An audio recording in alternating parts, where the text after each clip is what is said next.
Hello, welcome on another stream. And yeah, today I'm late because I was laying the floor in the corridor, and I was almost finished. So I thought that I'm just gonna do it like in one go. I'm just gonna finish it. So yeah, it ended up being quite long in terms of time. But yeah, now I'm here and I can continue laying, putting stuff on the wall, and I have those panels, those laminate panels, and I think I will make a shelf out of this somewhere in here, so I can put like those kinds of planes. This, all the more like fancy ones that I don't really want to hang. Yeah, this, I will use this, and also this board to make the supports, so I can cut this on an angle and then attach maybe those brackets.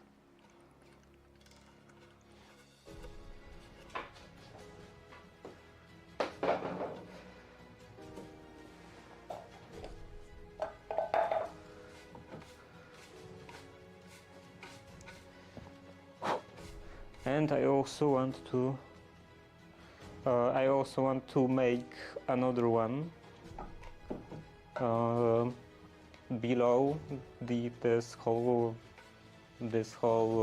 exposition, this whole display, to put stuff like this, these larger planes.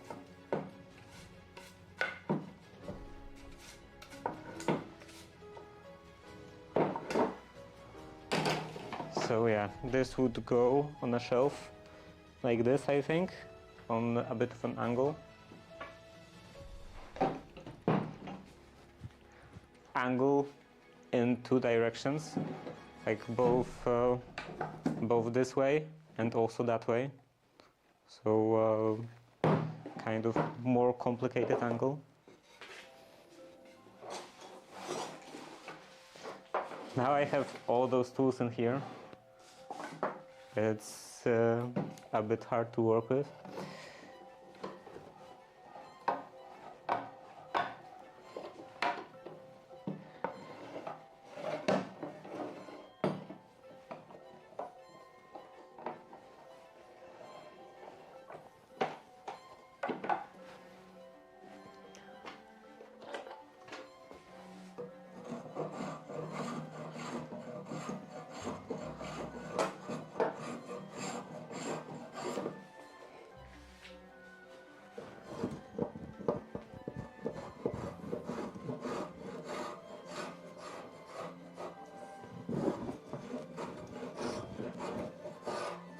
My father was testing gluing the veneer to the wood on this board. So it has this layer of veneer, and it's not really finished at the edges because he didn't care that much about that stuff. It was a really rough test, just to see if it sticks, if the glue works properly.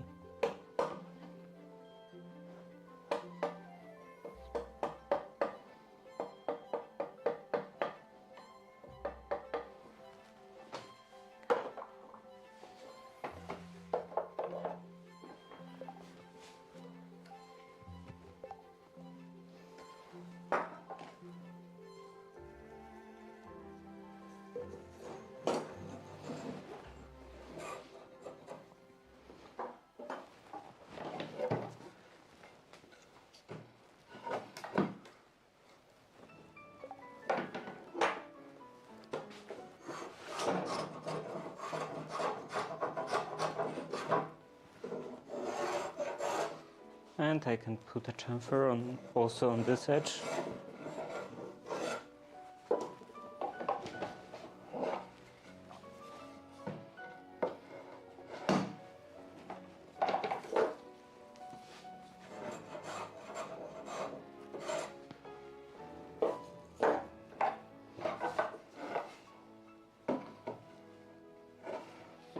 Now the other side.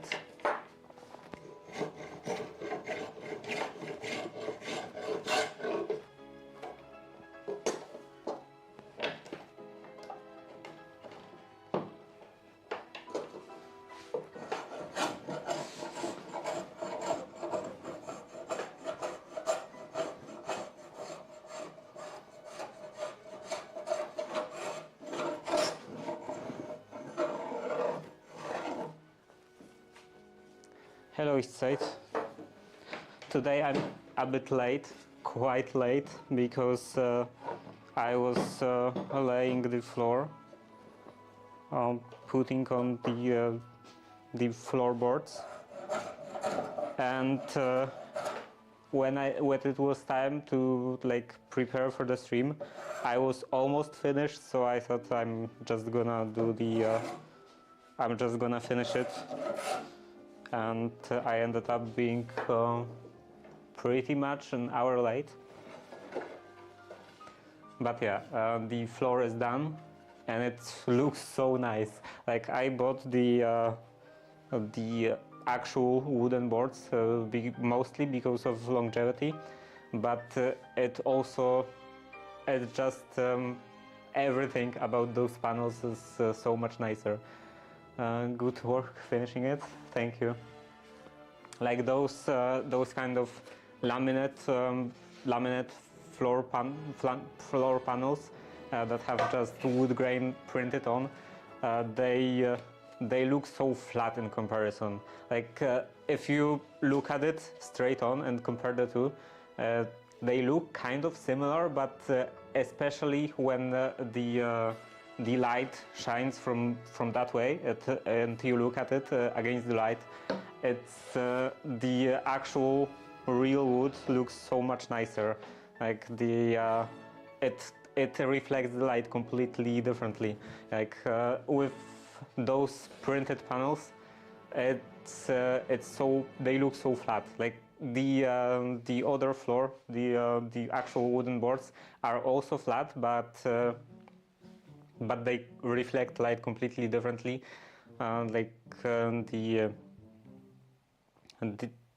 Some parts are like more dull, some parts are more shiny, and so on.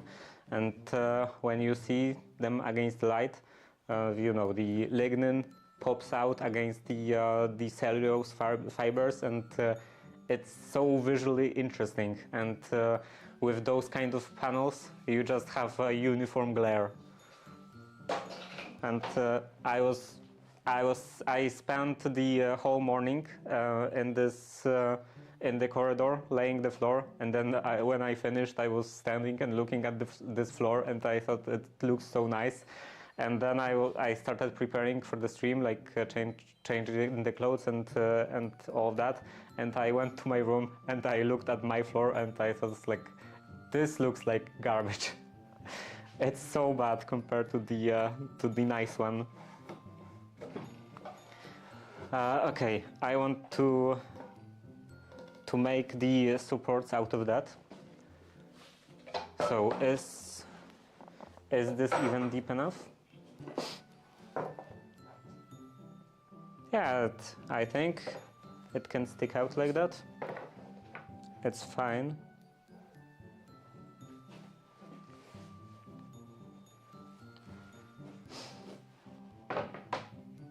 Maybe it should be like a little away, a little distance away from the wall, like this much, for example.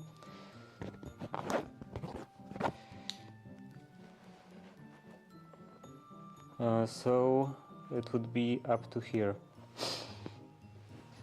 So yeah, when we are doing all of the other rooms, new donation again. Thank you. You're just giving me money all the time. It's how much money do you have? Do you have some infinite money glitch or something?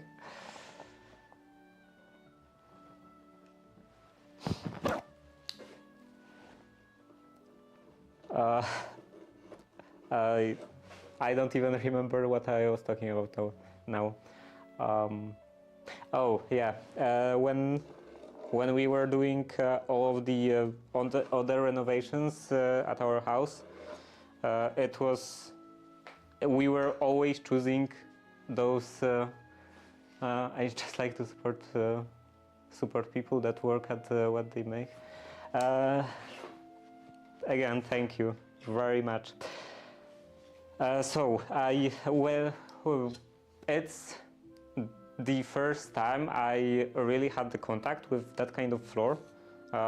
First time I had the actual wooden floor, because every time we did other renovations at our house, it was always either I was financing it from my own pocket when I was doing something myself, or like my parents were paying for that. So we were always going for the like normal cheap stuff, like those laminate panels, and yeah, those are everywhere at my house. But now this renovation is like my grandmother's renovation, so she's paying for that, and I was like, we need to replace the floor, but you can't buy just this cheap wooden floor, this cheap like laminate floor. You need to buy like actual wood, because it's better for longevity and it's nicer all around and all of that. And she was like, just like, I don't know, just buy whatever you think is good. So I am buying whatever I think is good. Like, I mean, it is still cheap, because I don't want my grandmother to go bankrupt, but it's just a completely different category. Like, same as I buy cheap Goodyear welted shoes, so that they are much cheaper compared to other offers in this like type of shoes, but they are still Goodyear welted shoes, so they are still insanely expensive compared to the stuff that average person gets, that average person buys.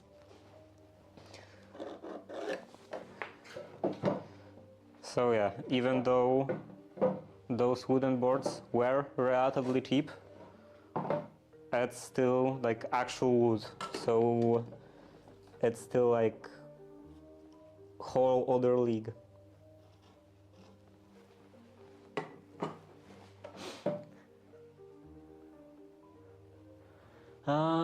I bet she's very happy to see the job done well. Well, she haven't seen it yet, because she's at the hospital. Like, there are some complications after her knee surgery.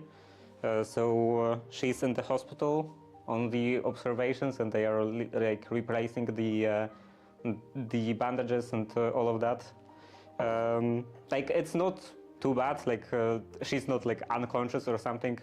She's just at the hospital under the observation of the doctor. So she hasn't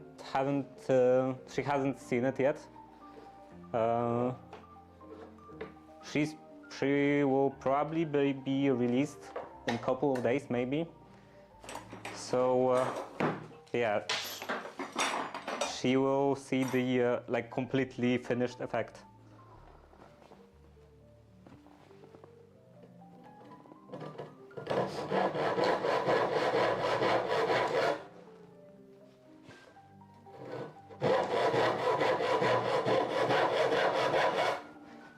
I should probably even better surprise, yeah.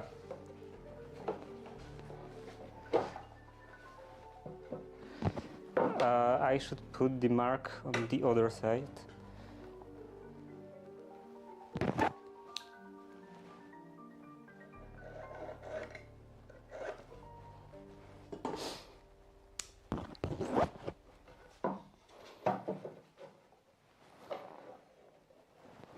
And it was actually kind of convenient, because, for example, when I was sanding the walls, sanding the excess of this finishing plaster, I could just seal all the doors and all the doorways, and none of the dust came into other rooms. So I didn't have to worry about the fact that she actually lives there, and she walks through the corridor to the bathroom, for example, and so on.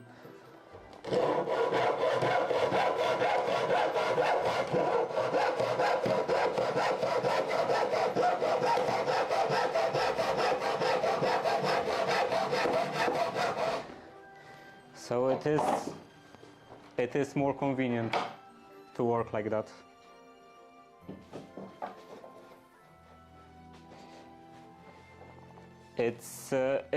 It definitely sped up the renovation process.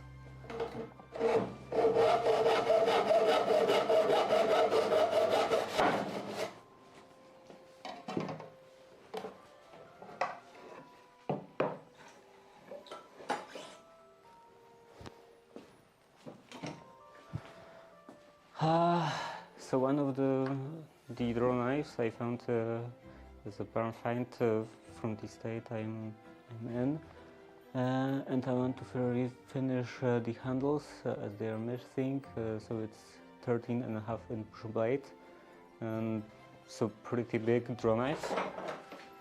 13.5. Oh, so it's longer than that, about like this big. That's pretty big. How long is this one? The blade itself is 9.5, about 9.5, maybe 9 and 3/4.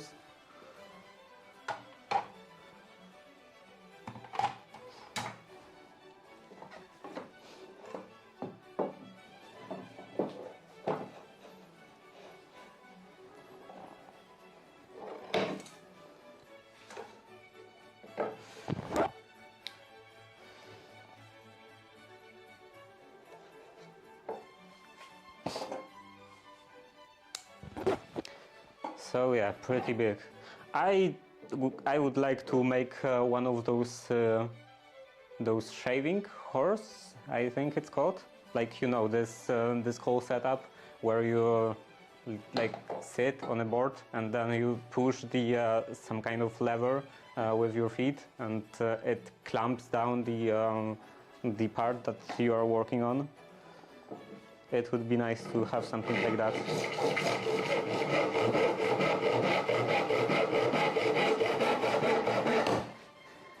Because draw knife is still useful to,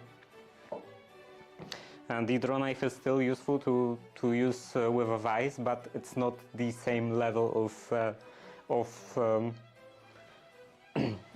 not the same level of niceness. Oh, I should turn it. Okay, now it's better. And I have to cut this on a diagonal.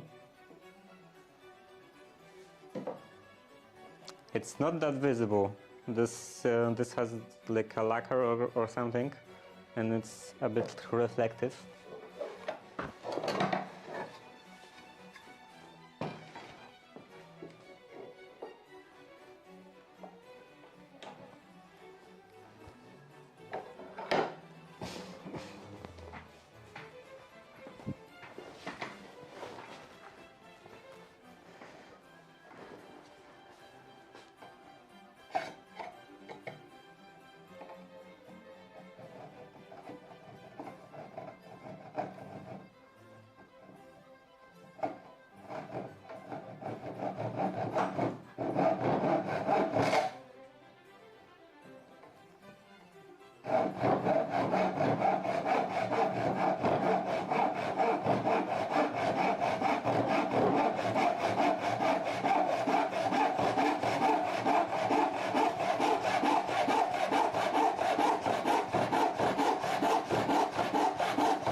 I think I need a bigger saw.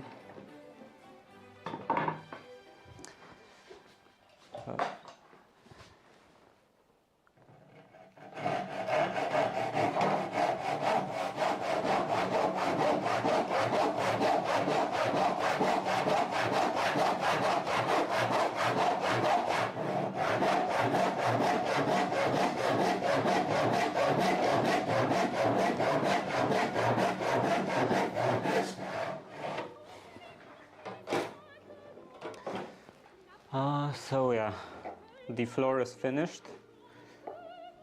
The wallpaper is finished. Now I have to just paint the door frames, and the one of the corridors will be done.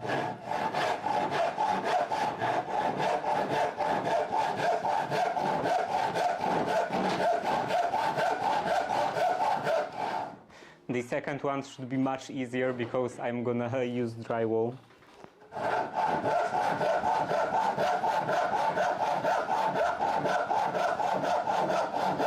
So I won't have any problems with wavy walls or corners that are not straight. Still a bit more from this side.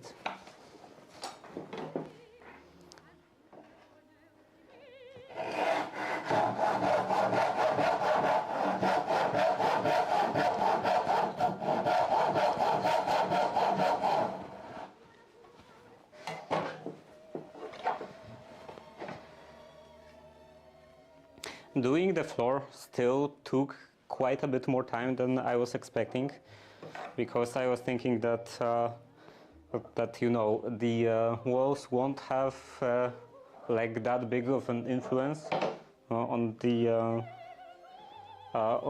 floor, but yeah, still instead of doing just adjusting just one end, one last row, I had to adjust the cut the first and last row, because you know, I assembled the first row of boards, and then I tried to push it against the wall, and yeah, I finally saw how uneven, how wavy this wall is. I tried to push one end to the corner, and the other end was just there was 2 centimeter gap, because yeah, it was going the wall is like a rounded corner, then a bit of an angle, then the door frame, so it was a bit fairly straight, and then a bit of an angle again, just quite a big curve, like convex curve, then a concave curve, and a rounded corner again. So yeah, I had to like adjust the first row to that shape.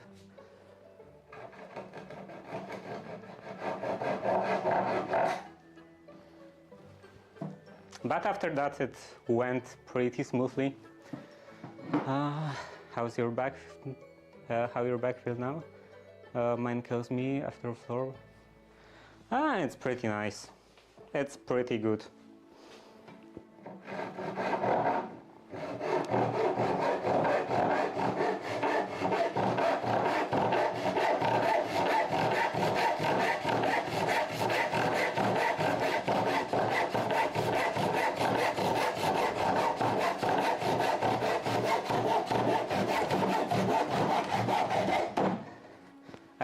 The corridor is not that big, so it's not like I spent the entire morning just bending.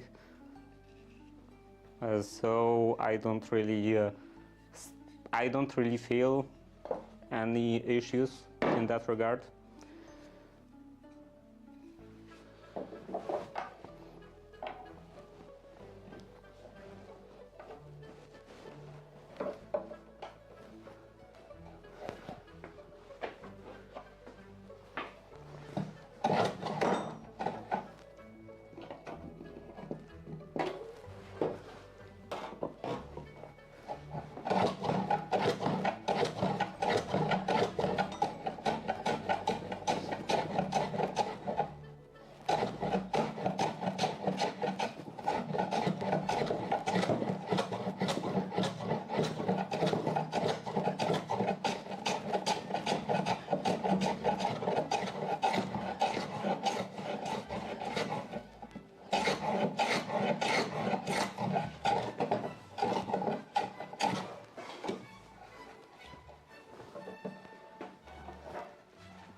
Now you just need a bigger table.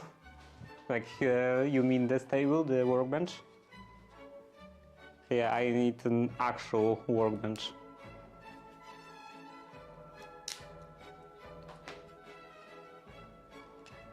Not just a table.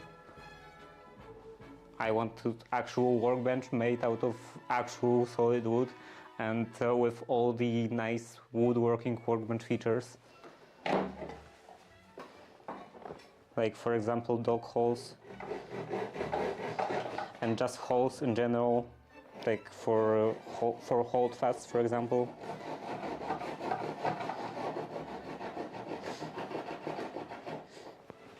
And also legs being being flush with the tabletop. There is an ad in 1 minute probably. No, the ad started. Yeah, the ad started. I think sounds like content. Yeah, sounds like a lot of lumber.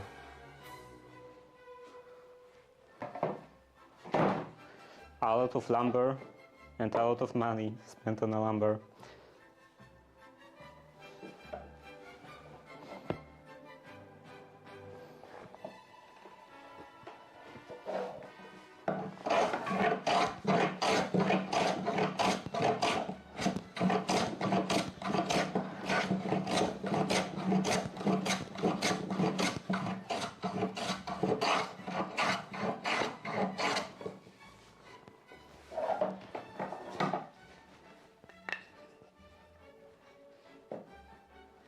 I think I will cut 2 more. So let's see.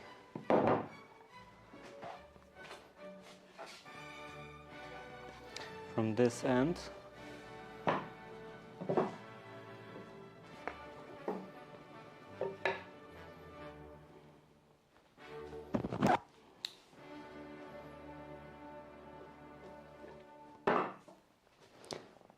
I don't see the mark.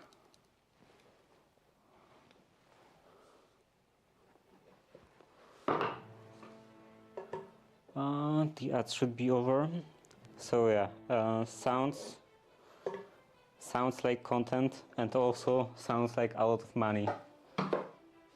Because a table like that, a workbench like that, takes a lot of wood, a lot of lumber, and lumber is expensive. Even cheap lumber is expensive.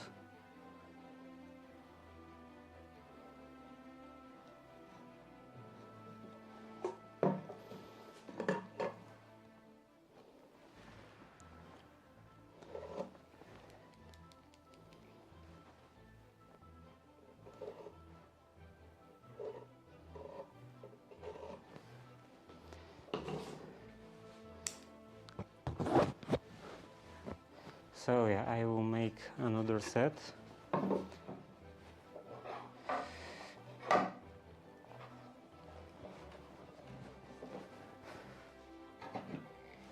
So I would definitely want to do this. To do this project, but it will probably take a significant while before I will have materials for that.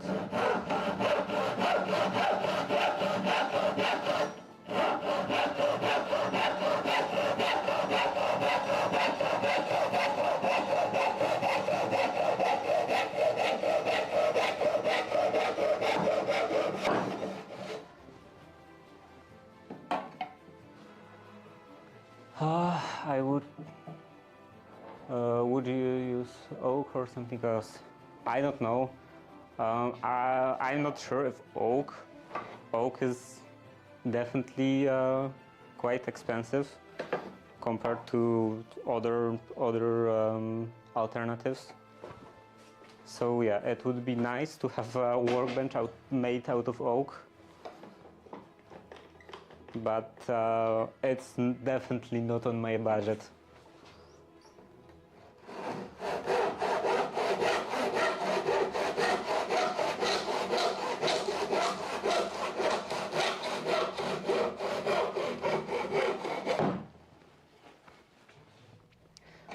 pine is quite soft, so it's not the perfect material for workbench, but I think it's not that bad, especially for structural parts like legs, for example, and stuff like tabletop. You can always replace it, and also I could always be careful. Just be careful to not to damage it in any way.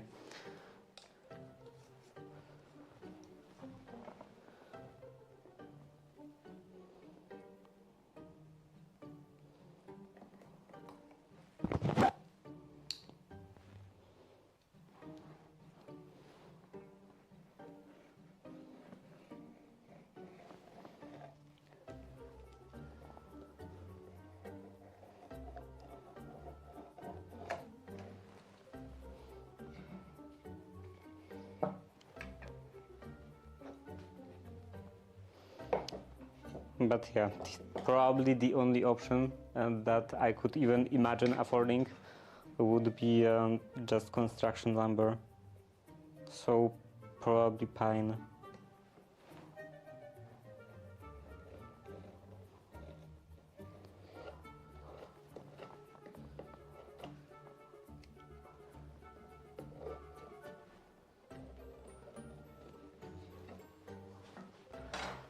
And hello, Sapien. Oh, is it? I don't know what's normal there. I have oak in my yard. We burned it. Well, the price also depends on the quality. So you know, if your lumber is very wavy, has a lot of knots and stuff like that, it's less valuable than very nice straight grain wood.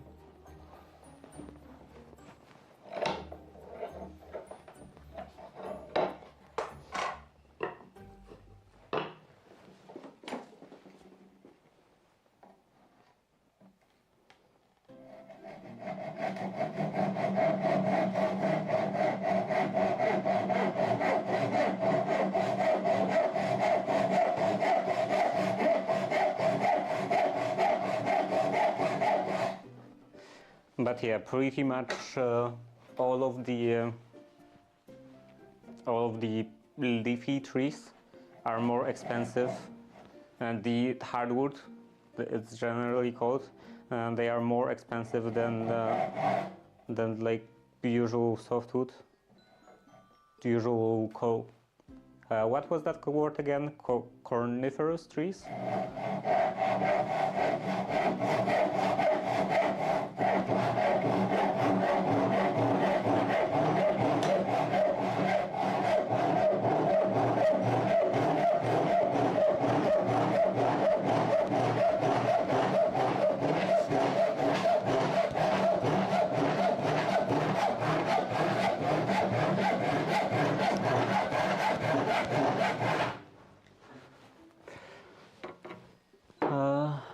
I saved two straight logs, 16 foot and 20 foot pieces.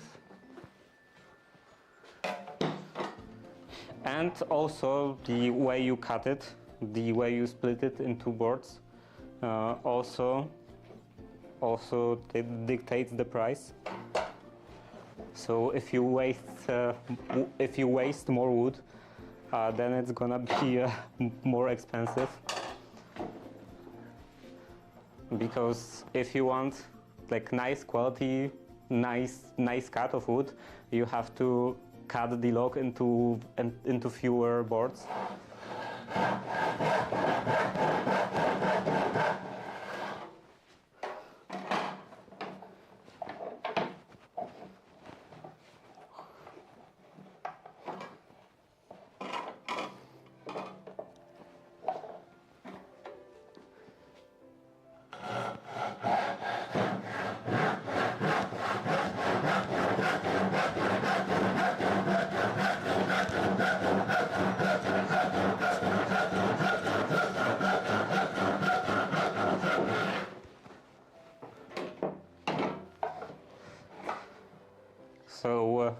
if you want most expensive wood, it would be cut like radially from the center.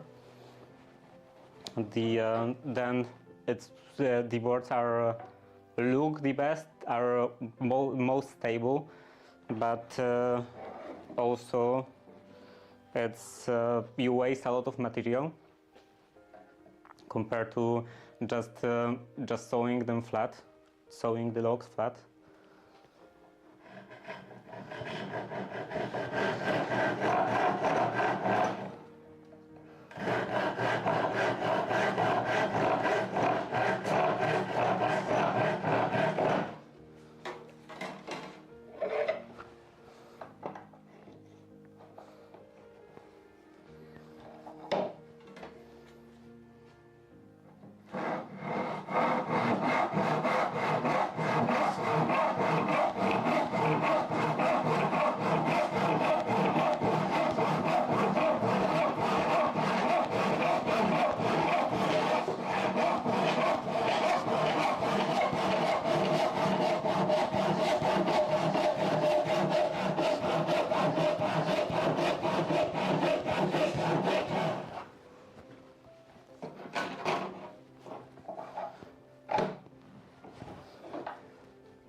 So this was relatively cheap wood.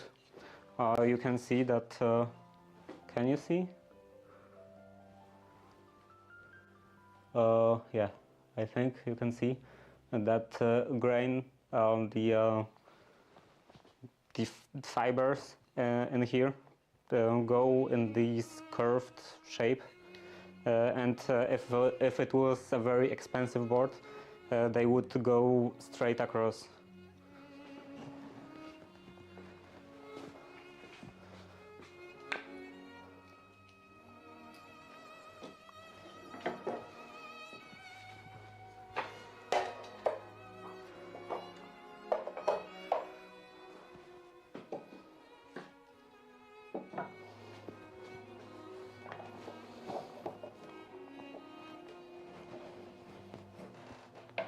I don't exactly remember all of the names for all of those different types. Like this is definitely flat sewn, and there is also a ribbon sewn, I think, and some other names.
Something fell from here, I think. Maybe not. So yeah, those are the support pieces that will go over here. And on top of that, I will place that panel.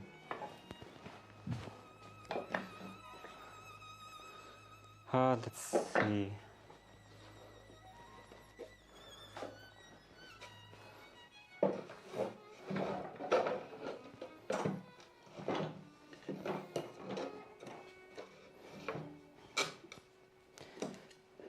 I want this like that.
Let's see.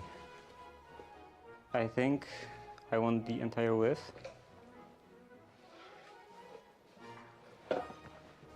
Should I remove this?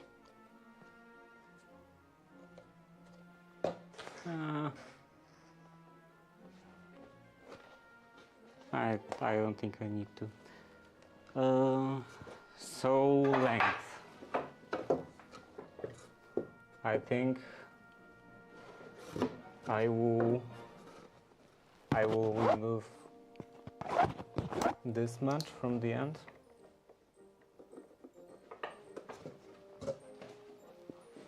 Pretty much right to this piece that's broken off.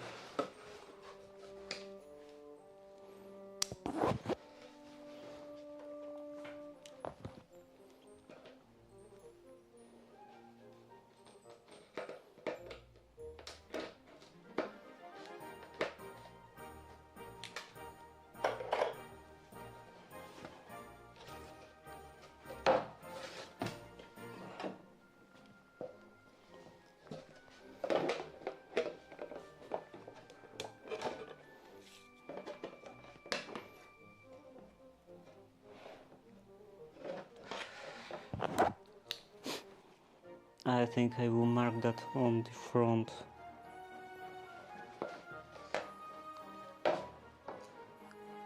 It's light color, so it will be more visible.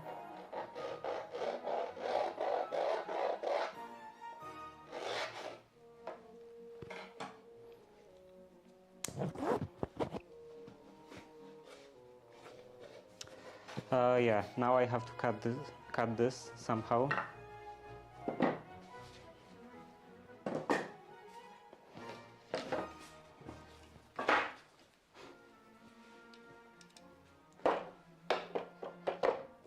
Now with all those tools in here on display, I have too little space.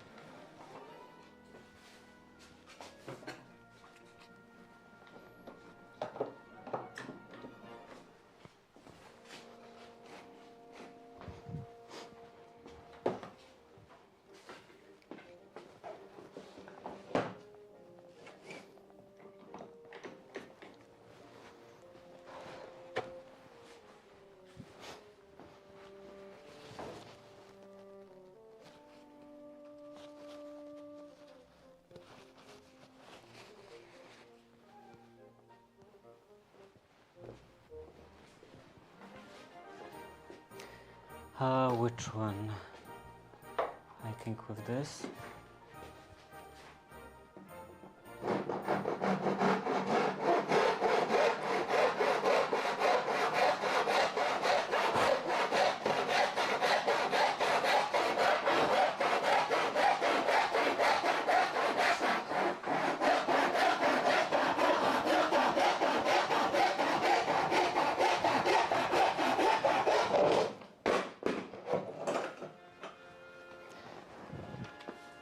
I definitely prefer to hold the sewed piece with my knee.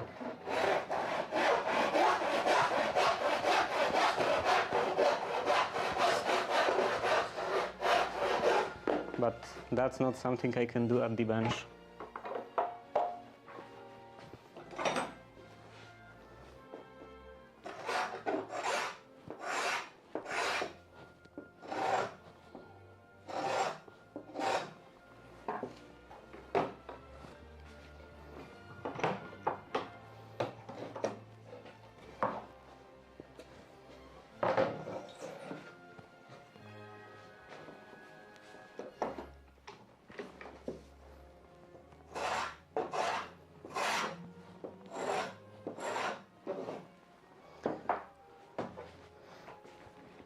And I could probably also clean this a bit, because it was on a pile of trash in the basement.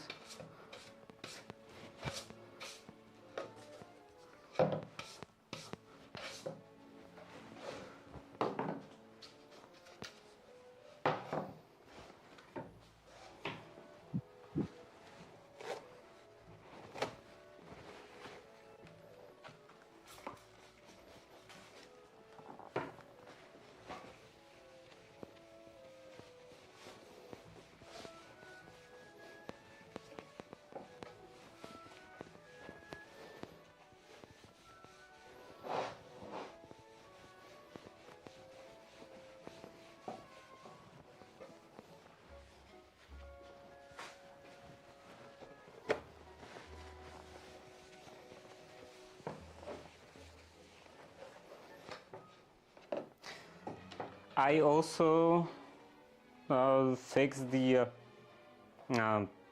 maybe not fixed. I also get the Mopedy to work, so now I can I can play music in the kitchen. Shipments into Poland seems to be fine under 45 euros, no taxes, so that's good news. I still didn't do anything about that PO box.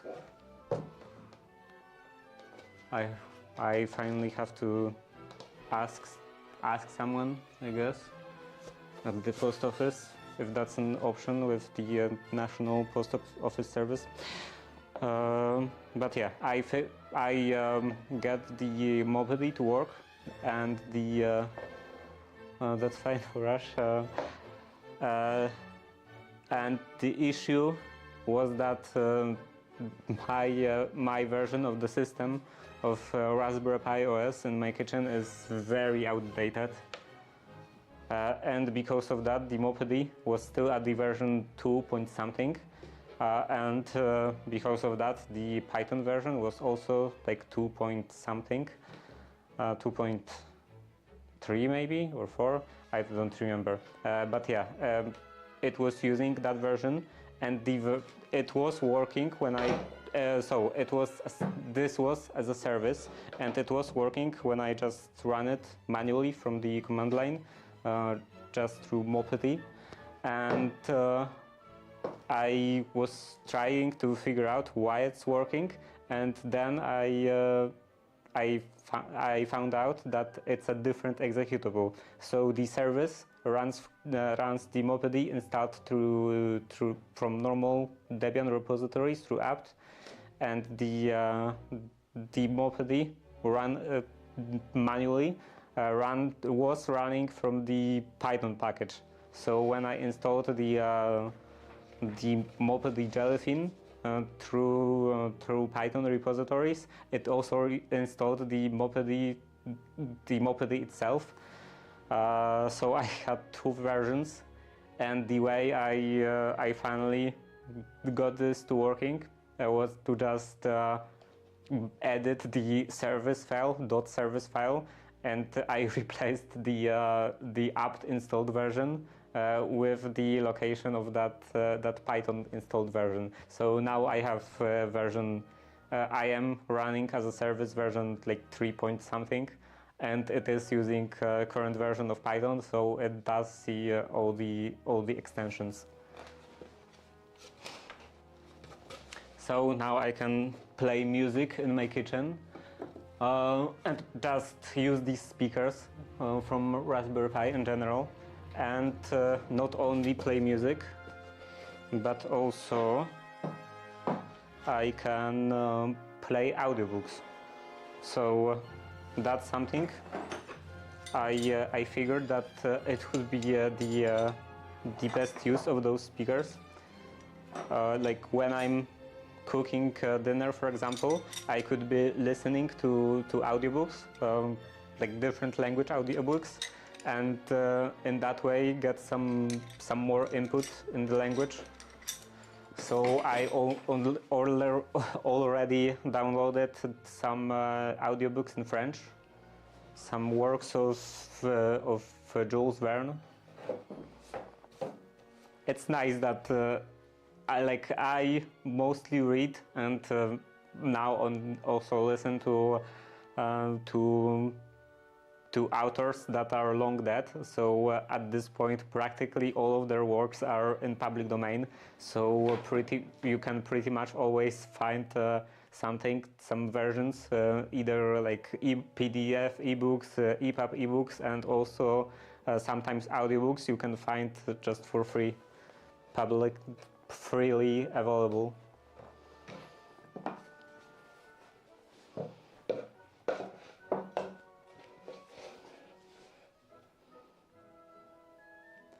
And I like not having to pay for stuff.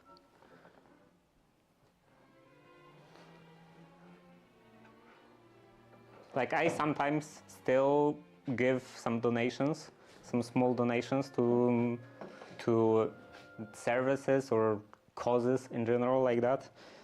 But yeah, it's usually still cheaper than like subscribing to something or some stuff like that. Yeah, now I have to attach this up to this line, but I have no idea how to hold this. Have you ever read 1984? One of my favorites. Yeah, like 1984 was the mandatory book. Like, how do you call those? Like, we were discussing the 1984 in the like Polish class. How do you call those in English? Like the books you have to read for your classes, for your English classes. So yeah, it was on the list. This and 2.5 mandatory readings. Yeah, I think so. So yeah, it was mandatory reading.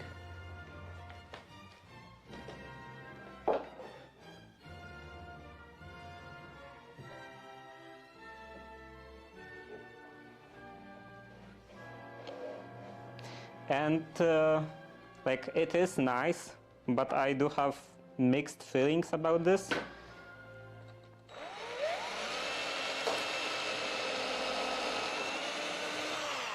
Because it's often it's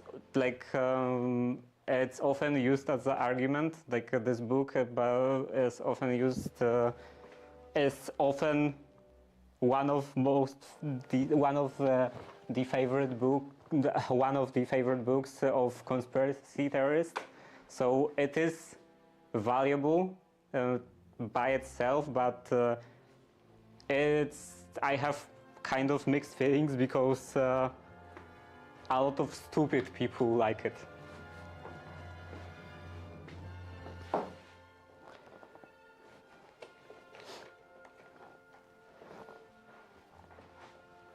But I guess a lot of stupid people also drink water and stuff like that. So so like, I can't discredit something just based on that.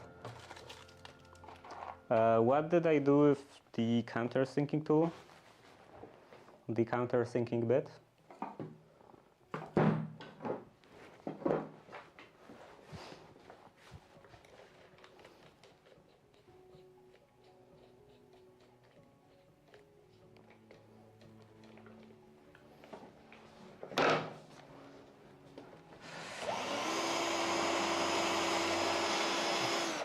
So yeah, I think 1984 was a good book, but when someone talks about 1984, I immediately think if they are like one of those tinfoil hat wearers.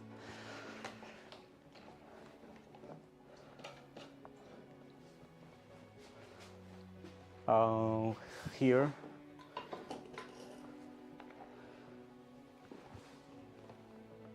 Oh, right. This bit is somewhere in here.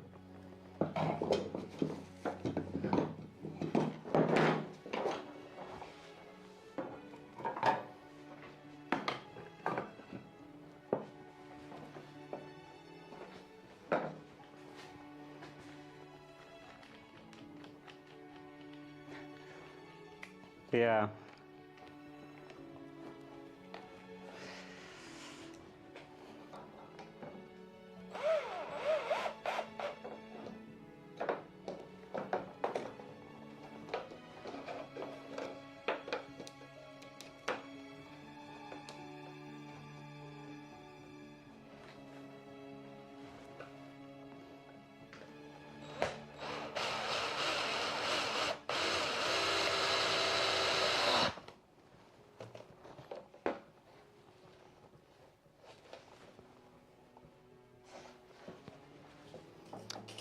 And now another one in front, maybe in here.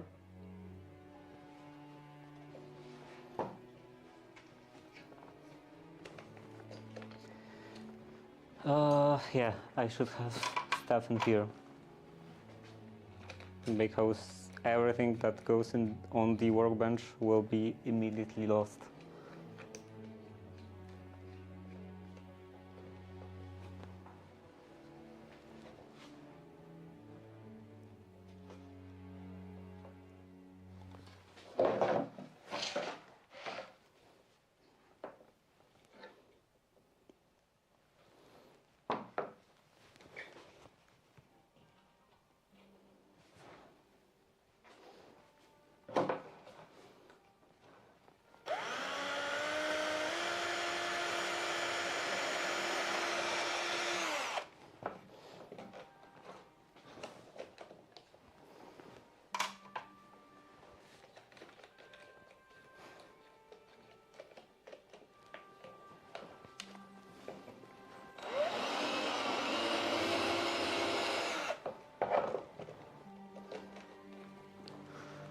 And it's not only the issue with this book specifically. There are a lot of things that I like something, but I usually don't really like other people who like it, because they are kind of crazy.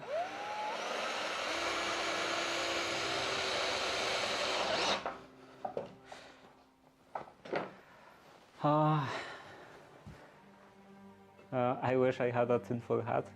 Might help prevent the Wi-Fi damaging the blood-brain barrier. You can make it. Tinfoil is not very expensive, I think. Yeah, now on the other side.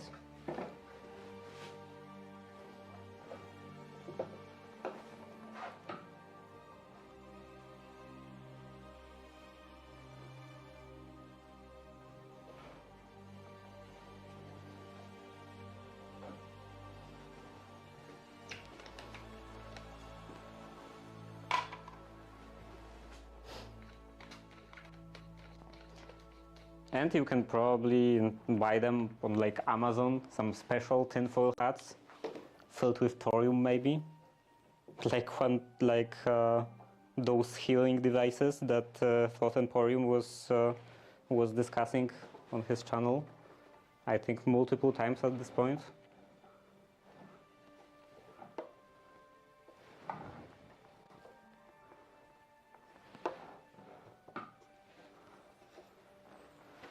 Like, oh, what a nice healing item that protects from all the Wi-Fi and everything, and oh, it's radioactive. That will definitely help for your health.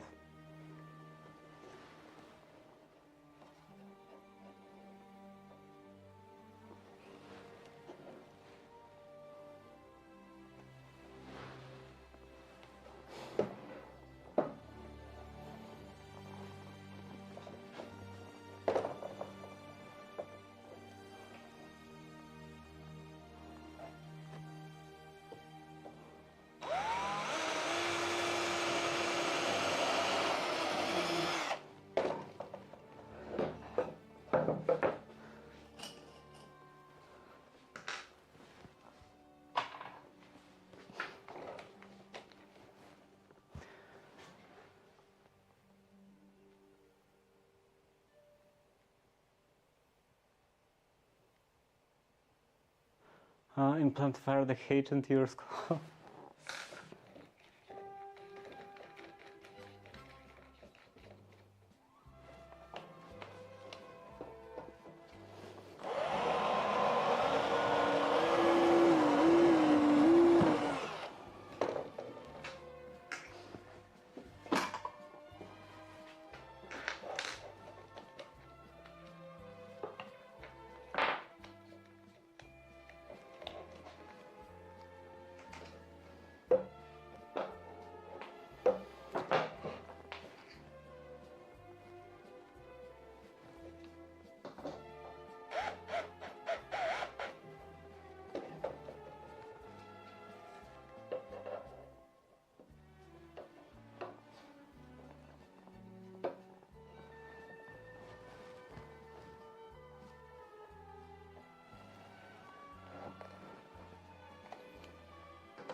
here.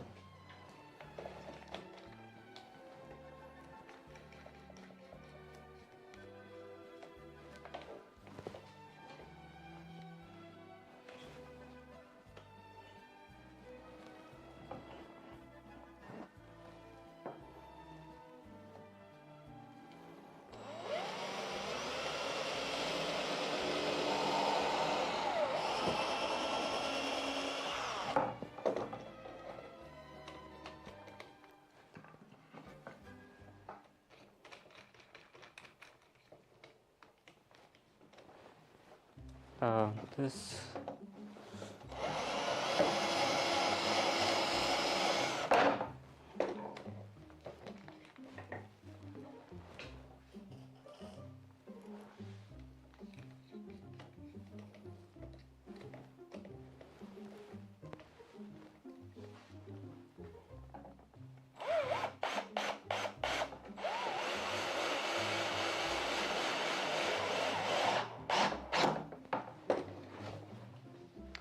Okay, and two more in the middle.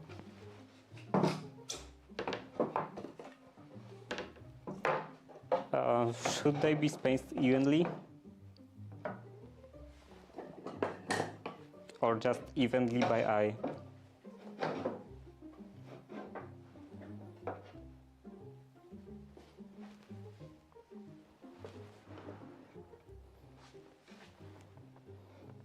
I think evenly by eye is the best approach.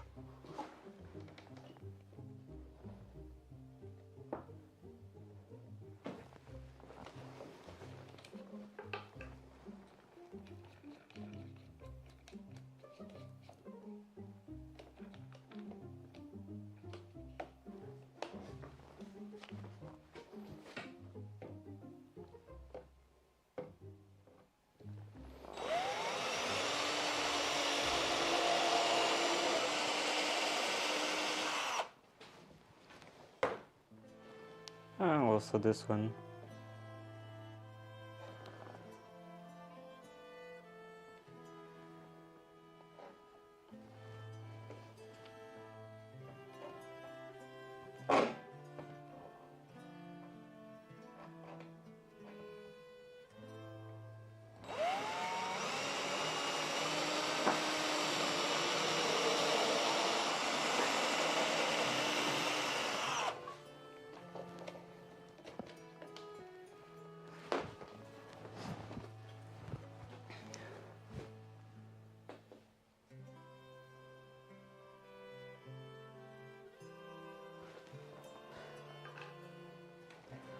I hate the fact that if something causes an effect by proxy, they can claim it doesn't cause the issue, such a politician thing to do.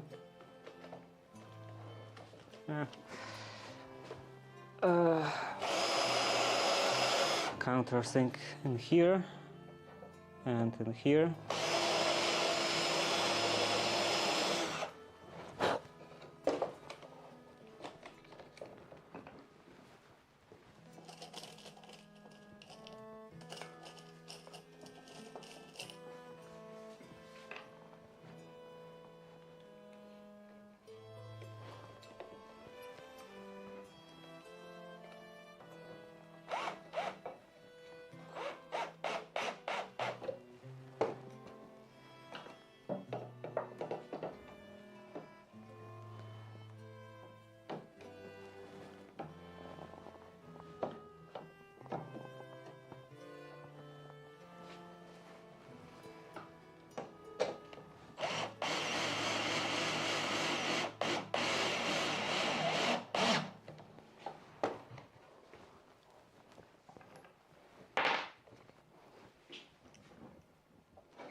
And now get it straight.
Okay, now I have to attach this in here,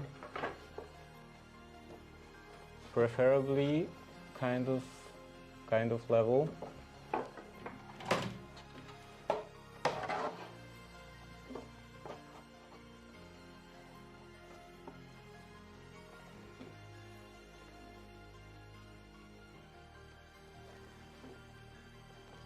And I think directly over that board.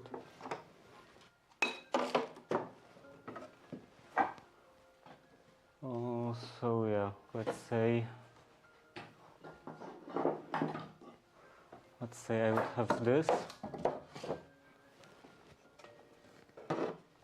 Yeah, I think this would be a good place to store those, to store this type of planes. And now I can attach, I can attach the brackets to it.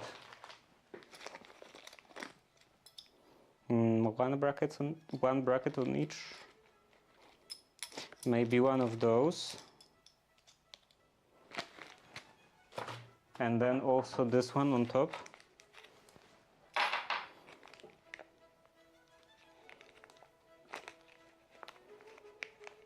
One, two, three, four.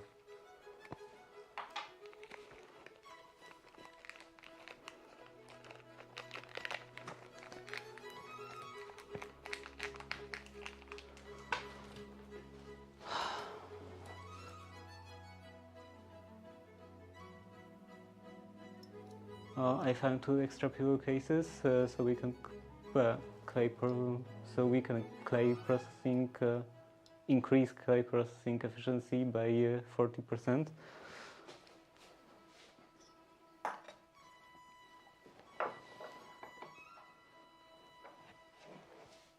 Maybe if you were nicer to your neighbors, they could give you some pillowcases, some old pillowcases that they don't use.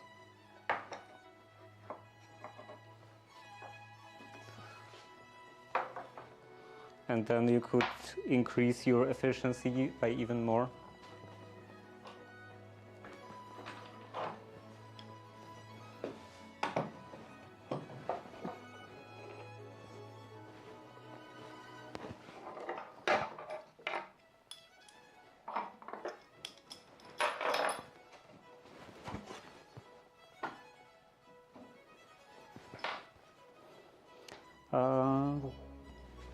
Square in here. So yeah, all of those are out of square.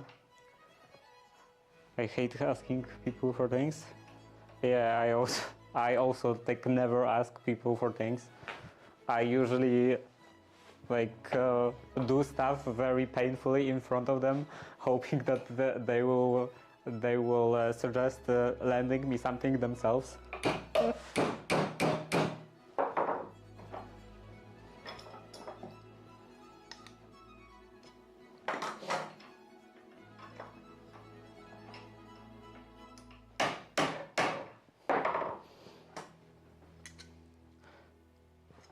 And if that doesn't work, I just buy it.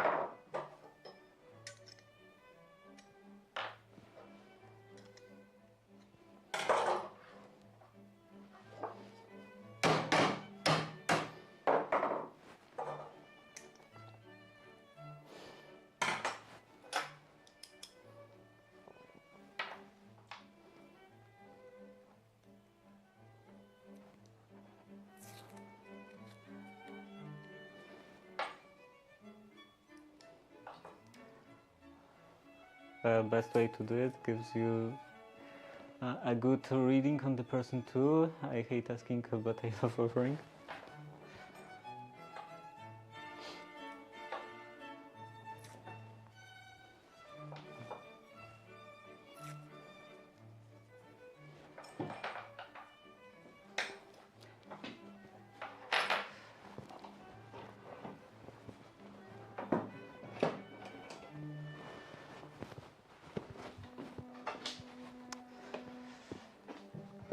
Now I want to put those brackets on the side of each of the support pieces.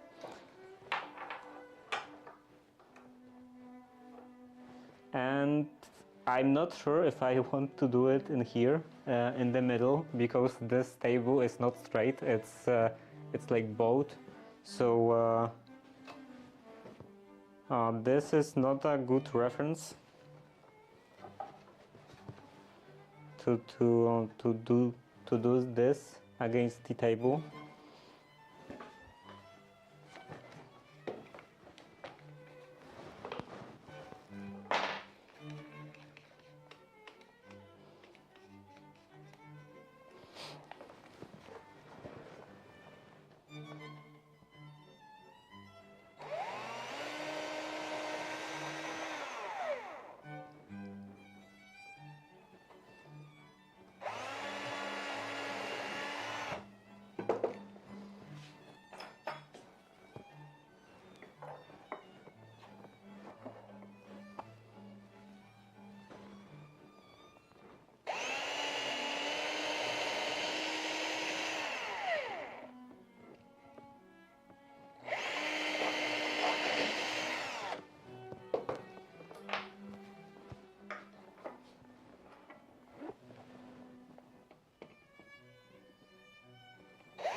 Now those.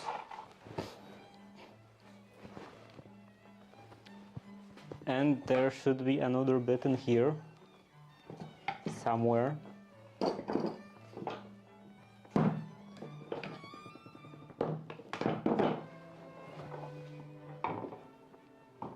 Maybe. Oh, it's already installed in here.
And the last one, this in here.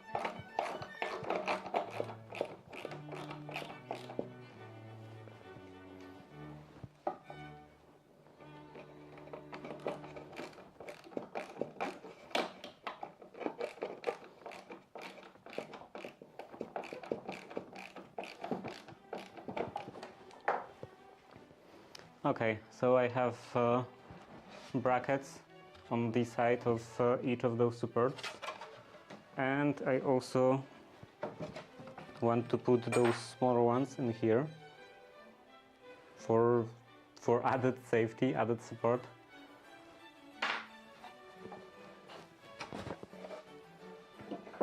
So let's put this in here like that.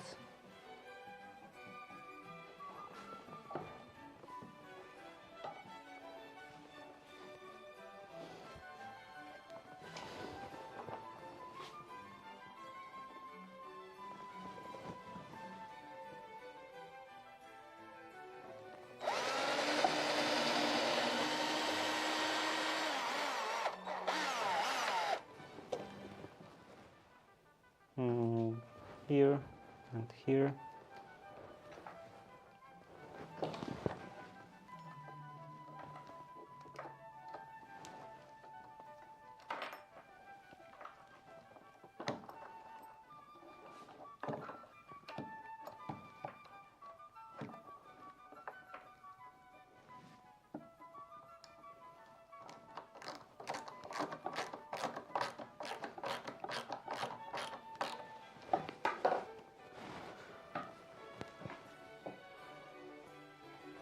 I'm always saying that I don't really have hobbies because I'm doing stuff not for the journey but for the destination.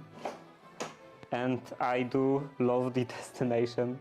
Like I love all the improvements, all the like quality of life improvements in my house that I've been recently doing, and also in here.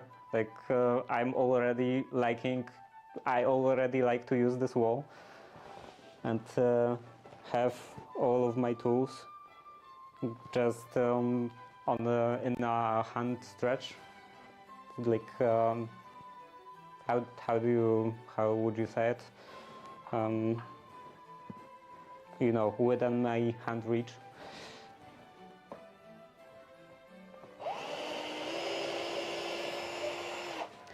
And I also love these speakers in the kitchen. The fact that I can play audio when doing stuff, when cooking or eating. This.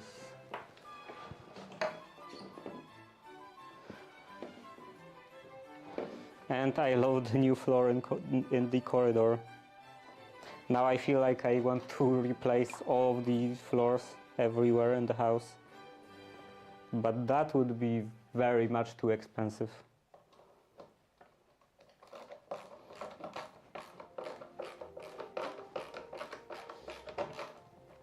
At least to do it all at once.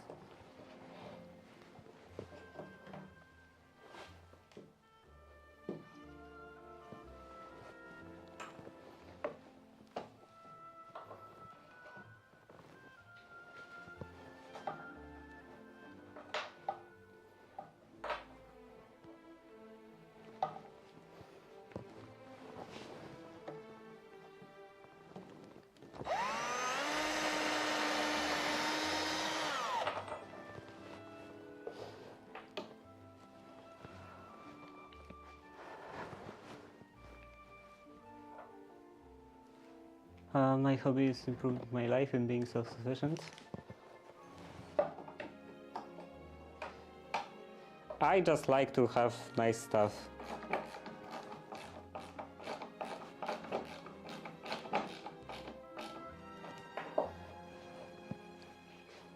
And when I'm like really into something, when I'm really deep into any particular kind of area in general, I have really high standards for nice stuff. Like I'm not in many areas. I'm no longer satisfied with stuff you can buy, even very expensive stuff. So I just have to do stuff myself.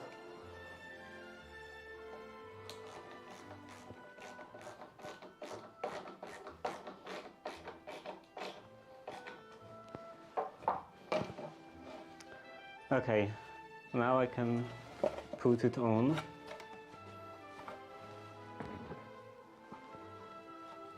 And I have to make some holes in here.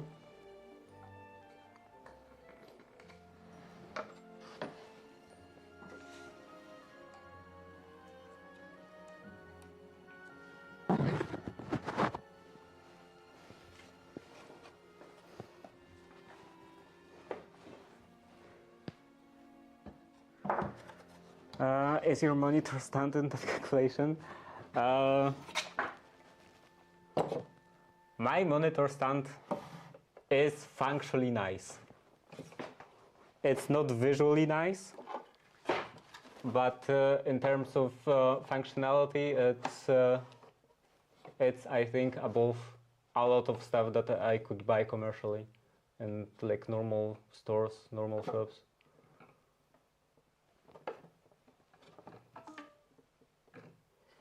I don't think there are many stands that that could offer me the same level of functionality, like the ability to move the whole setup around and all. Charge your phone. Yeah, someday, maybe.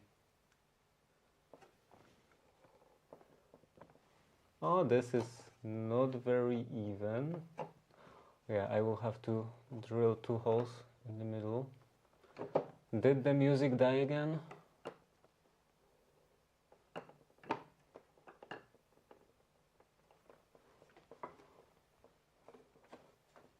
I don't understand this difference. Why the music is dying so much? Why is the music dying so much on my laptop? It's like it's playing from the browser, and I don't think this is that much of an issue on my PC.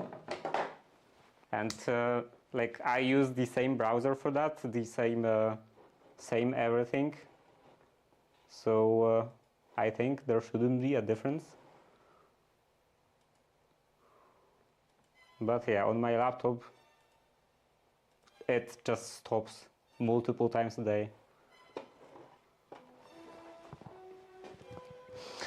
And the problem with charging my phone is that I don't have a lot of chargers. Like all the companies don't include chargers nowadays to the phones, because they say that everyone has just 1 million phone chargers laying around, and I have like 0 chargers laying around. I'm using up all of my chargers, all of my old chargers, and I'm sometimes also buying new chargers because I don't have enough. Like this is the charger, phone charger that was included with my phone, and I'm using it usually to charge my microphone. Yeah, I want to drill holes in the wall.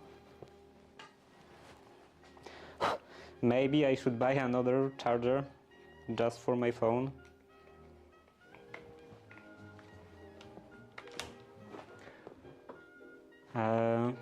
What is this?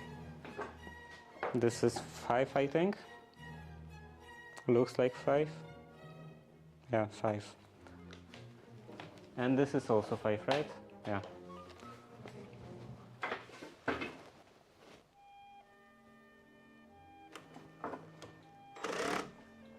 Oh, maybe normal one.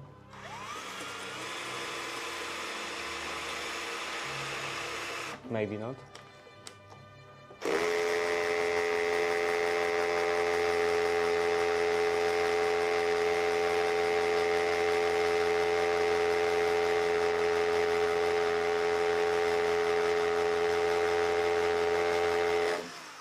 Wow, this is very tough.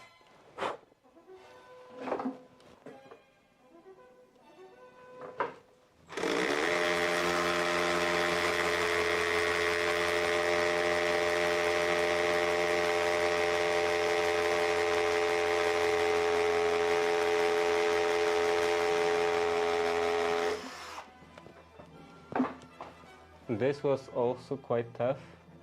Well, this is also quite tough because I'm not finished yet.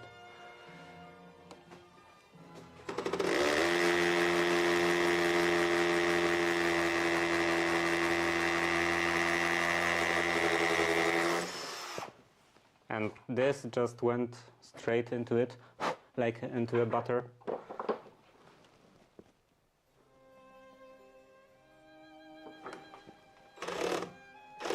Maybe I don't even need the hammering in here.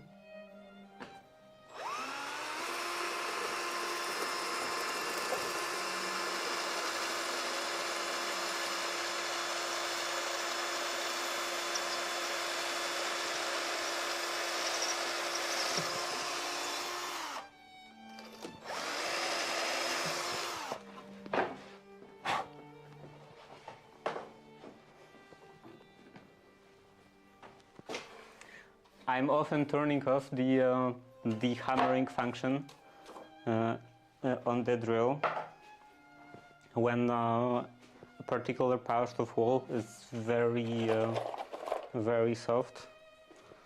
Mostly because it's more quiet, but also creates a bit cleaner hole.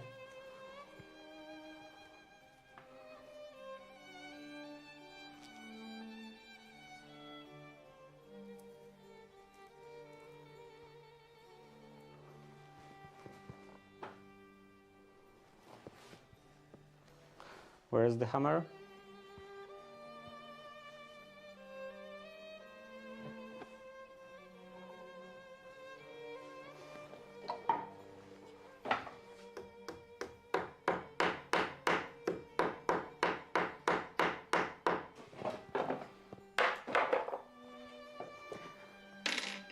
This can go in here, and let's try to finish those two.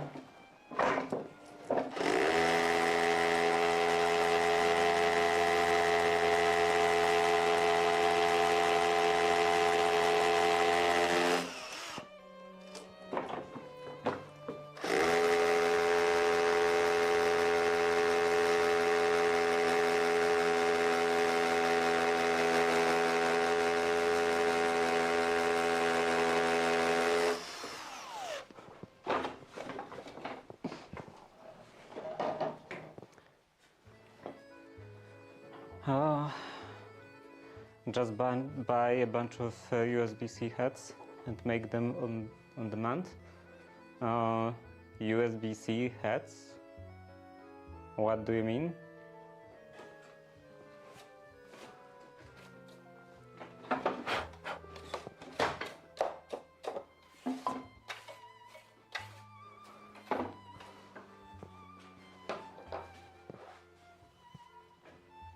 What even is USB-C head?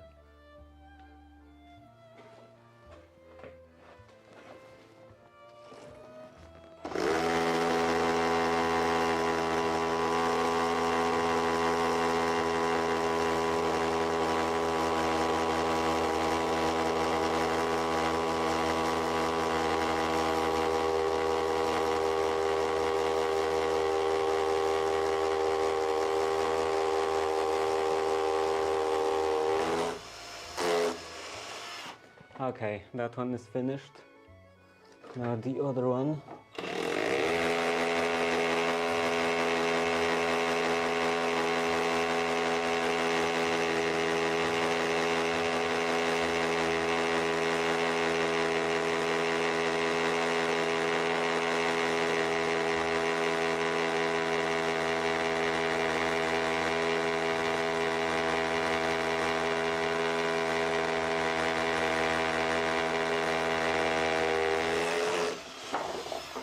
Okay, both of them are finished. I got tired. The male adapters without the wires got a ladder. This is hurting my arms. Yeah, it's also hurting my arms, but I don't think I have a ladder in here. I think it's at my house, and I don't feel like going to my house. Yeah, there is no ladder in here. There is kind of a chair in here. I could use it technically, but it's not very stable. And yeah, the male adapters without the wires. So you are talking oh, that way. Yeah, it's so far away. I don't feel like going there. The male adapters without the wires. Are you talking about charging cables? Because I'm not talking about about charging cables. I'm talking about charging bricks, like these things. I can't make those on demand. The cables are not the problem.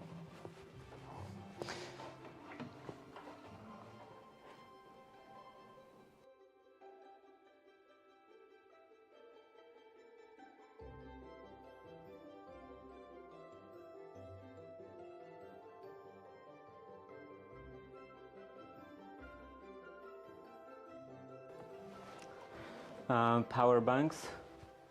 Power banks are expensive, more expensive than the chargers, and also I need to charge the power banks somehow, and then I would have to constantly replace the power banks. It would be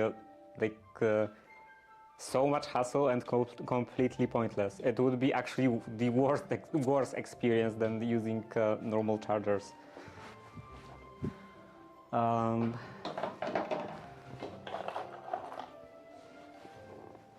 Like most of the stuff that I'm using the chargers for is just powered like 24/7, like Raspberry Pis, for example, or other kind of electronic projects.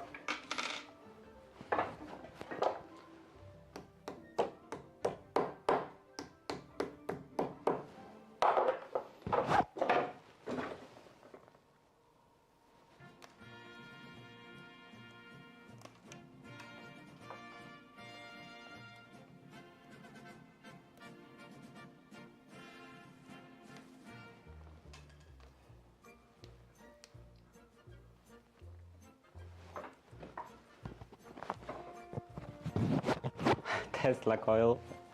I don't think it would be very efficient at transferring energy. It would probably have like efficiency of 1%. Okay, I'm exaggerating. It would probably be higher, but still not very high.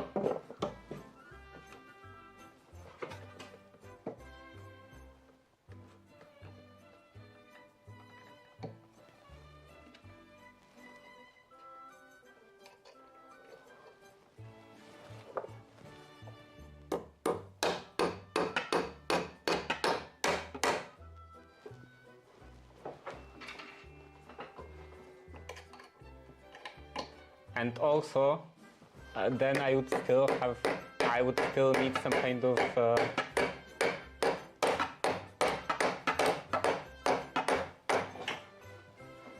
of tell Nicola that I will still need some kind of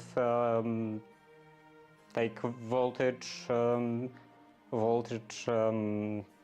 you know, changing circuit, like some transformers and stuff. So it would be pretty much the same as the charger.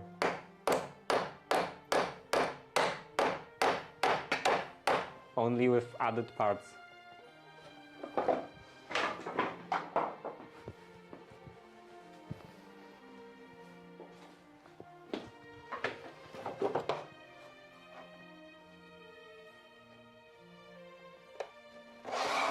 So this is kind of straight. Now I have to make this straight.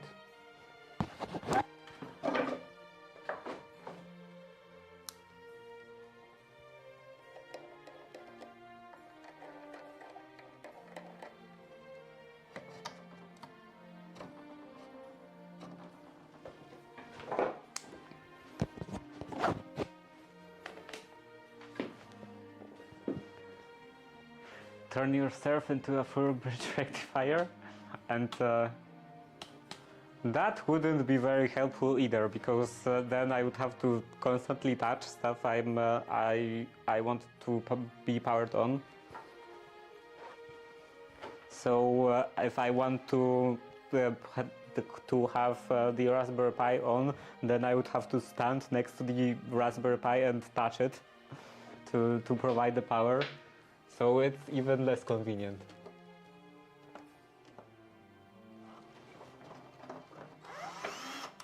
Just buying a charger is definitely the best option.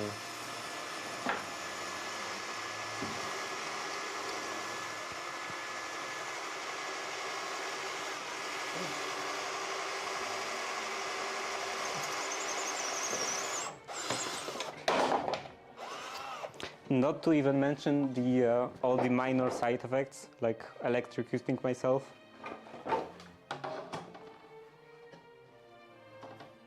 And does it still work?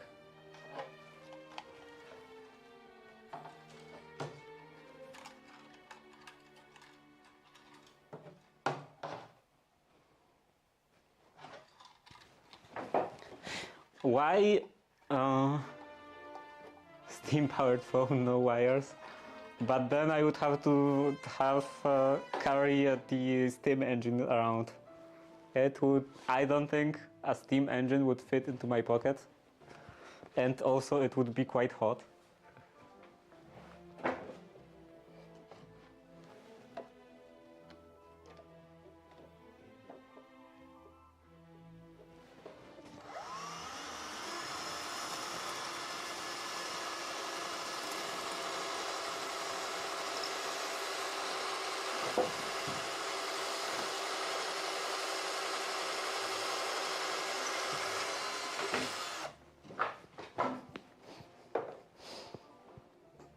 Steam-powered computer, though, would be quite nice. And funny as a title for a YouTube video. So it's definitely something I could make.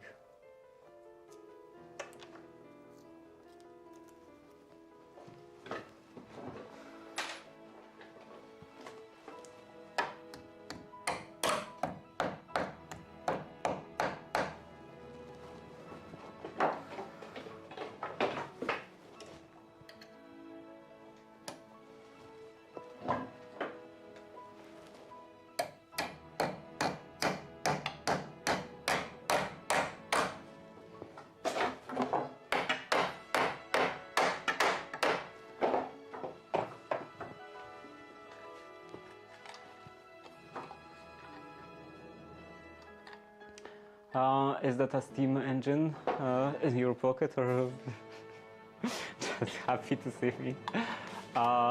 Nuclear reactor in your chest? I don't think I'm at that level yet with my like electronic projects, if you would even call that electronic.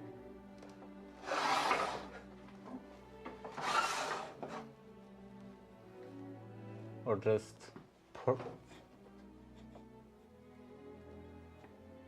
the various different projects. I don't think I'm yet at the level of making some kind of portable nuclear generator, nuclear reactor.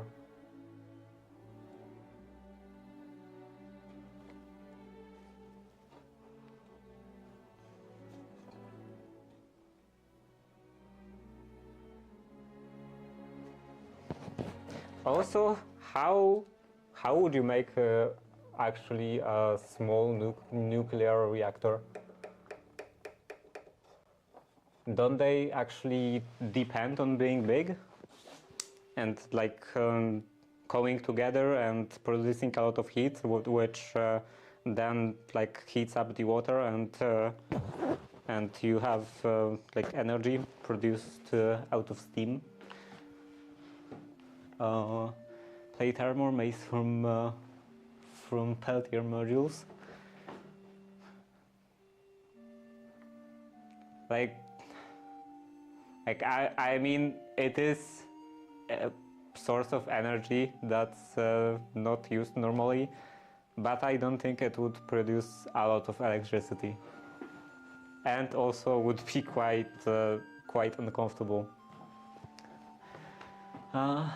And now that we say this government will be stopping in to make sure you're legit,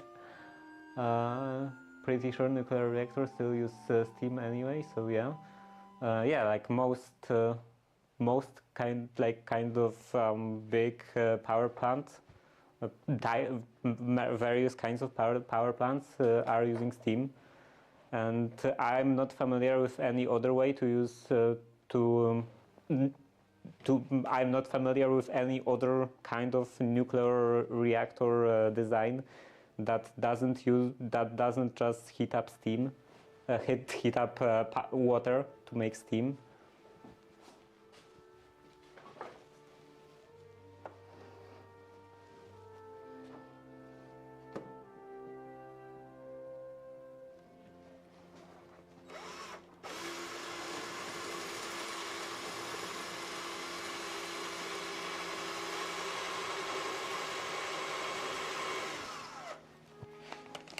I don't think we even have any plans of changing it. Like, it works, so why bother searching for something new? I mean, probably some people are searching for alternative ways to make power out of nuclear energy, but I don't think it's like the main focus of anyone, of any like large organizations. It's wild that we haven't found any better ways. I don't know.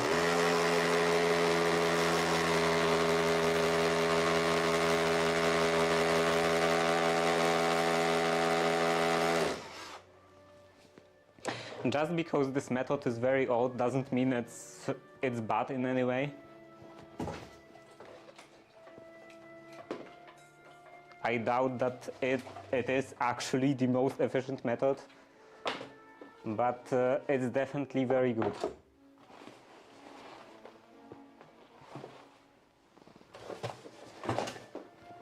And we just happened to like invent that method a long time ago. So yeah, I have this, but it was falling apart and I just used screws to screw it together. So it's not exactly very stable.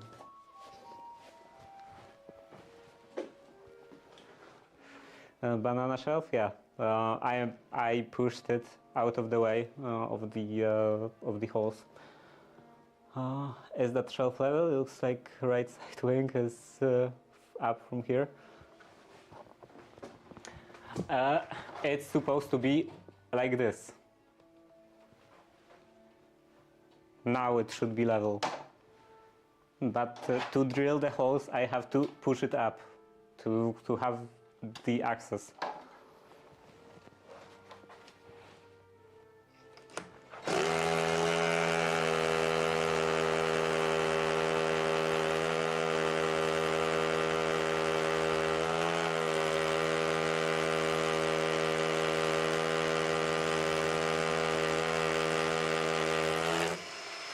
This is another tough spot.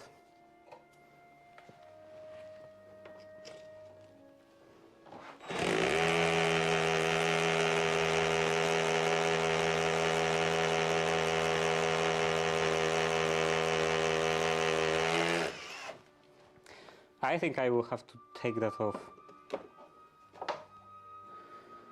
First,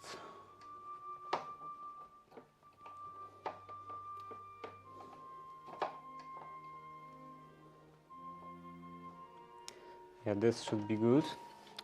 So first, let's mark all of the other holes of these top brackets.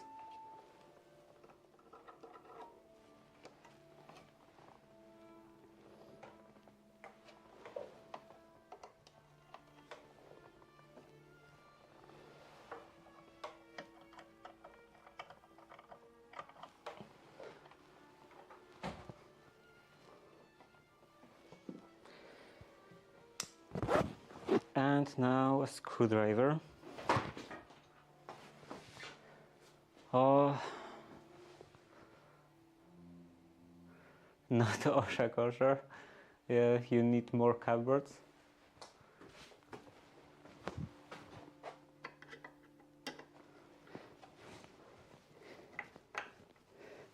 Everything is in here, and all of my working methods are very OSHA kosher.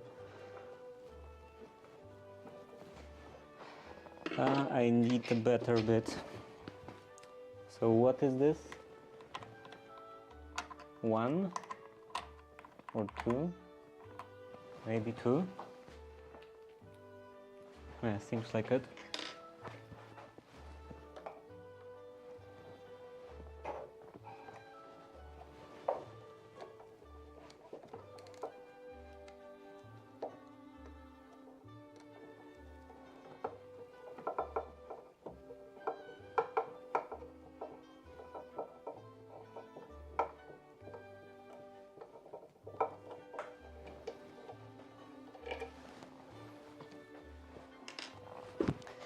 Okay, so maybe I will move that.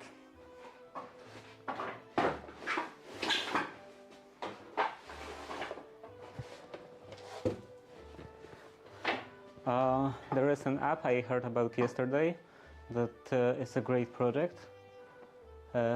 Make by me. Where is my cursor? What is this?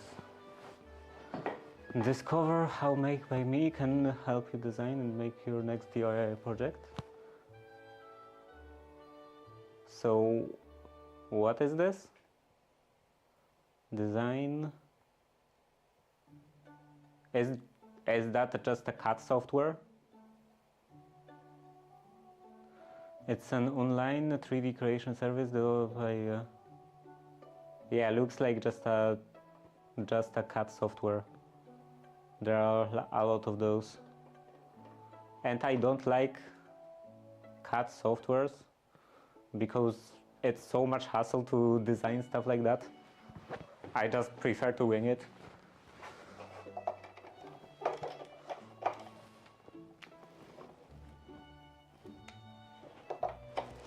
And also that looks very proprietary.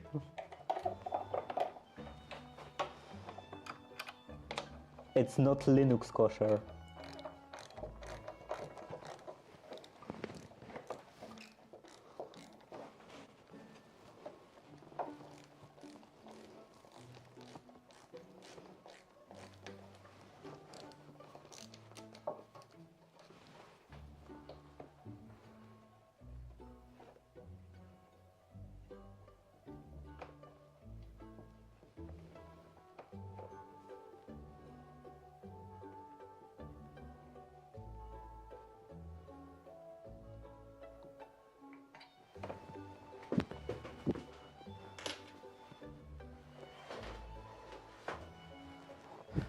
Mo spent 10 hours designing for 1 hour making, and for it to still wrong go, for it to still go wrong anyway.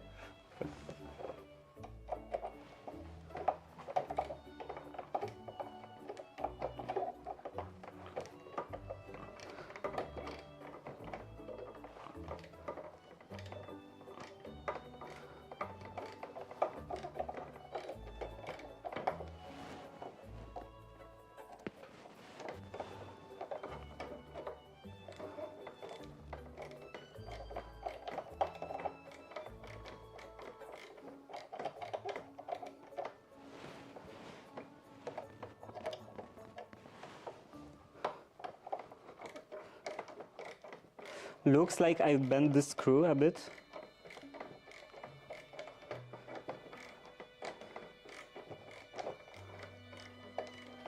Maybe I didn't actually drill this all the way. Now I have hard time unscrewing it.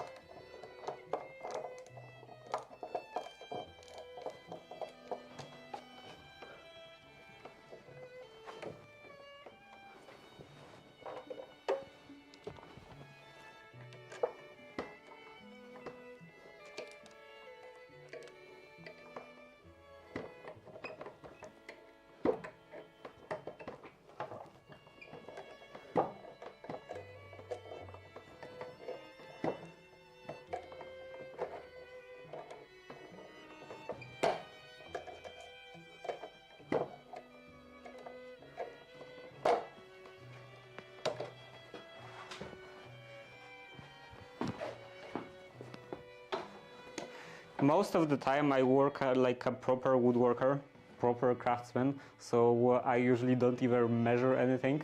Yeah, I definitely bend it very, very much. Uh,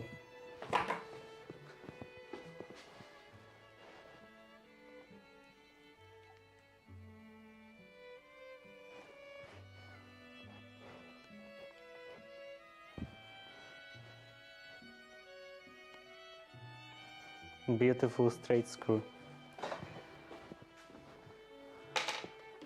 I don't even have a measuring tape in here now. Like I have it at my house because I was measuring wallpaper, I think. And yeah, I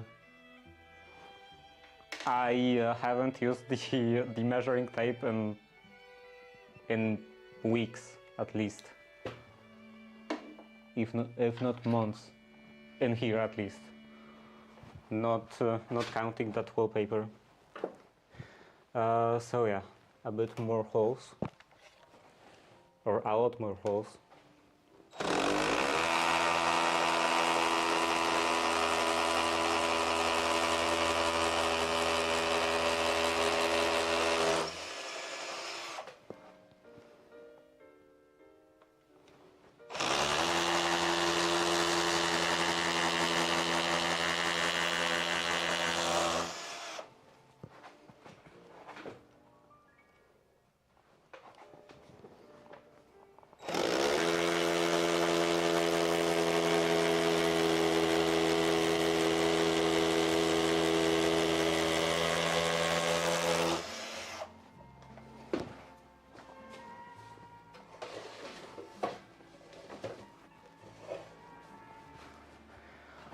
My tools are as organized as my brain, so there is no chance I could do that without a workshop to keep me ordered.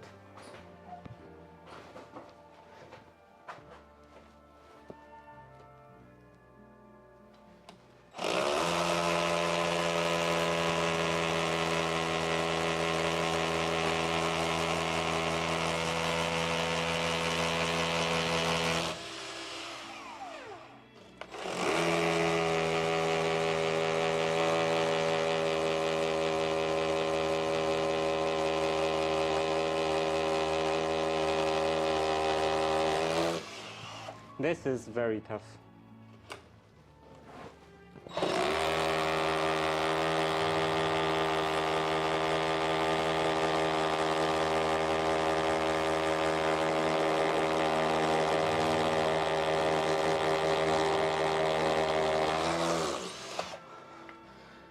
Whew. Maybe it's some kind of support beam or something.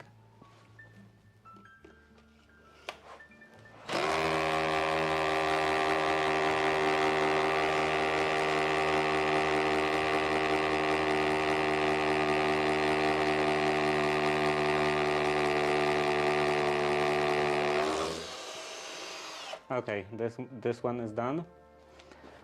Now this one again.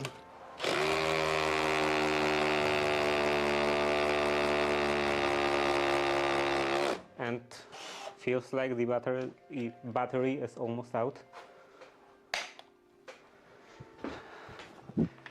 Or a water pipe. There is no sink in here, and this is outside the outside wall. So I don't see what would be the purpose of a water pipe being in here.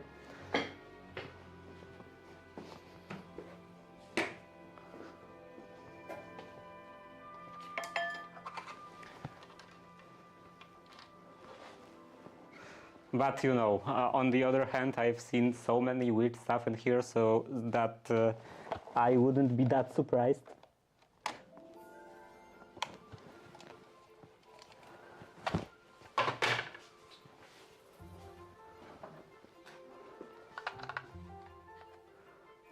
Okay, you're lucky then. There is no running water in this building anyway, so even if I drilled through the water pipe, it still wouldn't do anything.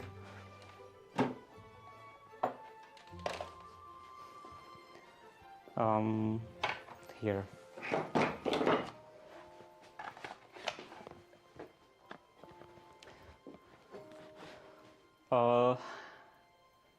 I drilled through water pipe when putting down my carpet. I was screwing down the floorboard and then went through the middle of it. You have water pipes running in under your floor. I guess it is also possible in here. Like I think it's like it's allowed. It's up to the code. That sucks. Lucky it was the heating system pipe. Oh, heating system pipe. So yeah, that would be. That's something we could even have in here, because I have water heating in one room. Like I mean underfloor heating. Luckily it was yeah, the heating pipe, so I shut it off and then proceed to learn plumbing.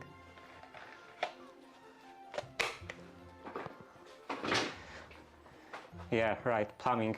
I have to finally replace or install in most of the cases. I have to install the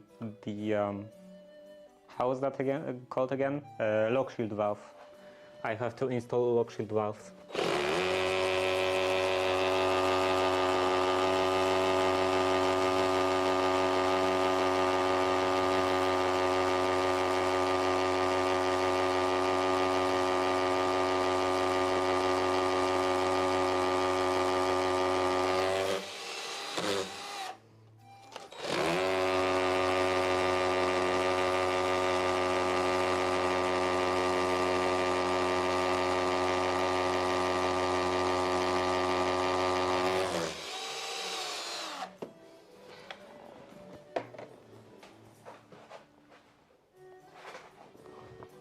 And I think I will replace that one, or re-drill that one, and then replace the anchor, if I can get it out.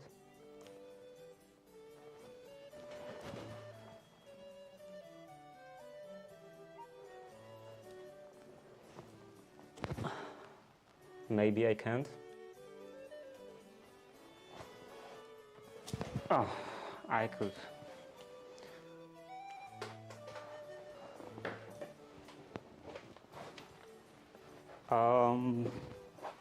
Yeah, let's move this.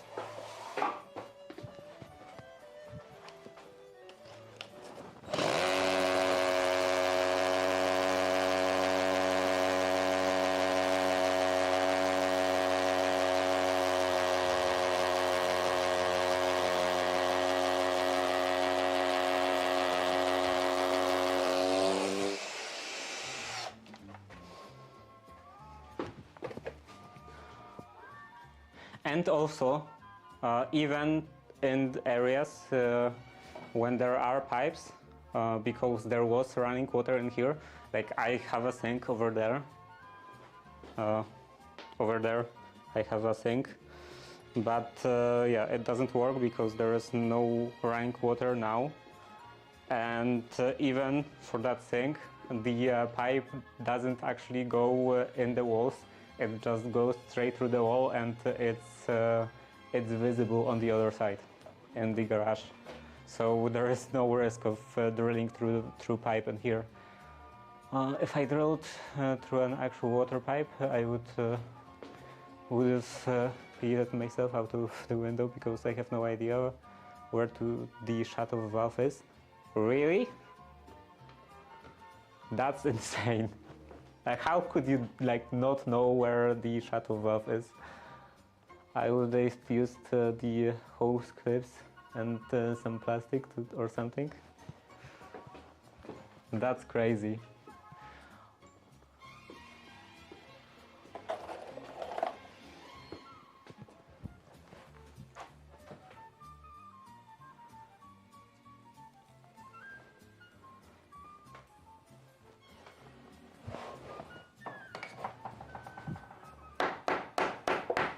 Like, shutting off the water supply in my house is something I do multiple times a year,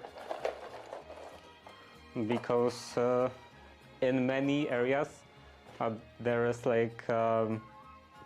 in most of the sinks and yeah, most of the sinks, the faucets are coming out from the wall, so there is no like additional valve in there. So if I want to work on a faucet to replace the seal for example, I have to just shut off the water for the entire building, which is so stupid. Like at least in my bathroom, and also in the kitchen on the first floor, we have those faucets that stick out of the sink, and there's pair of additional valves for the faucet like under the sink, so I can just close those instead of just cutting the water for the whole building.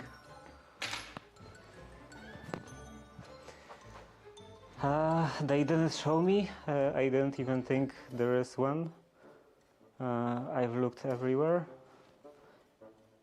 Is there no possibility to like trace the pipes or something?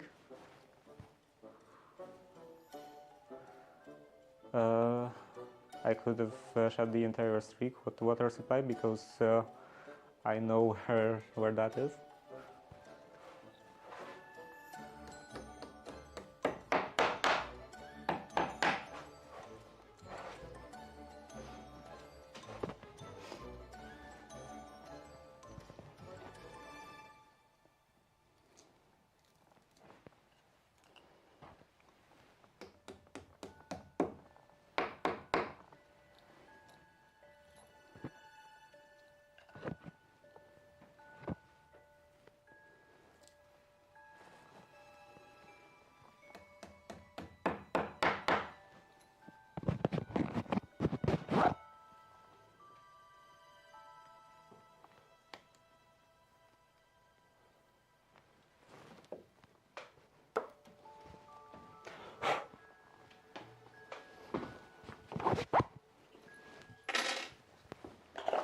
And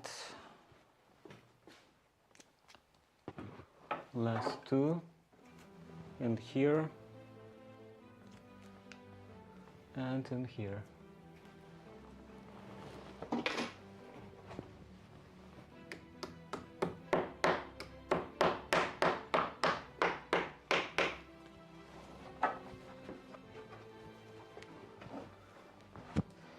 Okay, now let's place this in here.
Where'd that one go?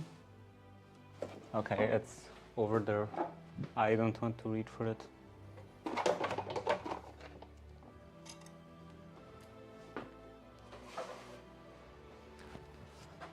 And at the top,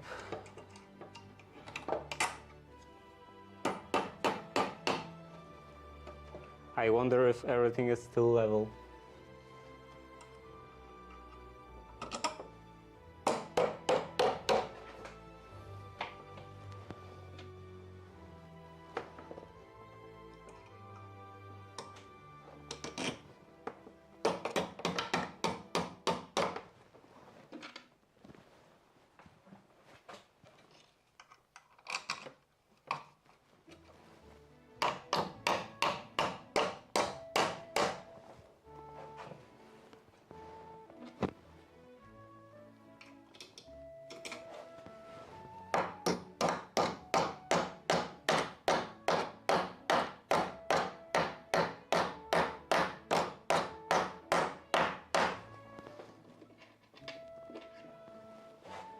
and the last one can go in here.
I think it's good enough.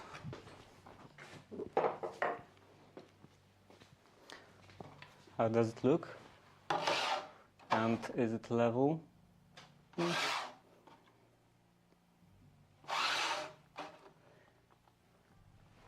It's within lines. It's fine.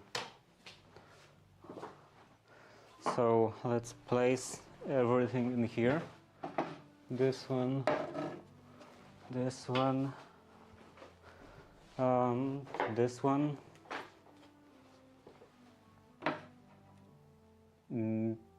This one won't stay straight.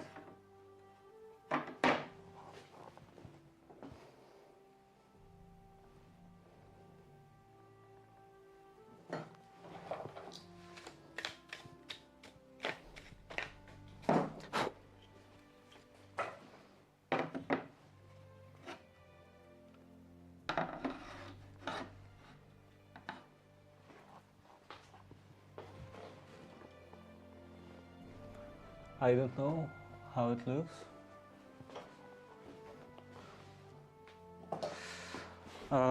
So yeah, maybe I could change this like that. And what else? This.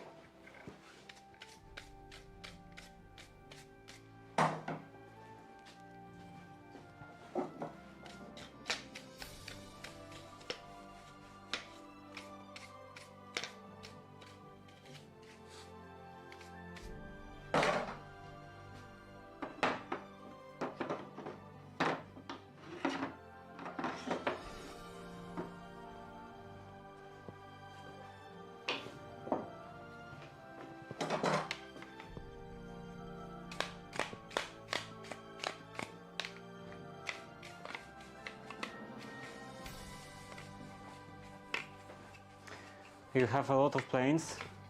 I would still want to have more, especially those molding planes, because that's definitely something you should have a lot of. Like molding planes is this kind of plane that creates a profile. So this one cuts the shape like that. I don't know if that's visible. So yeah, this one cuts that kind of shape, and for each shape, each profile, you need a separate plane. Those molding planes are kind of like router bits. So you can often see that all those woodworking YouTubers have just full shelf of molding planes. I found an adjustable one. You can change the the cut size. Is it a metal one, like the Stanley number 40 something, I think? I don't remember all of the Stanley numbers by heart, but yeah, I know that Stanley did produce a kind of a molding plane that had like a replay wood one with brass rails. Oh, that's interesting. And it was cutting like curved pieces, because you had stuff like this. So this is Philistine plane maybe, or something like that. And yeah, it cuts a rabbit, I think, only a rabbit. Maybe also no. A rabbit is called like the yeah, rabbit, I think it's called like that regardless of the side, regardless if it's along the grain or across the grain, but yeah, with those, with molding planes that cut different profiles, I don't think I ever saw a wooden adjustable one or similar to that one.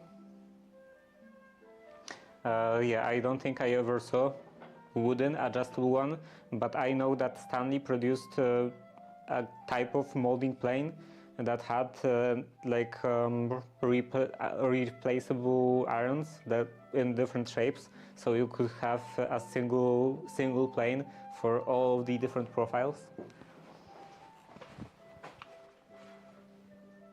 That is kind of nice, but also has its disadvantages,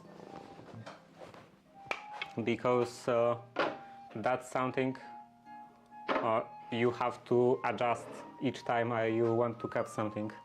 So it has the same disadvantage as a router, because with routers you have to set it up each time you want to cut something, and with those you just grab it from the shelf and you are ready to go. No need to set up anything.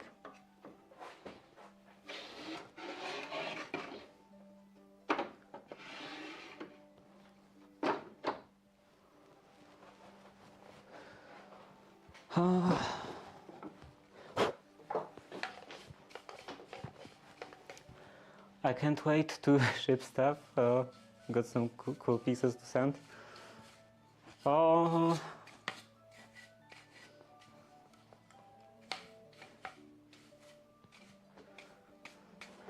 So yeah, I guess I have to take care of that.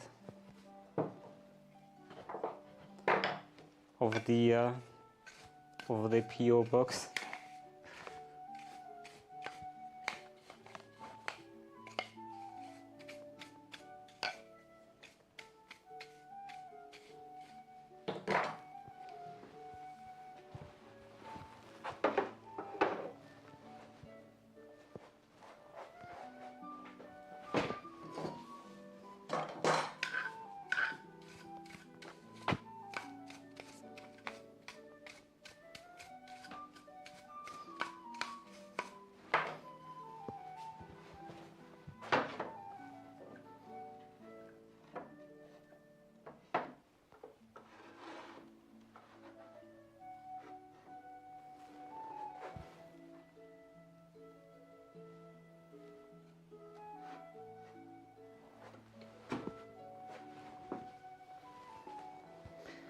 Okay, so now I have a bit less stuff in here on the table.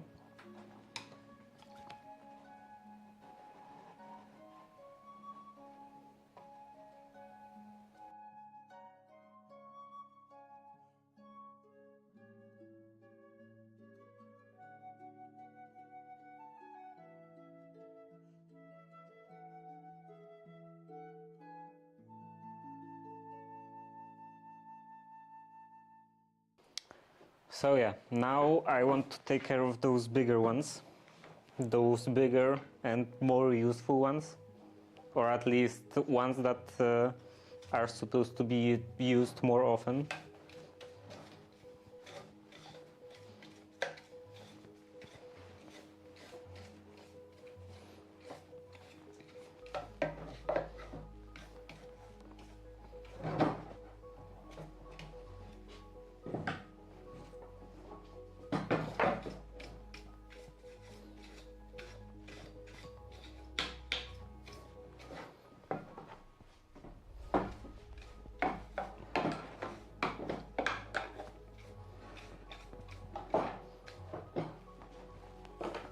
I have no idea what that is about. Like, it seems to be planed from both sides. Like, of course, the bottom is planed straight, but also the side for some reason. Maybe it was for shooting. Is it square? It is square. So maybe that was the reason.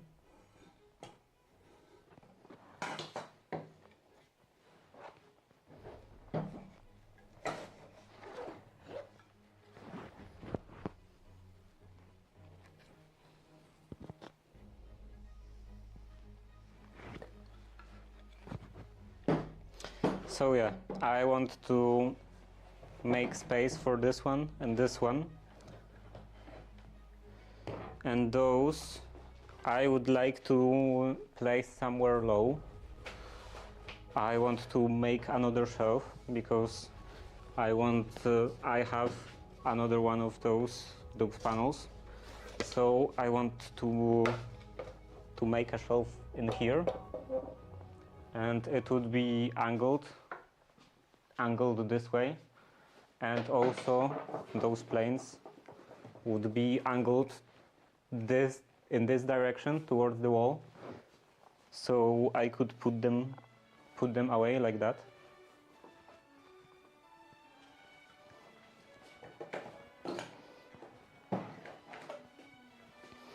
And that, I think, would have to have a support, like have some actual legs, not only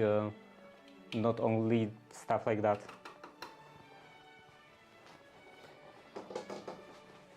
And also, how much space would that take?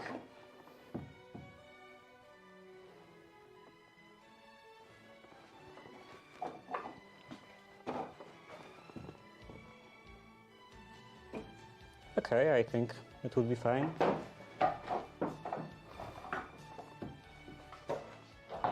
Let's see, how does that look? Oh.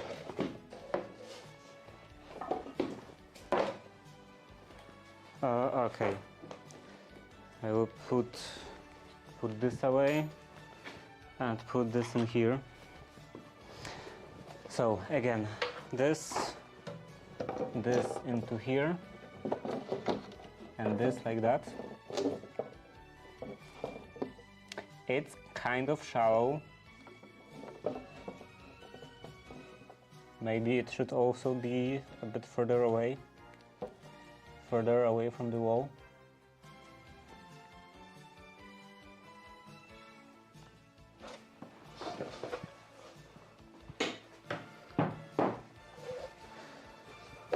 Yeah, I would need a frame for that. White vinegar coming in clutch for separating clay from water.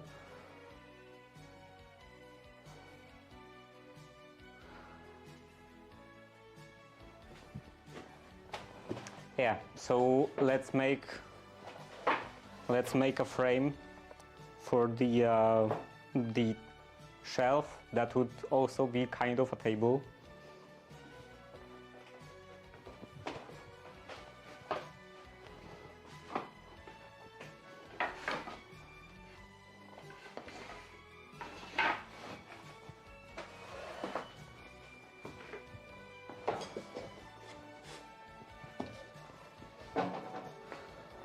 Oh, I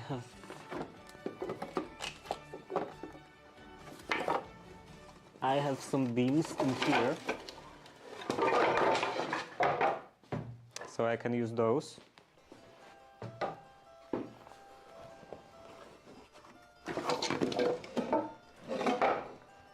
and maybe 2 will be enough. I think it should be enough. And how do I want to do this?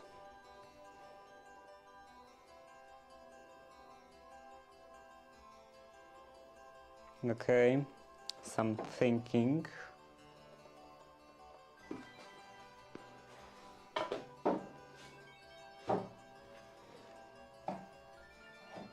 From one side, from the front, I think I would have to cut them up to certain height. So let's say I want to put this like that.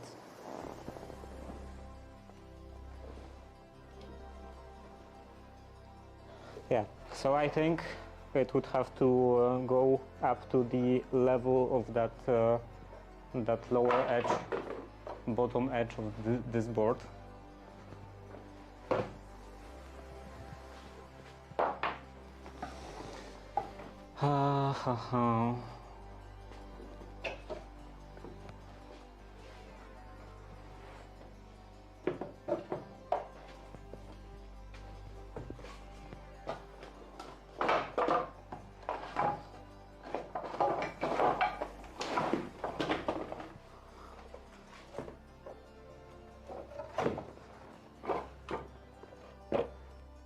I have so much wood in here, and none of it is good quality. It's just some stuff that I got for free.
Table legs are already.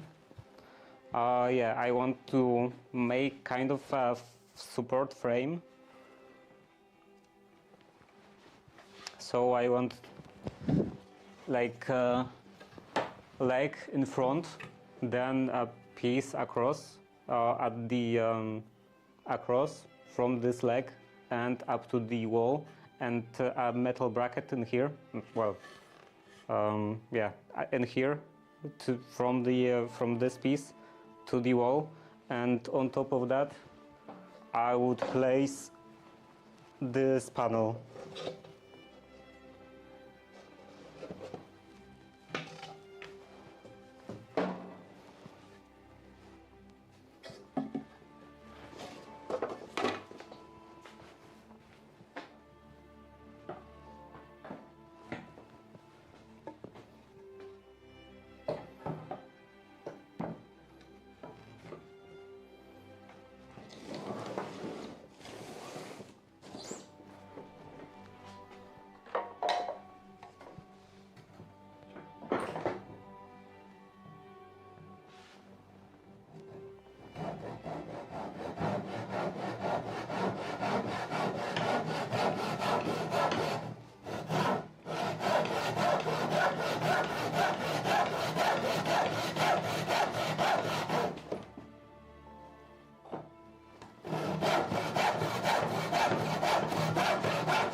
Okay, this can go over here.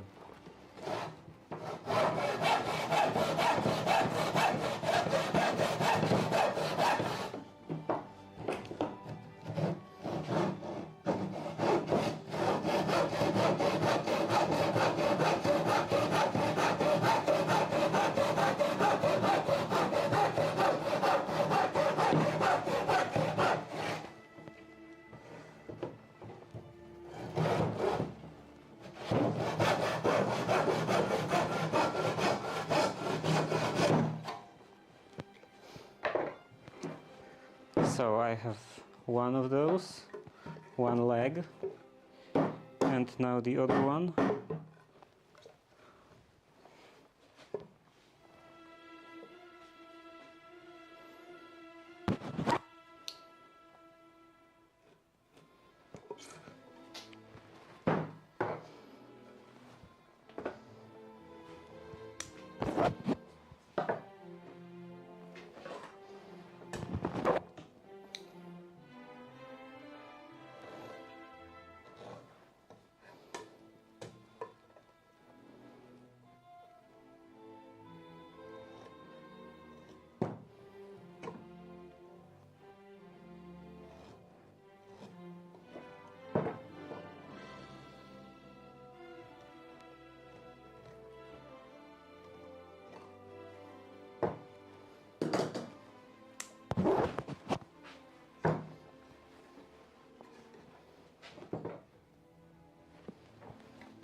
Okay, and the other one is done.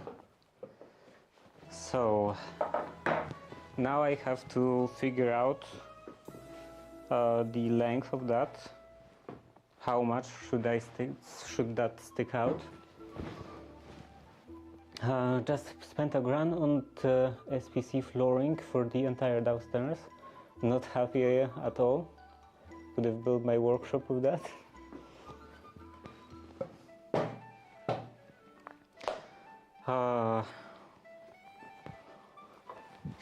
This would go in here. Actually, how much room do I need for that? So let's say I want them like this.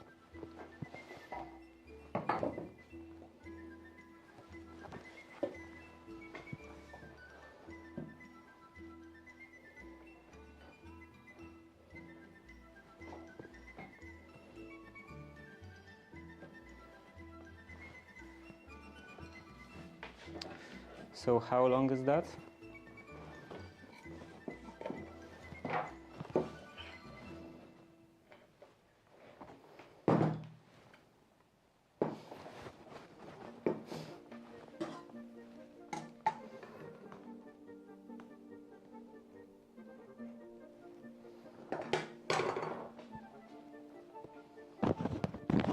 That would be fine, I think.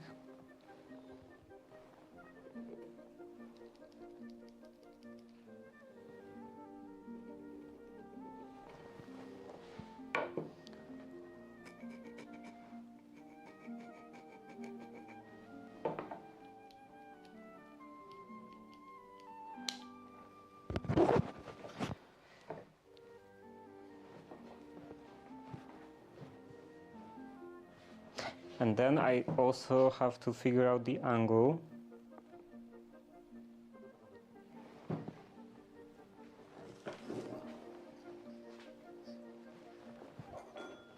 How can I figure out the angle?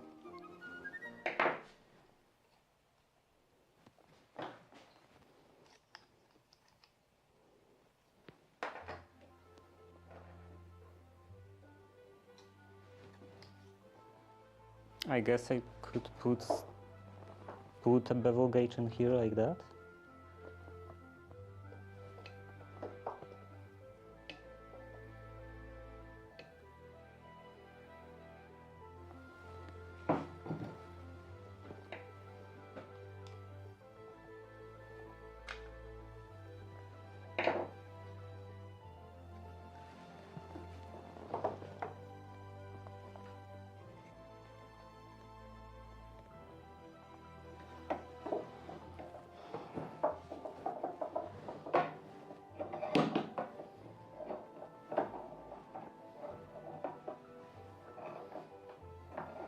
Okay, I have a bevel gauge clamped in my vise, and let's see.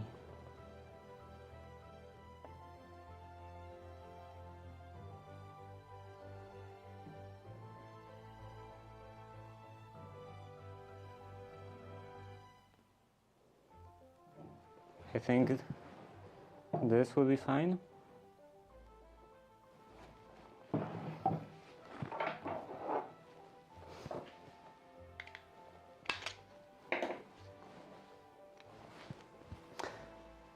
Now, what to do with this?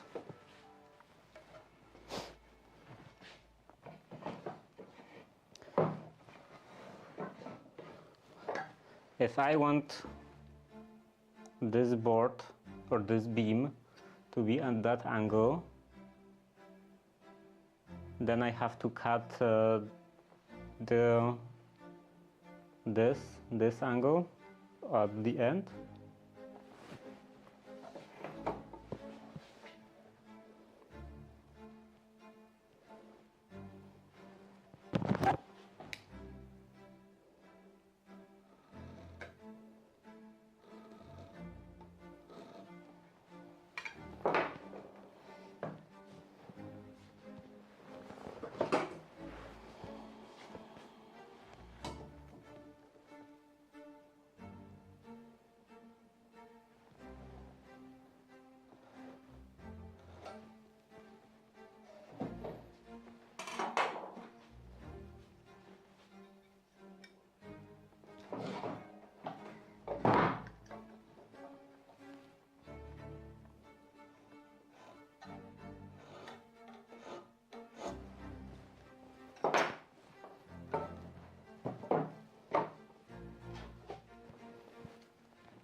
And then I would also have to cut this angle on here.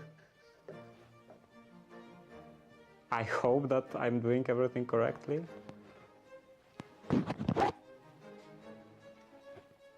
Yeah, looks like it should be good.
And then this goes this direction, so this is the top, and I want this to reach up to here.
Yeah.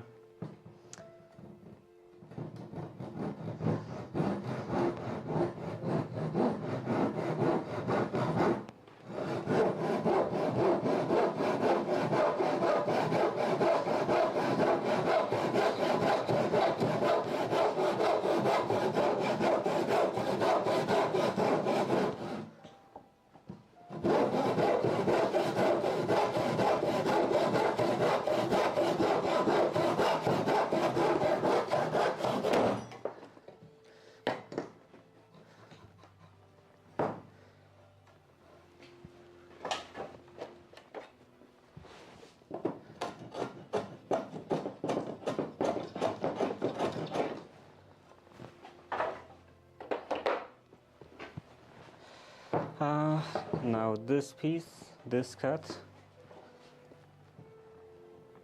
this one is, actually this shouldn't be straight. This should also be angled. And at the same angle,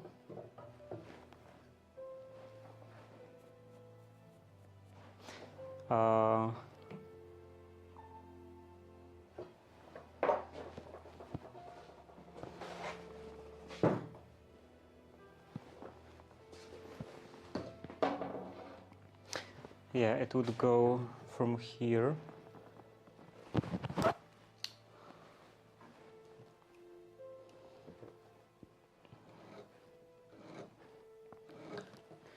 From here across.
it's binding a bit.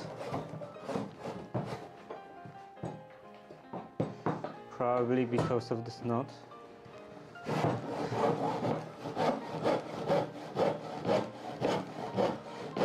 Wow. Okay, so I have one of them. Now I have to cut another one.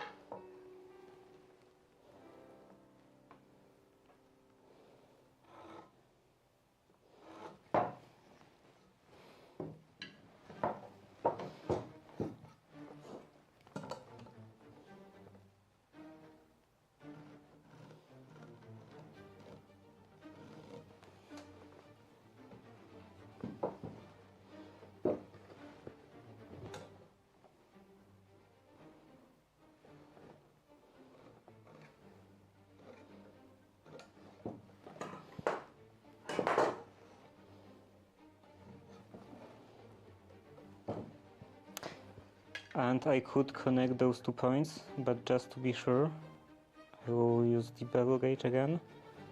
And it looks like they are lined up. Yeah, they did line up. So now I can cut this one. This is ready.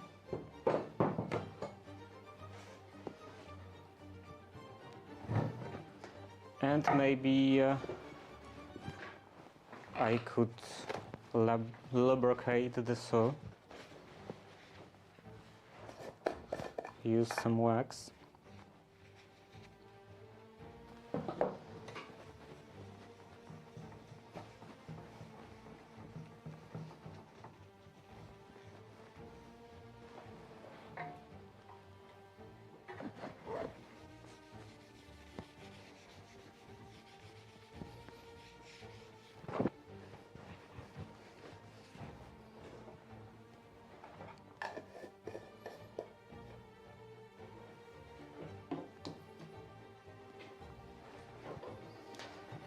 Okay, so let's sew.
Okay, are they the same? Yeah, the length is roughly equal. So now I have those.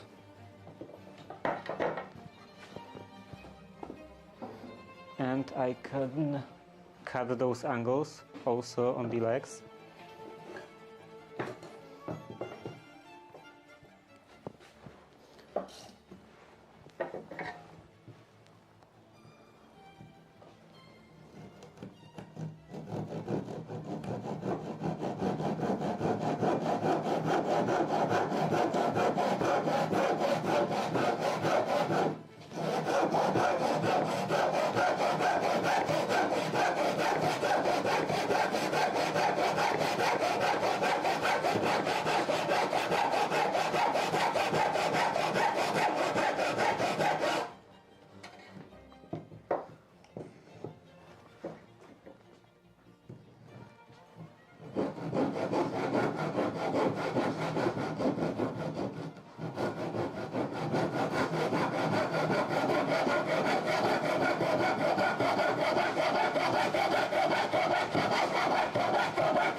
I can attach this like that.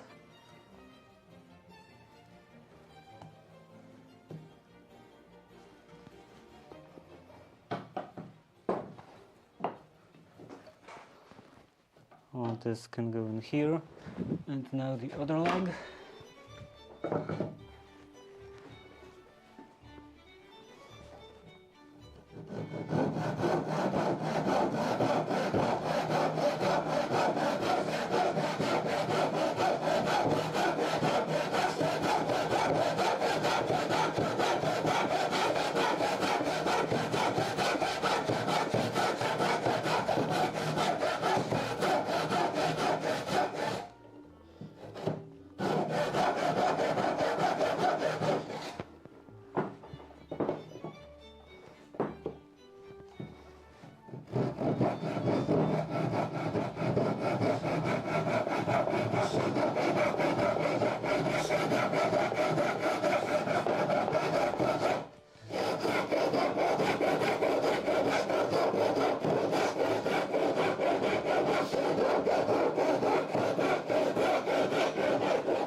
Okay, now I have to attach somehow this to that, and maybe I will do some. I will make some actual joint instead of just screwing them together.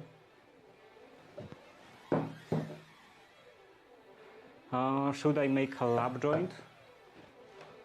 Or well, I don't think you would call that a mortise, mortise and tenon, if it's cut at the end like that. But yeah, I don't know if I should cut off half of that and half of that on the other end, other piece, or do a bit one third sticking out in here, and then cut out one third in here. Like with the second method, I would have to use a chisel to chop out the middle in here. But it would kind of provide better support, I think, because there would be no risk of like this falling off to one side. Though on the other hand, I don't think it would have that much load for that to be a concern.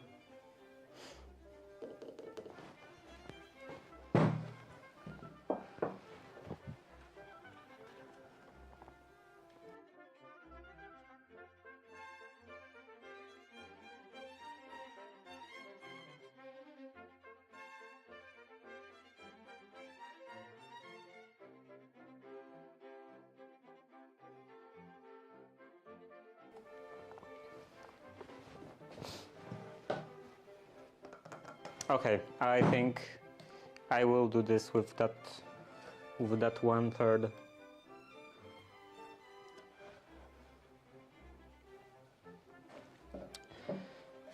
So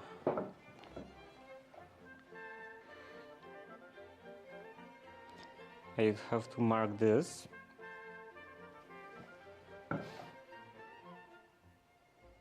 Actually, I will first take care of that. So let's mark it this way. This on top.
that and the other one.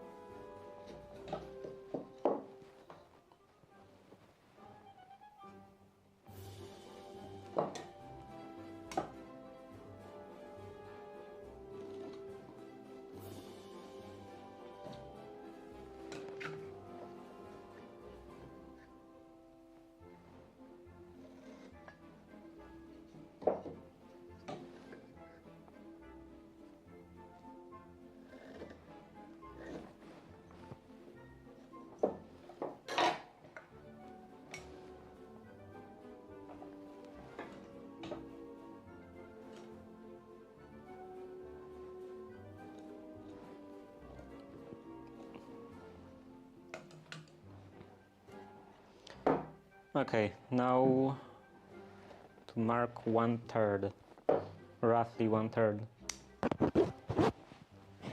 Or maybe I could adjust this to the size of a chisel. Make this, for example. Yeah, so this would go. It's actually almost perfectly a size of that groove.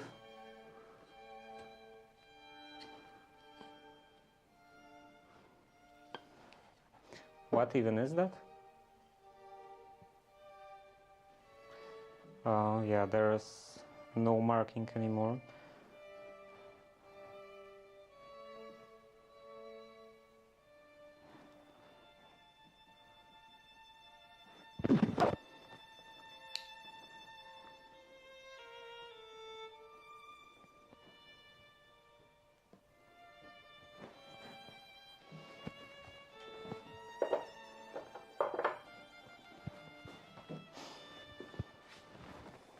It's quite hot in here.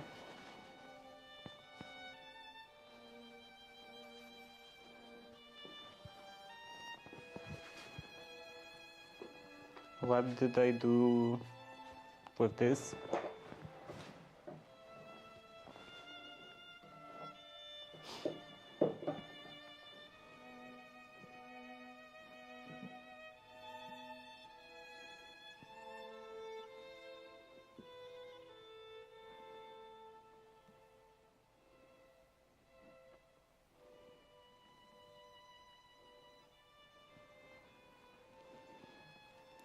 Okay, this goes up to here and up to here, here, and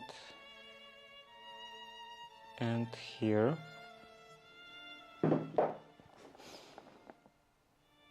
and here.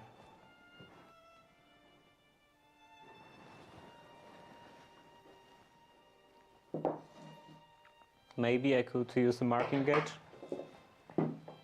This would probably be smarter.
And put a bit of graphite in that groove. because it's not that visible when the beam is very rough. Okay, and I will do this on that one.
Looks like people really don't want the door restoration, because I've noticed that when I do anything at my workshop, even if it's just drilling holes into the wall, I always get a lot more viewers than when I'm painting doors or when I'm like doing anything related to that door restoration.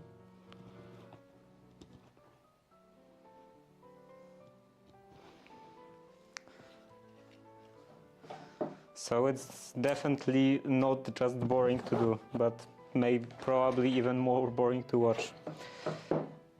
So yeah, now I want to put both of them in the vase.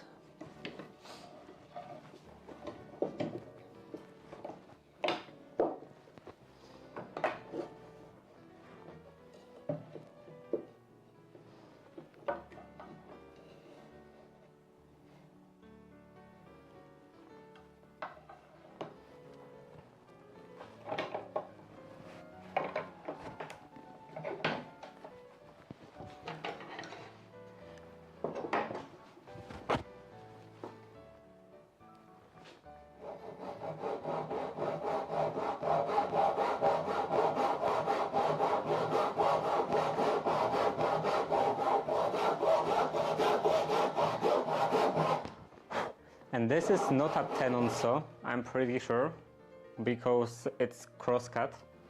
And tenon saw, it should definitely be rib cut.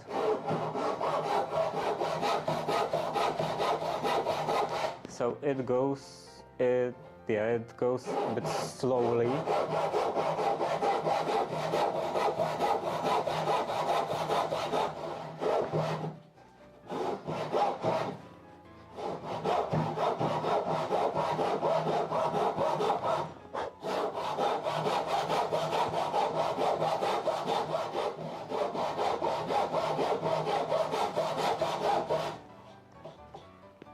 And to that you can add the fact that this saw is not very sharp.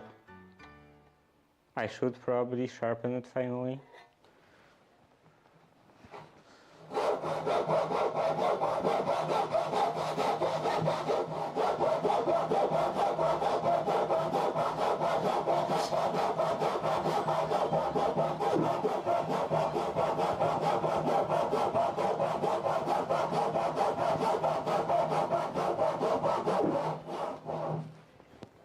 Do I have marks on here? I do.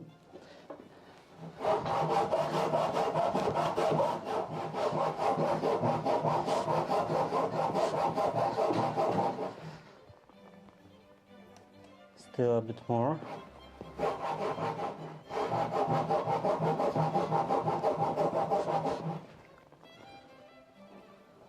Still a bit more.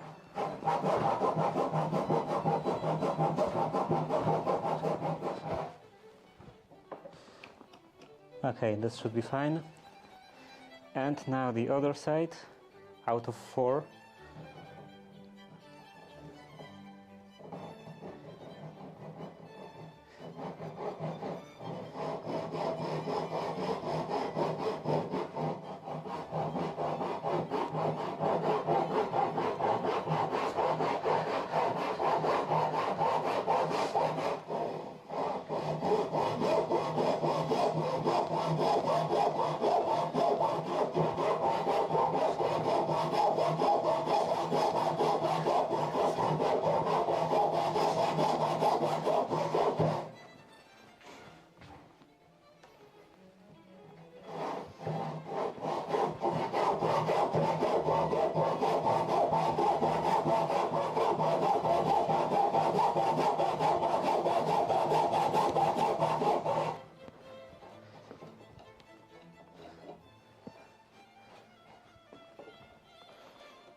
This is not going straight, but it's fine. Nothing in this workshop is straight.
I don't even remember which one was I using for my forehead.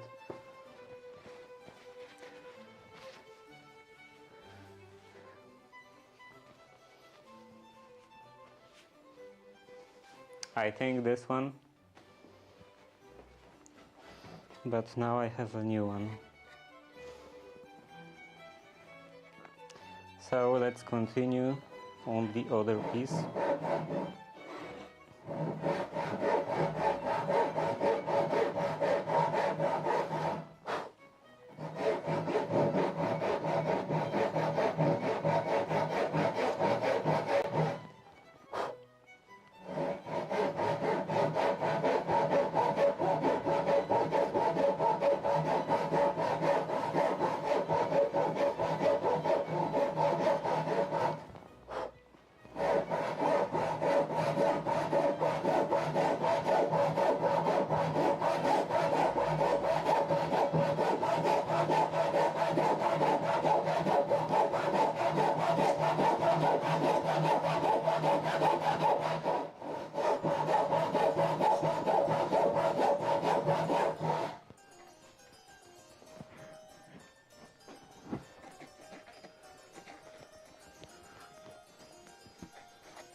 Okay, this is also done.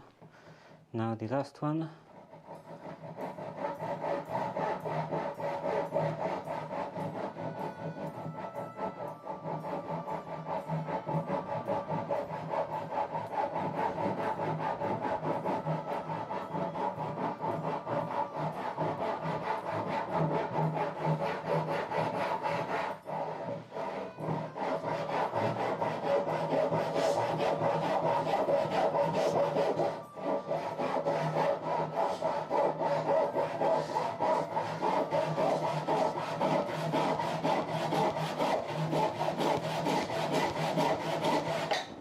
And then I will only have 4 more cuts to do on the legs.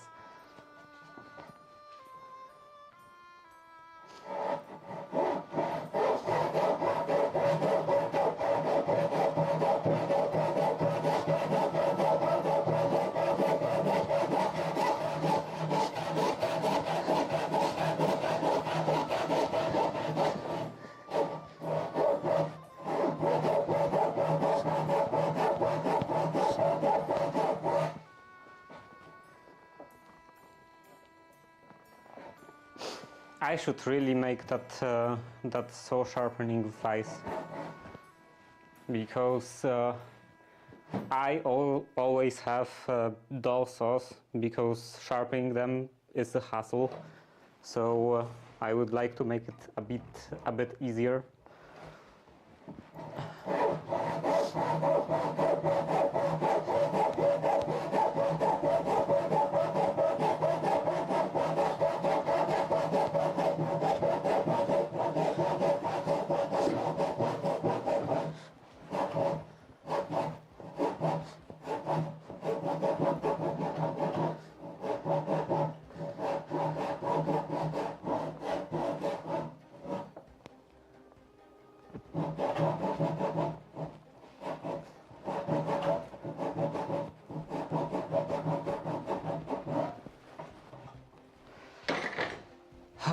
Okay, this is done.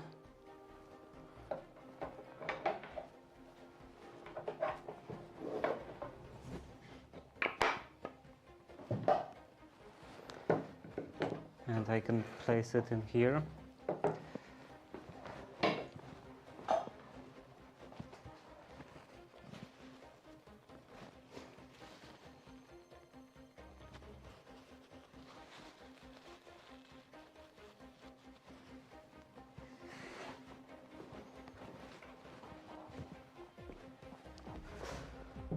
Place it in here and cut this. Cut on this line.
You'd be better off using a butter knife? I don't think so.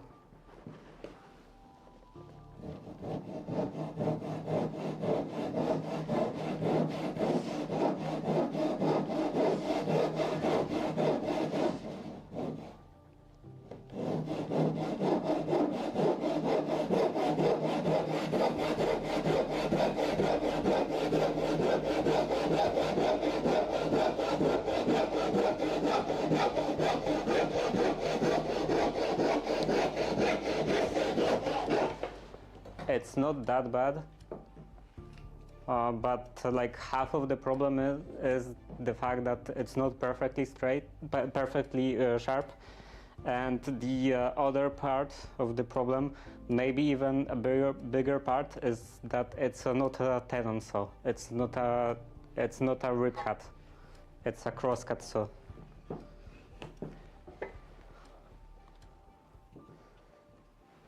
So ripping with this is not very efficient.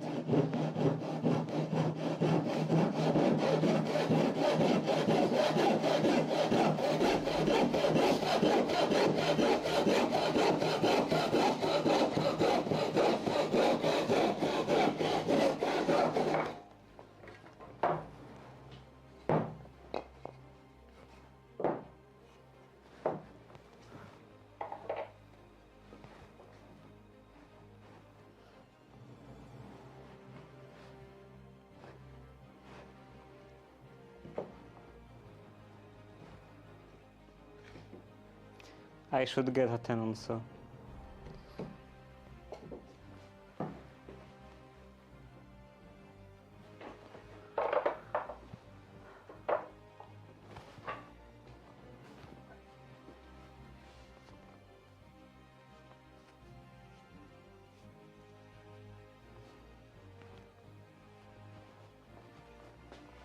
I think there is like 1,000,000 degrees in here.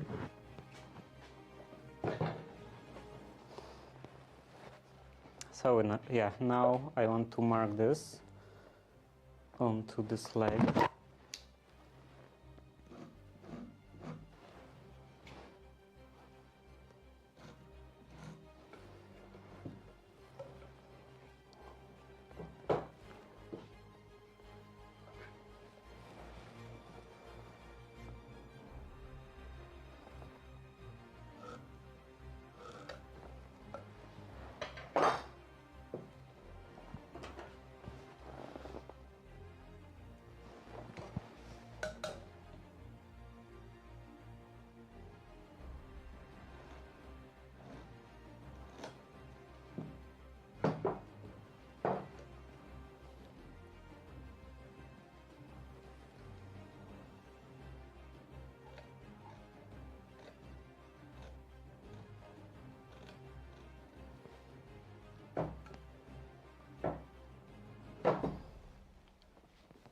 And onto the other leg, which is in here, right here.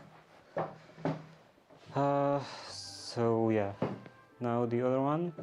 Maybe I will mark this. This will be 1.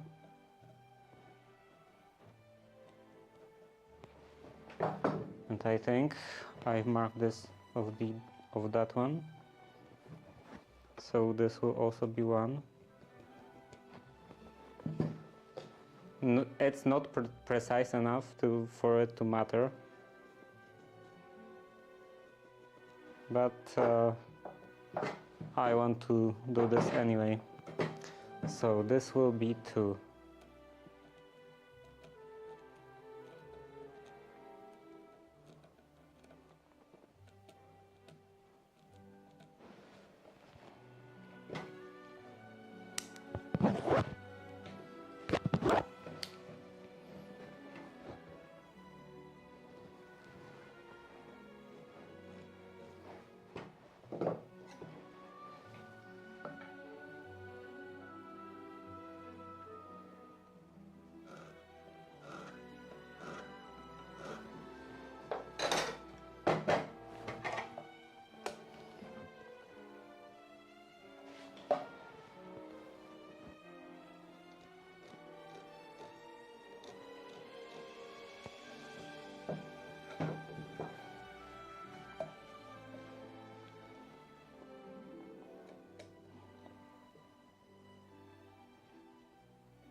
Let's make it darker.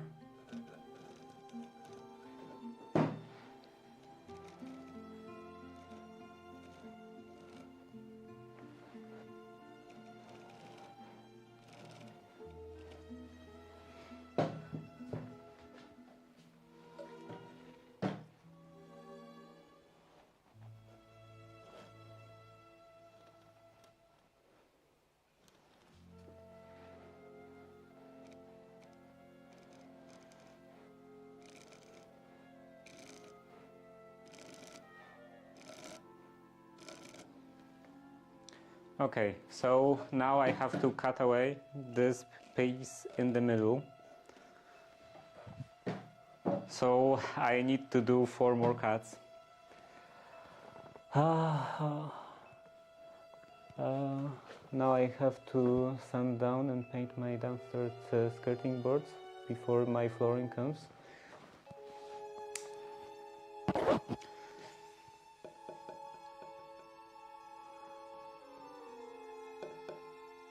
Sounds like a lot of work. I have to sand down my still my door frames. Well, 2 of them are kind of ready for painting. They still need some like finishing touches, but other 2 are just completely untouched. So I still have to take care of that.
Maybe I should do this other way around after all,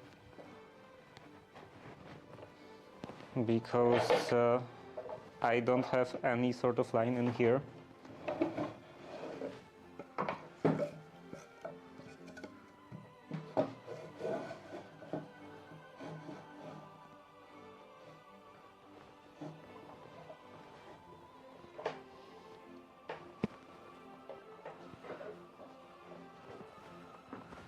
Not even going to attempt to take it off the wall. I don't need to add wallpapering and plastering to the list.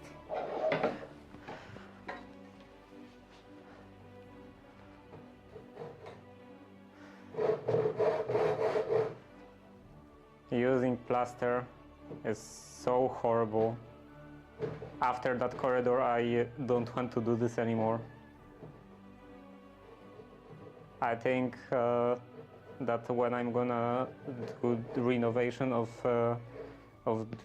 the room next to the corridor, I'm just gonna like tear down the existing plaster completely and do a drywall. Because working with like putting like fixing the plaster and working with existing plaster in general is so horrible, especially in that building where everything is out of everything, out of flat, out of straight, out of square.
How much plastering did you do, and did you use undercoat plaster as well as finishing plaster? I'm not sure if like the methods we use in here are the same as in the UK. So I'm not exactly completely sure what you're referring to as undercoat plaster and finishing plaster, but I think I did. Like I used plaster that was like very grainy, very rough surface, and then I on top of that I used plaster that was very smooth, like kind of like a dough, and what was the rest? You have to sand the wall down, then PVC, and is to create wooden straight edge, redo the entire wall. If you wanted it done, it's a nightmare.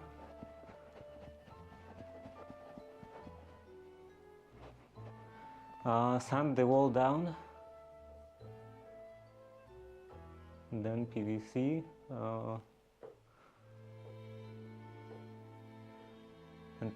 and create a wooden PVA, not PVC.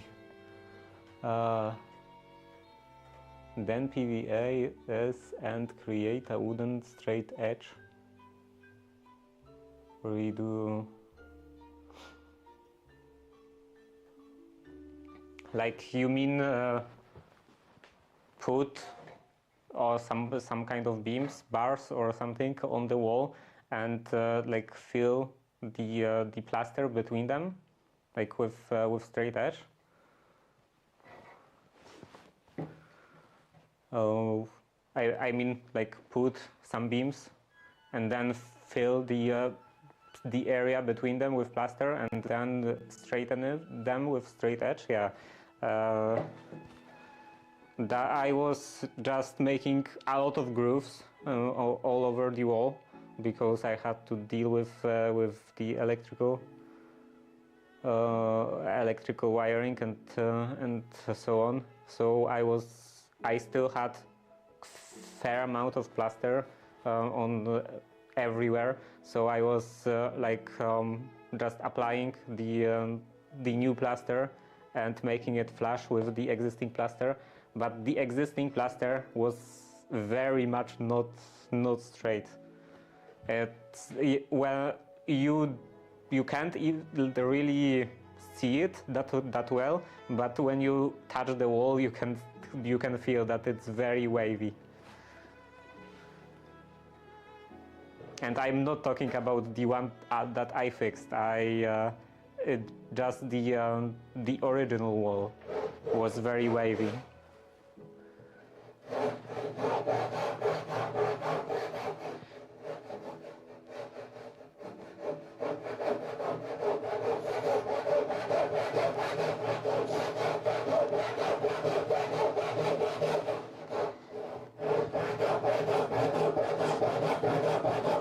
Ceiling is also very wavy, like everything in here is just horrible in general. That's why I want to just tear it all down and use drywall, because there is just no point in trying to get it straight. There is too much wrong with it.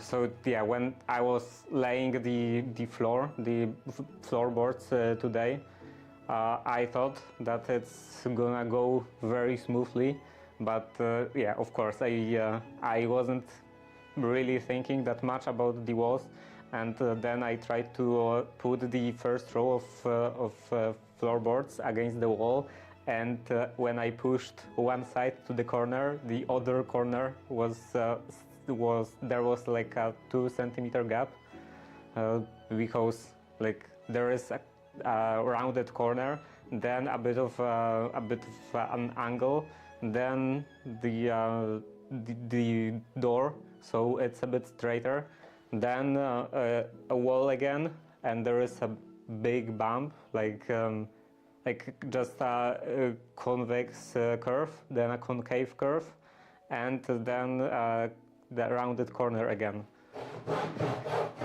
So I had to cut that profile into those boards to make them fit.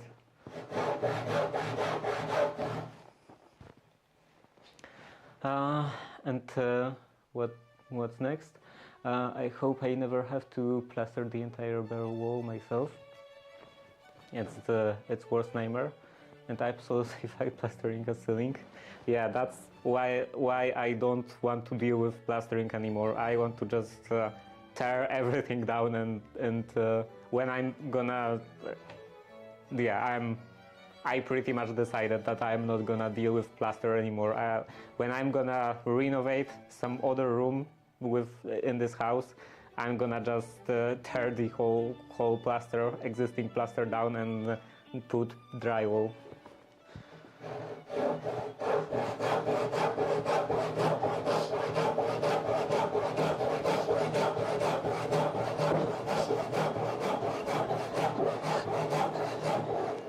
And in that corridor, like I was talking about how much I hate sanding the ceiling and all.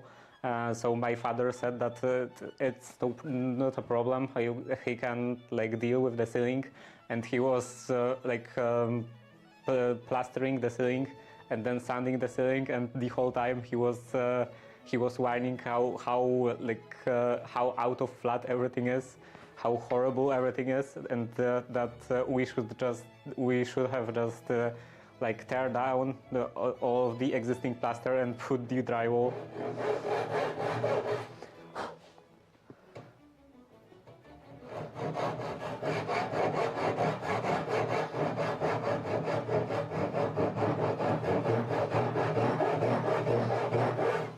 Because that's what he did at my other grandmother's house when he was renovating it.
Some more wax.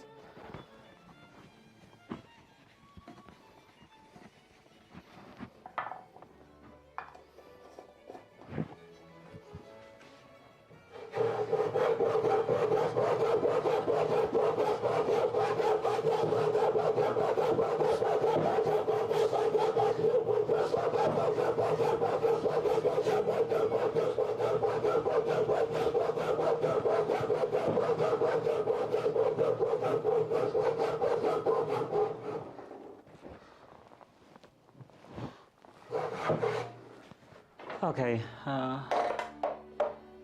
that's done, mostly done, and Now I can chop out those pieces with a chisel. I haven't got 10 years to master the art of plastering. I prefer to just learn how to make plasterboard. I think you should sharpen the saw. Like right now, it's painful to watch. The problem is that even if I sharpened it right now, it still wouldn't be perfect because it's a crosscut saw and I'm trying to rip it with it. So it's just gonna be inherently slow.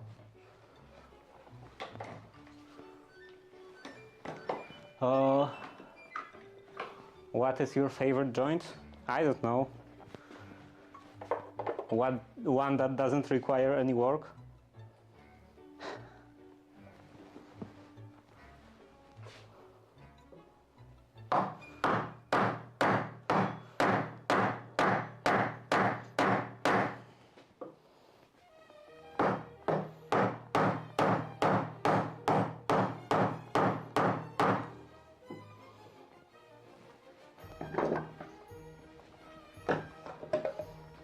Maybe I should do this over here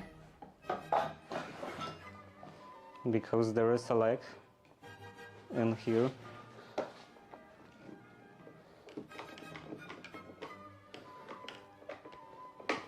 And it's a bit better to chisel on the leg. A rolled one, bad joint then. Yeah, like most of the stuff in here I just screwed together.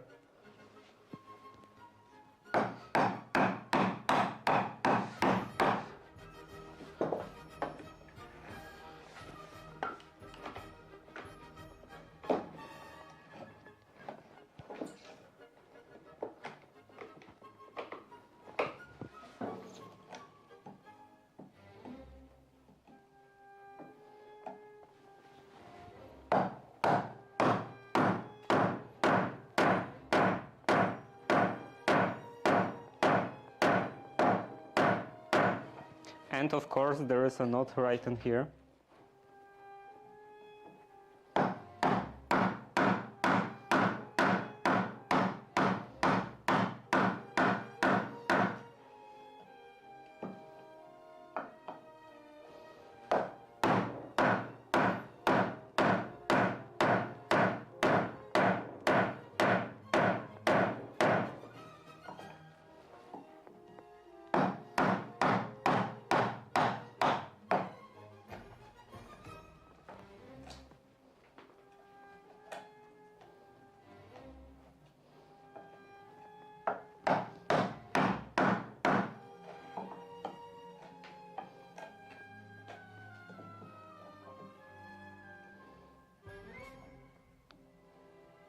Yeah, I never thought about having a favorite joint.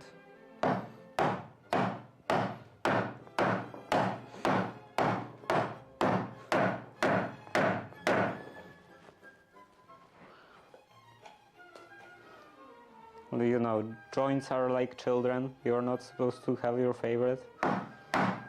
Or at least talk about this loudly.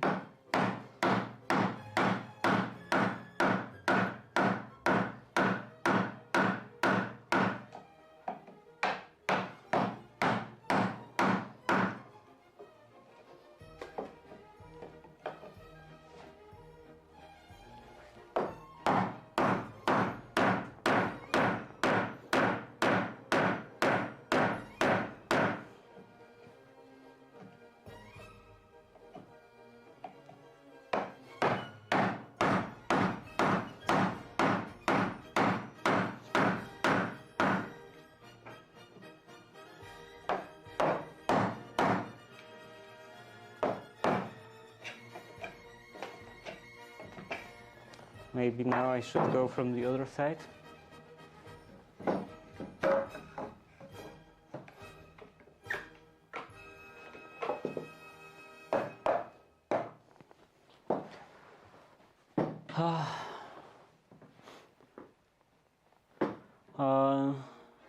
What do you think of the Gridfinity 3D printed workshop sorting system.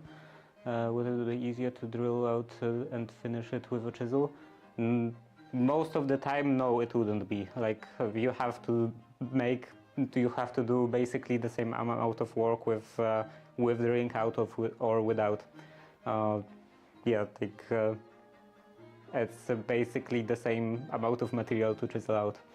And Gridfinity sorting system, I think it's a lot of stuff to print, and I prefer to just use already existing containers, mostly food containers.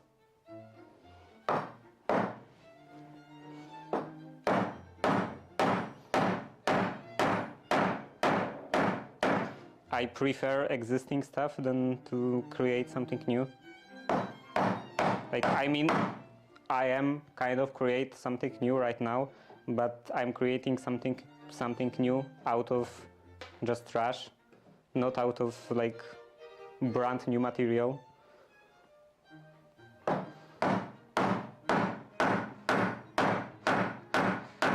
So I have over 100, definitely over 100, maybe close to 200 jars in here with different types of components, and the idea that I would have to print the same amount of containers, it would take so much material.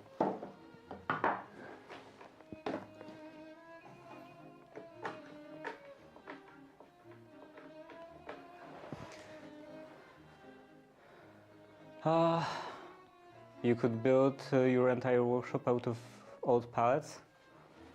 Yeah, like, but working with pallet wood is not very enjoyable. Like, pallet wood, it's very poor quality. It has a lot of knots and stuff, and stuff like that, like knots and other defects, make it harder to work with the wood.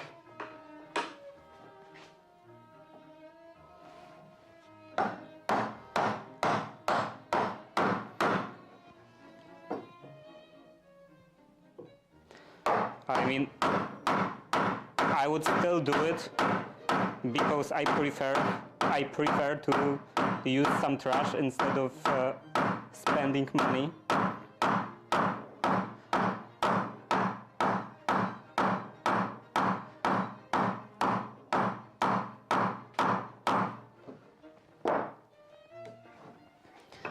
But I would suffer while doing this.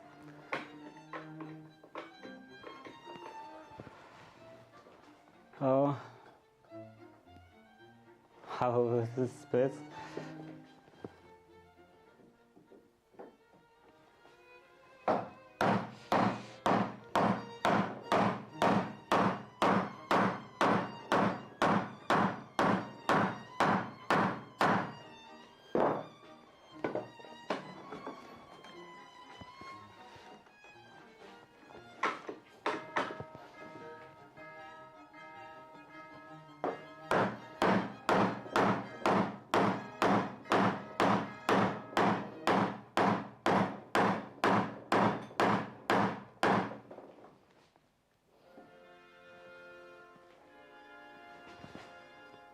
Maybe I'm going too shallow.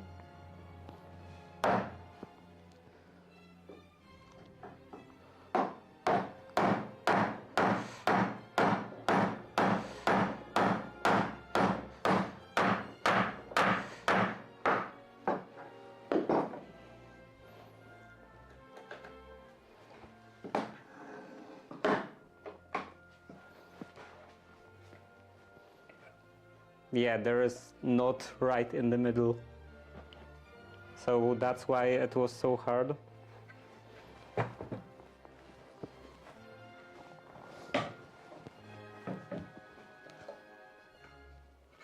Are there any knots in here? There is a big one in here, but I don't think it goes through this area.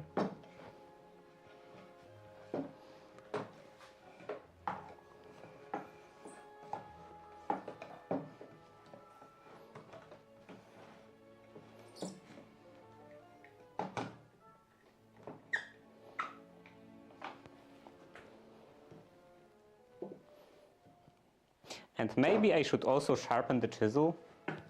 Maybe that would be kind of beneficial.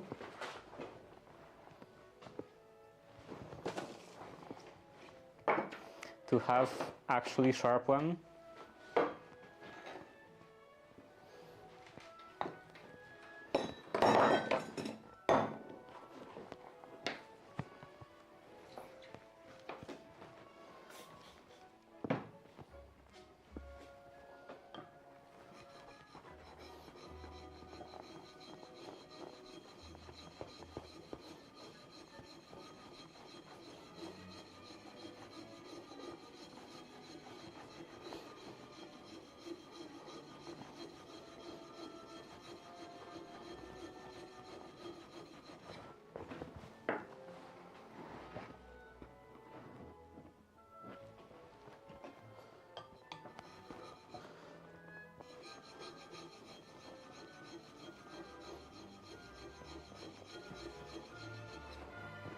Okay, let's assume it's good.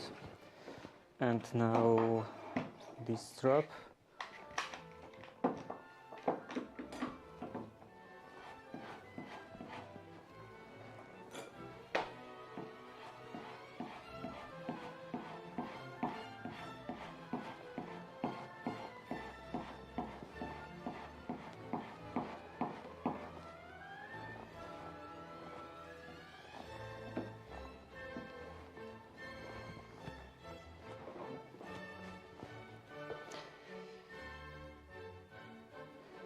So let's try that one.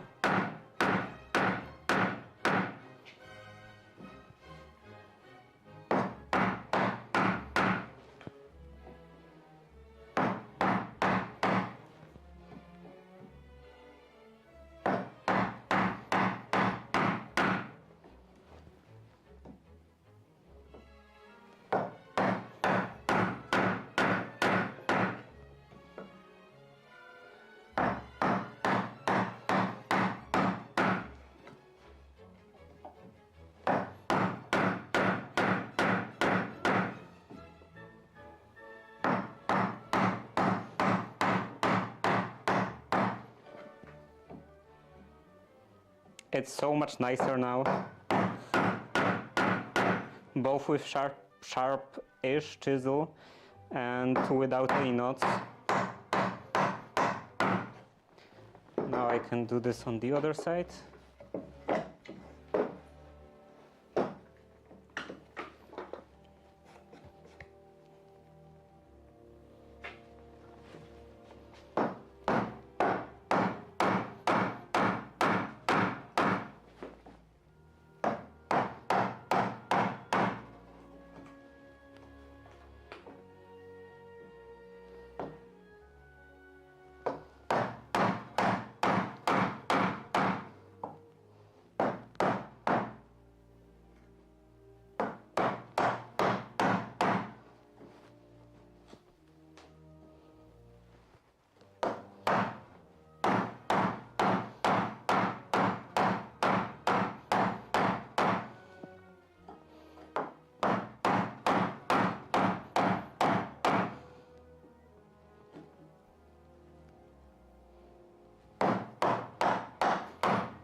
Okay, that one went much better. And I will put them actually a bit higher. I want to clean them up.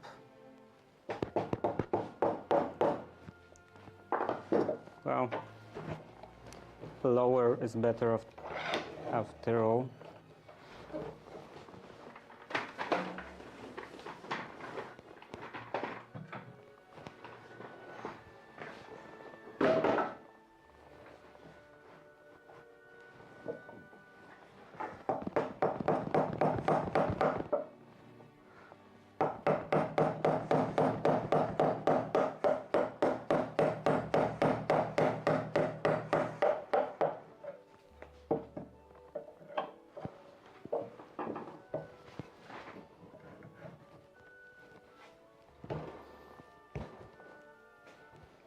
Okay, this worked out practically perfectly. No need for adjustments. And now this one.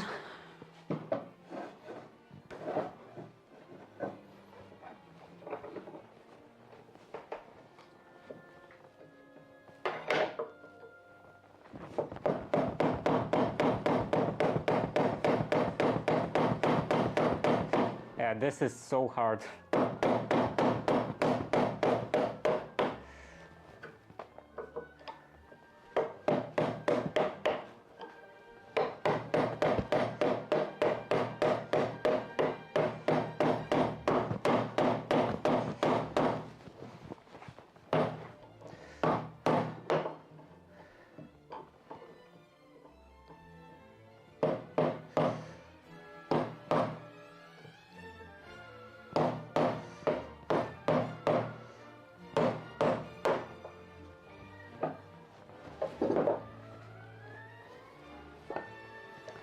And this one.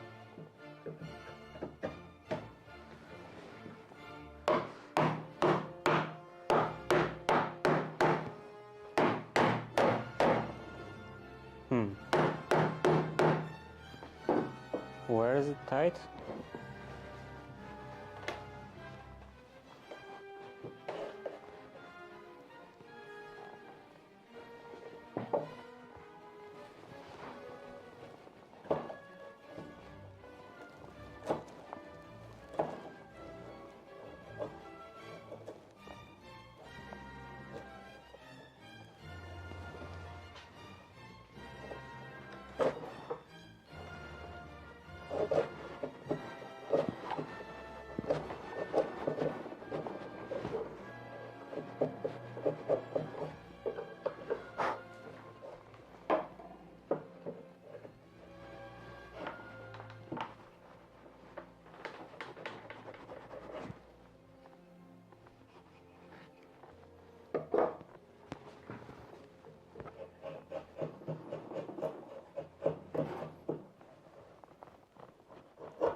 Okay, I think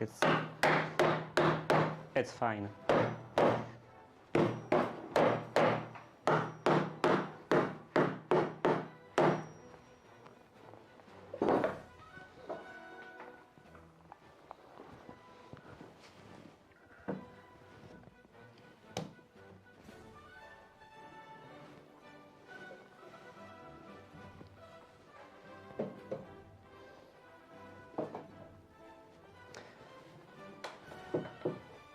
And then let's see, this goes through here.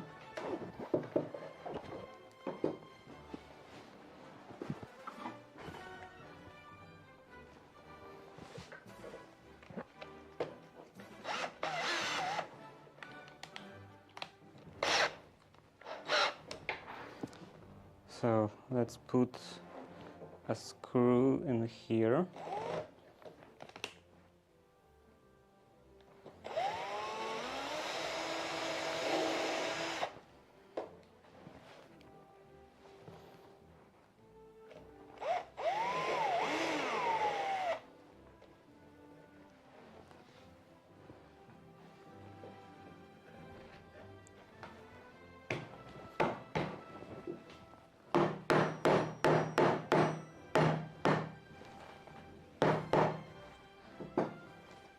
And then I want to just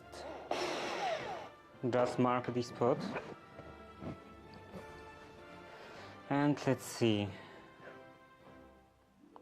Yeah, I want to move this in this direction, so it would pull down and forward.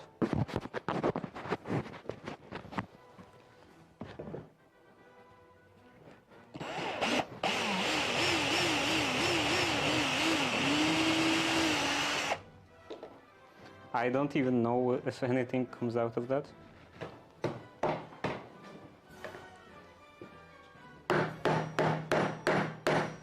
Maybe the screw will just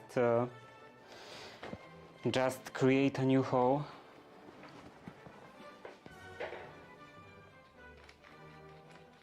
It works better with dowels, for example. That's mostly used with dowels.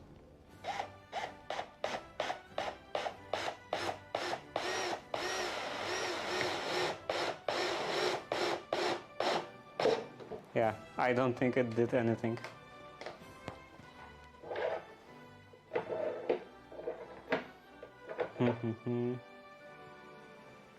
I can leave it for later. So yeah, now I have this. And the other one, actually, let's check if the angle is the same.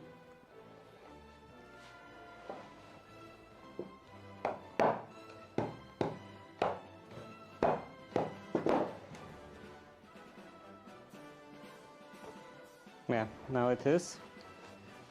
So I will put a screw in here.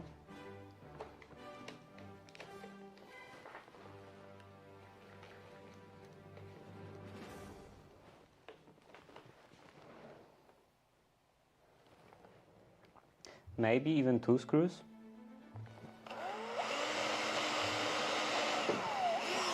Or maybe not.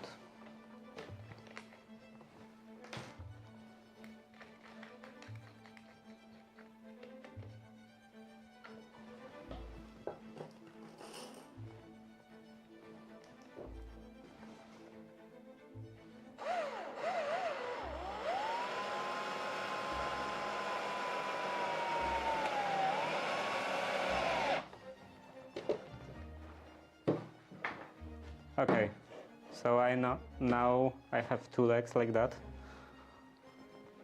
and I can put brackets on the bottom to attach them to the wall, and then on top of that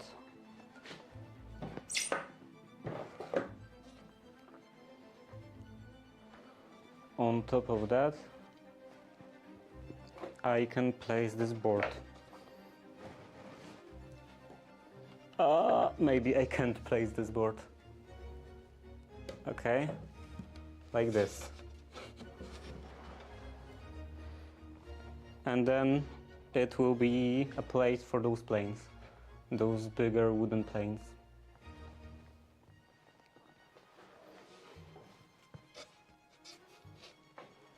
How about not perfect? Maybe I can make something across.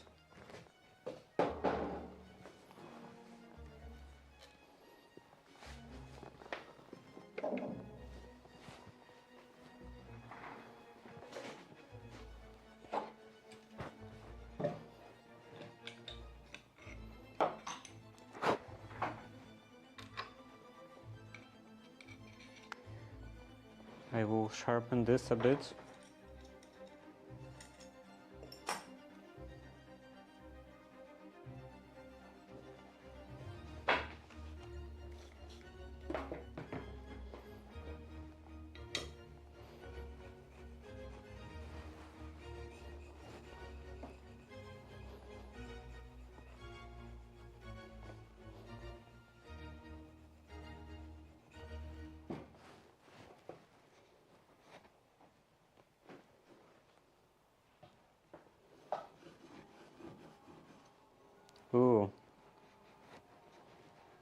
it wasn't very clean.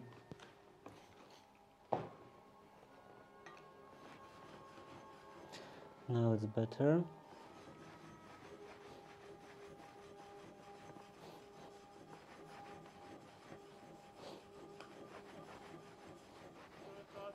Sur terre, il est de merveilleux matins clairs.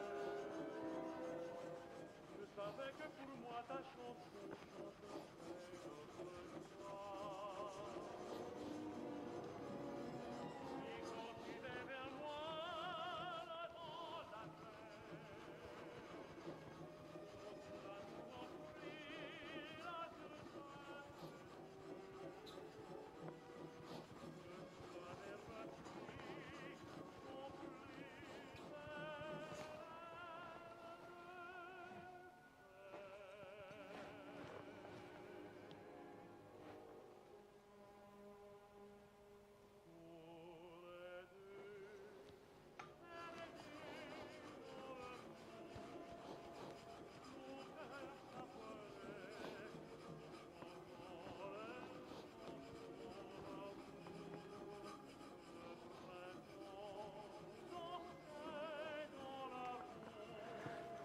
To super beam across each leg, 2 super beams across each leg would be best, or one in the middle is the easiest option, I imagine.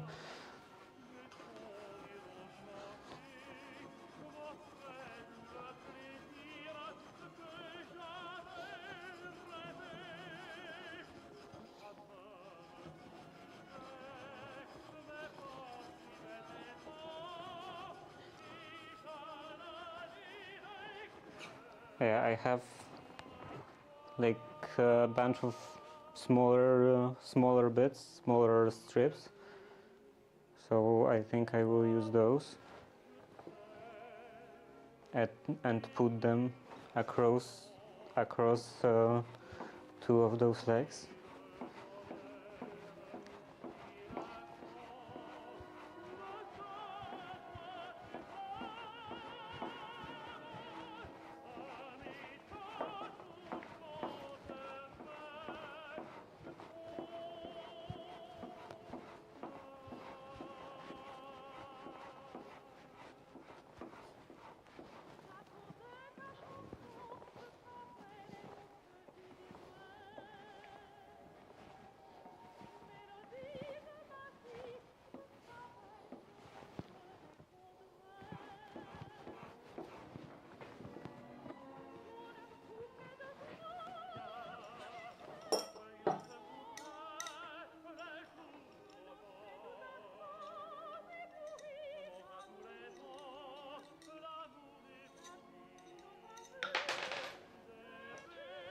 I'm never sure which way should that piece go.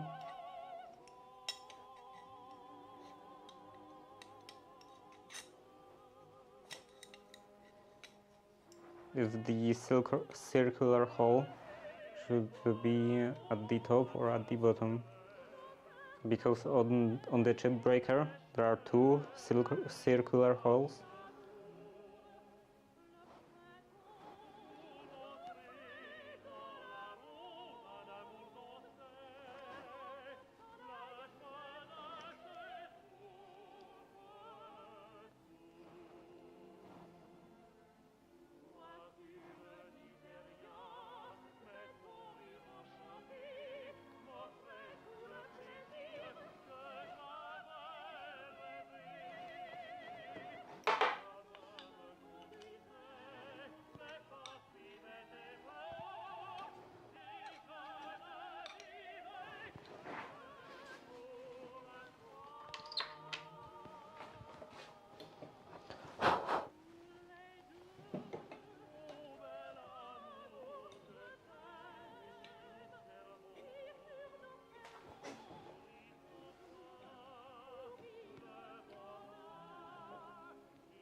Okay, there is a wooden chip stuck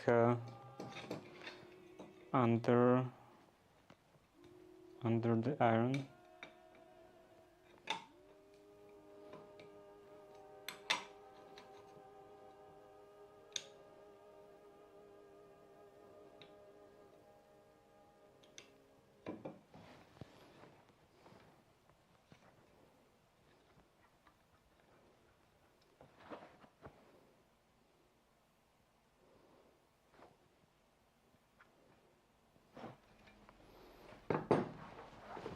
So let's take this, and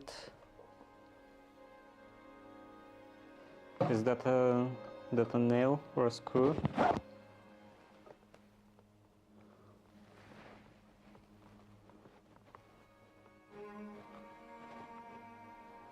No, doesn't look like it.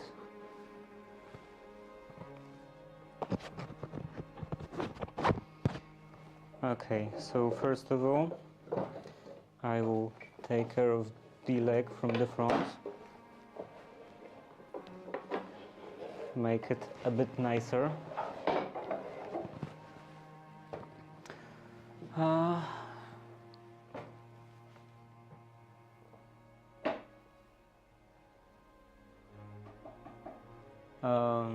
To support beams, I've already read that you should create a pedal-powered miter saw, and pedal-powered cross-cutting saw should fit your style.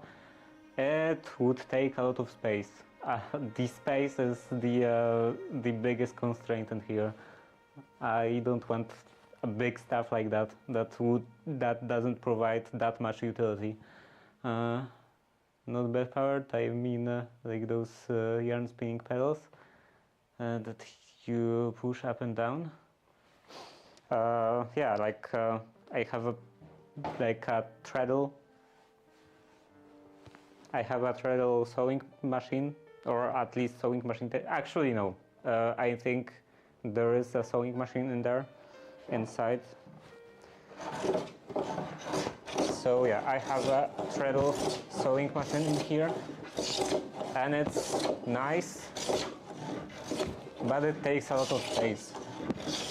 I actually want to get rid of it, at least from here.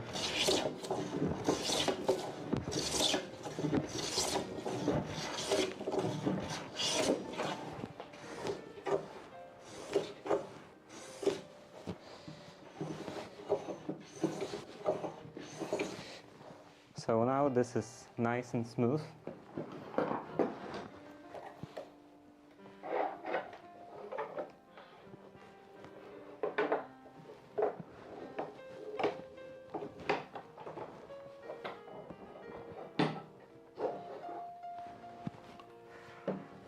And from this side, yeah, like that.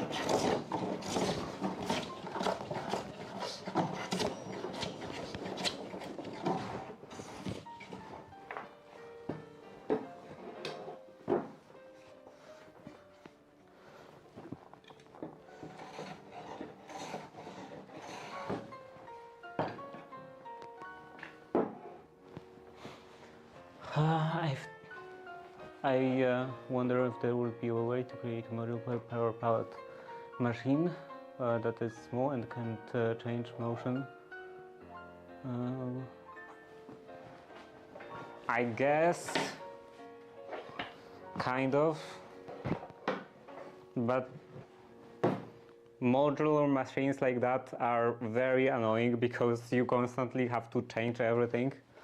No matter what you do, you have to constantly set it up.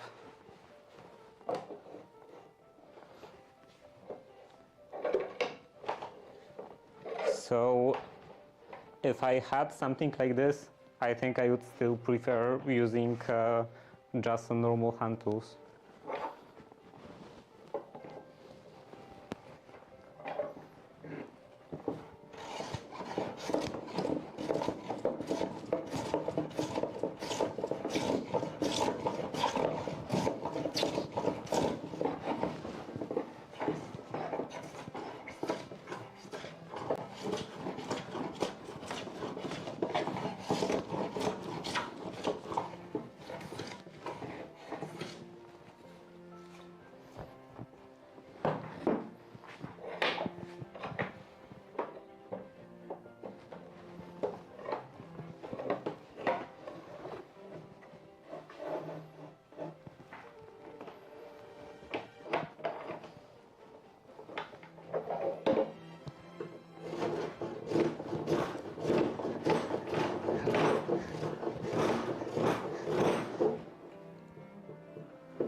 This is not the greatest.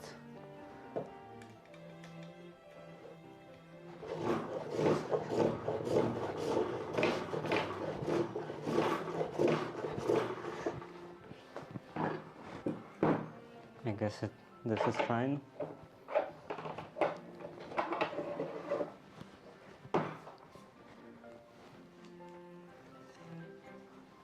Yeah, now it doesn't have at least huge amount of splinters, only a moderate amount.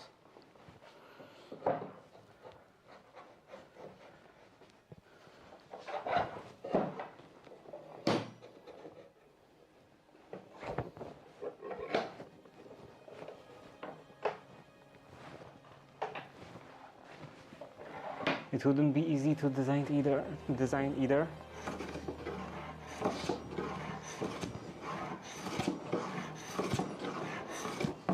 I bet that someone already designed something like that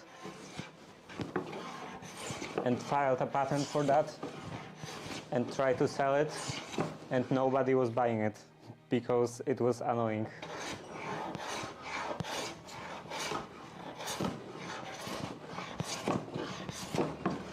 It's often the case with a lot of tools in like late 19th century, early 20th century.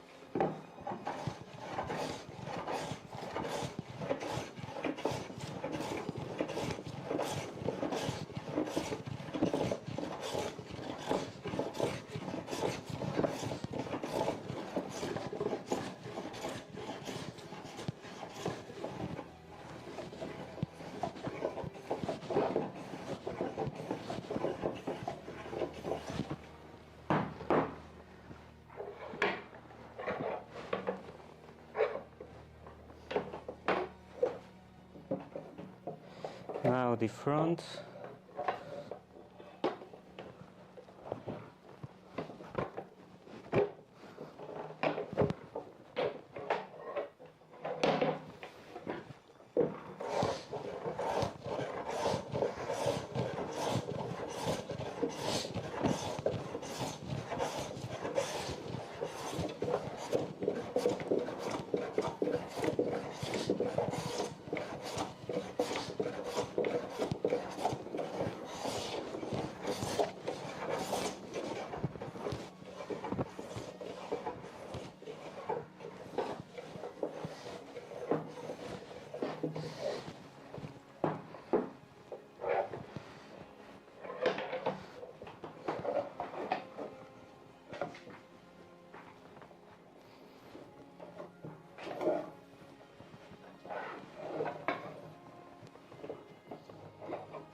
And there is a metal piece in here.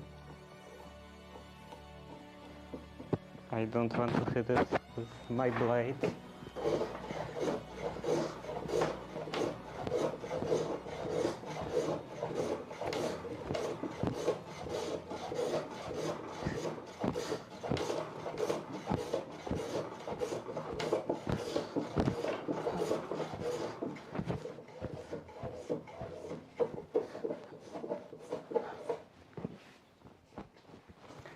Okay.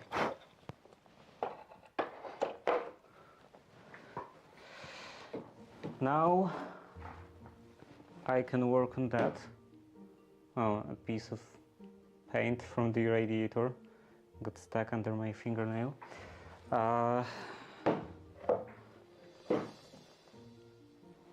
What should be span of those legs? One thing I will agree on is that hand planes are far better than electric ones. Yeah, definitely. Like, they are kind of fine if you want to just roughly remove a lot of material from the surface. But you need definitely a dedicated room for that, because they are so messy and so loud and just horrible in general. But still, when I had to clean up out of very reclaimed wood, I was using one. I think like that. And then I can put this, for example, across.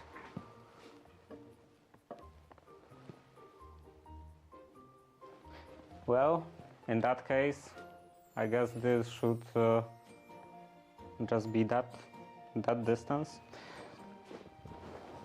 I have a second one in here.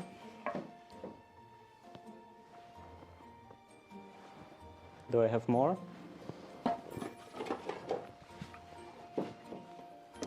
So that's also that distance.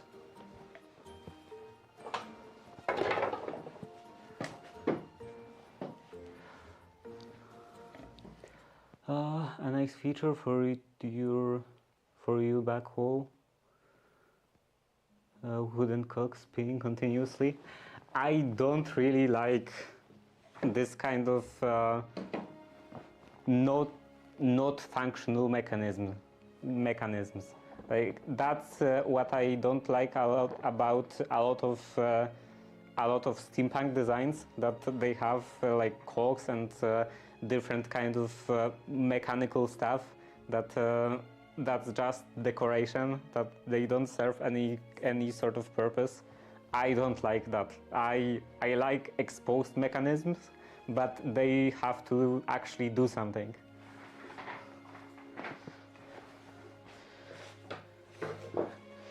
Are there any bits of metal, any nails, staples maybe? Okay, it seems clean.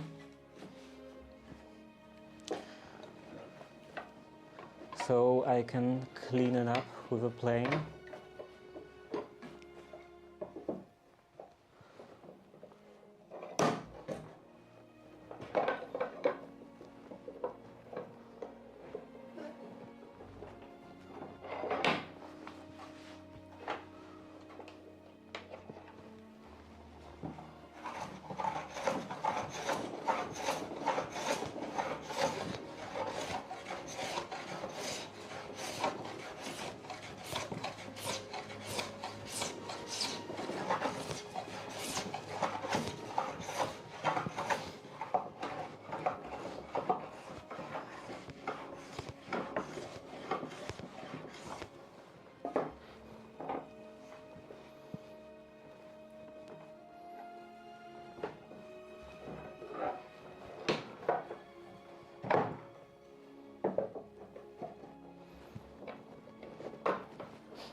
Now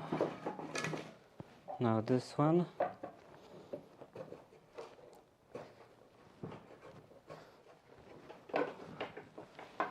Someday I do want to make a robot, steampunky looking robot in the background, or for the background.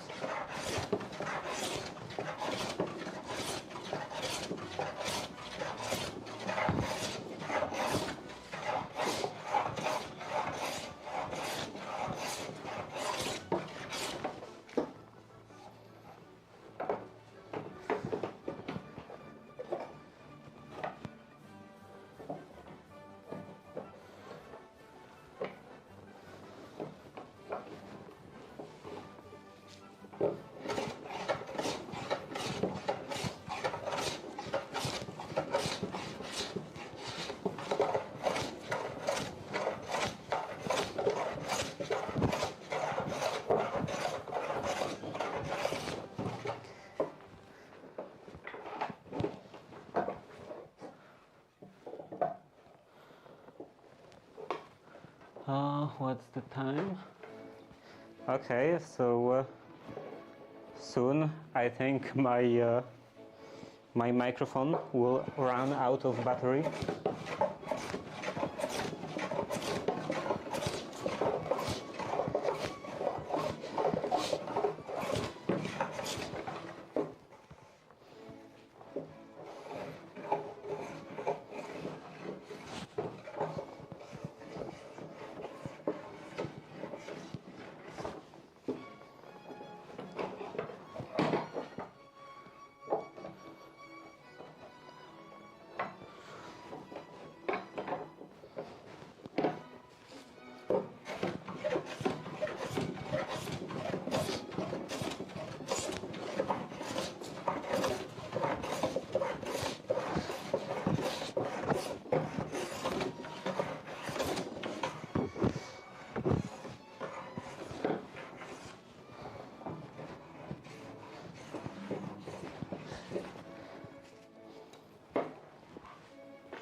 Some old Nixie tubes.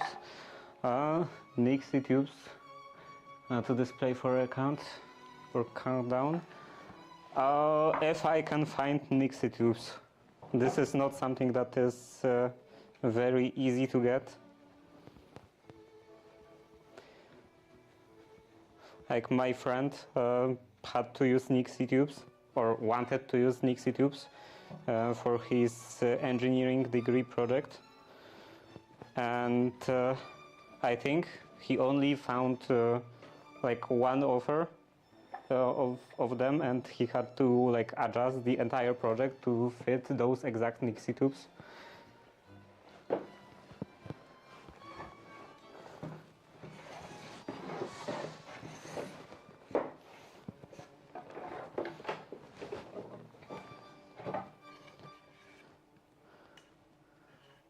So yeah, if I can find some Nixie tubes, then maybe I will do something with them. But they are also quite annoying to work with. Like most of my friend's project was just dealing with those tubes. It was an alarm clock, and the alarm clock was the alarm clock part, the alarm part was like an afterthought. The main like subject of the project was displaying stuff on those Nixie tubes, like powering them and everything.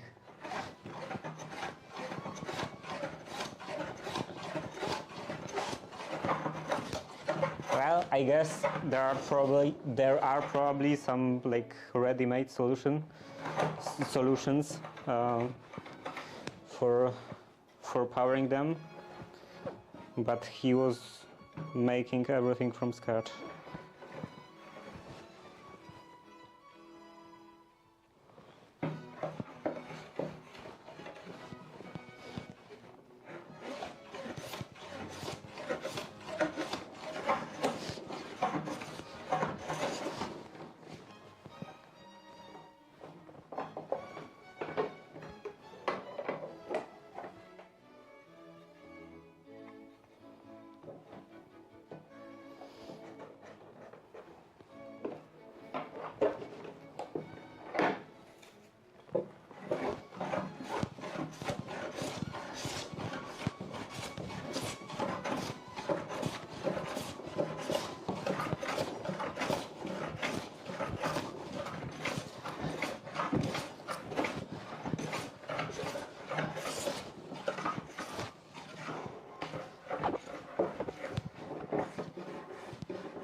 Square in here.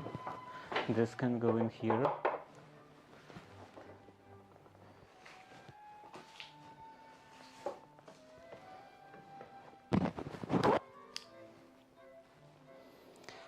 And I want to cut that off.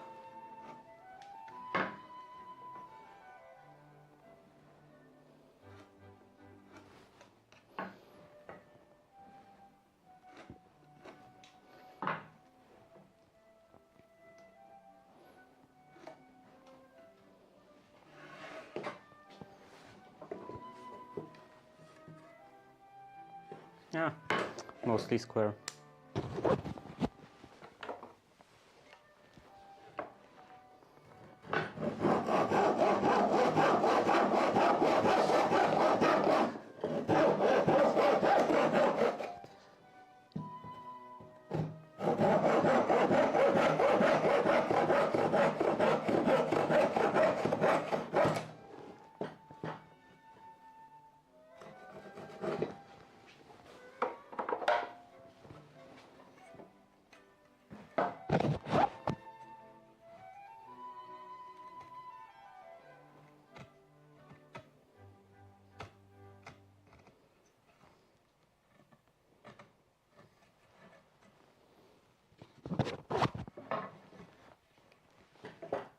And also, I don't think Nixie tubes would be that visible on camera.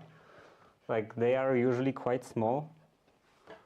So from that distance, I think you could like barely see them.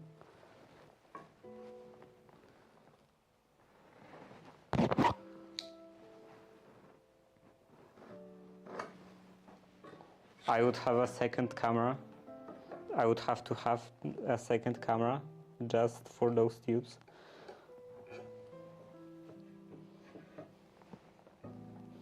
And a third camera for a robot I want to make. And a fourth one for the top view. I should have a lot of cameras.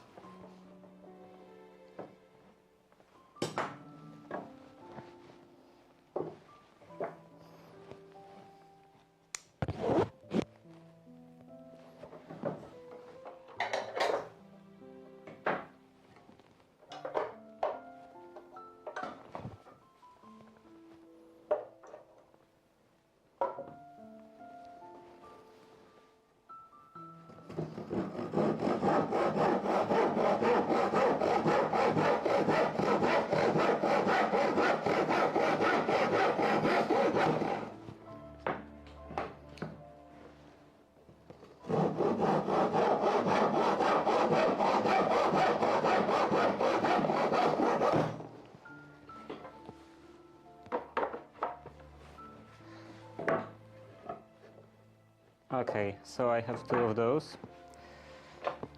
And I can put them in here. Where should I put them? Maybe one in front?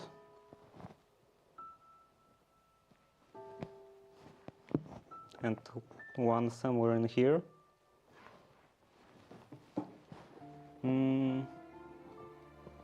Do I have other part of that? I can use that one. So let's see. If this was up to the front, it would reach up to here.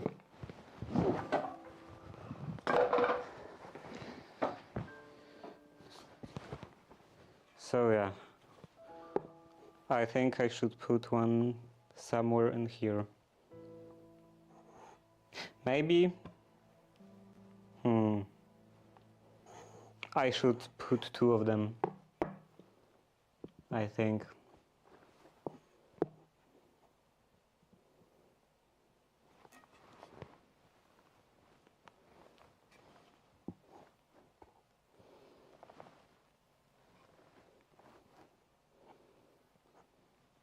Yeah, one will go in the back like this.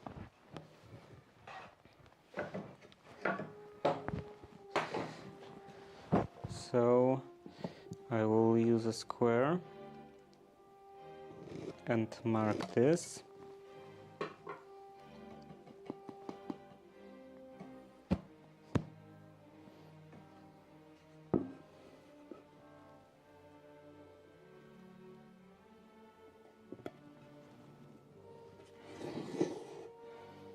I should probably use the end.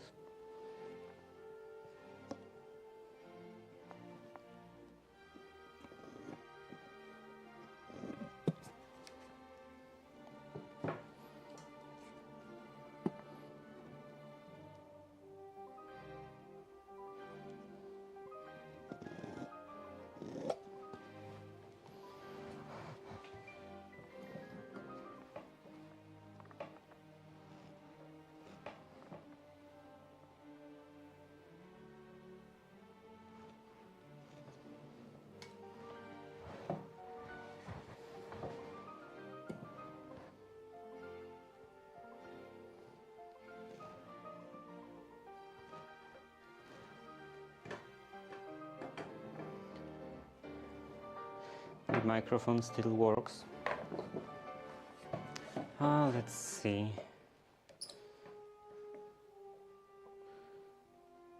This is roughly that thickness.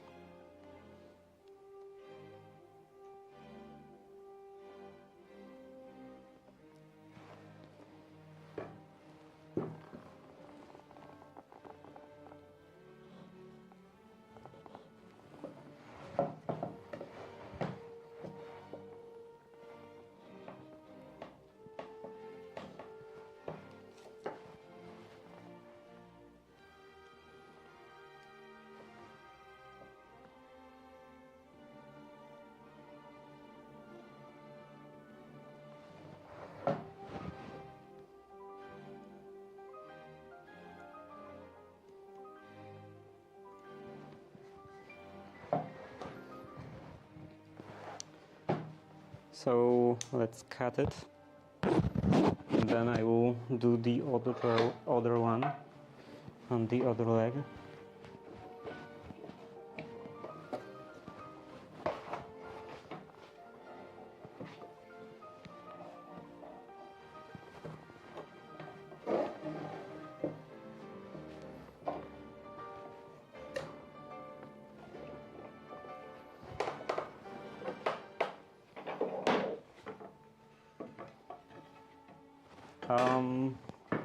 This is one.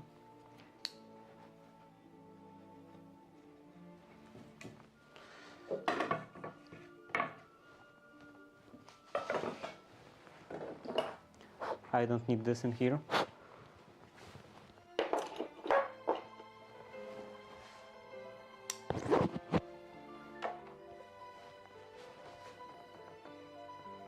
Some more cutting. This time across.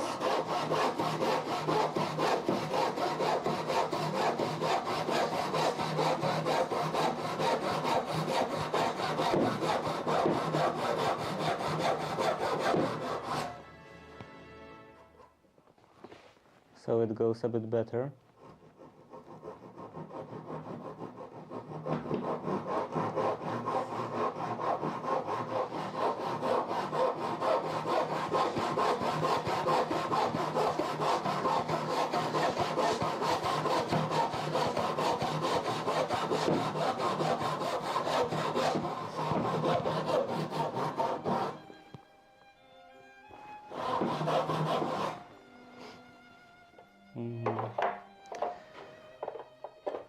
And now let's let's chop out the middle.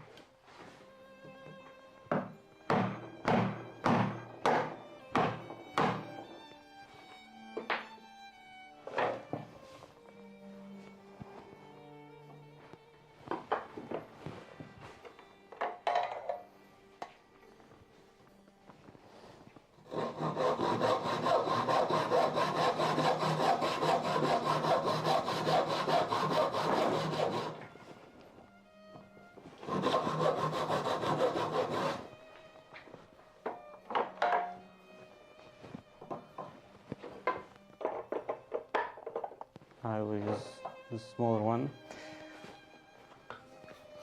And let's sharpen this a bit.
This is actually still wider than it should be.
Everything is full.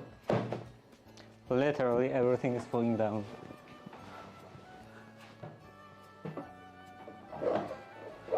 This looks kind of like a 7.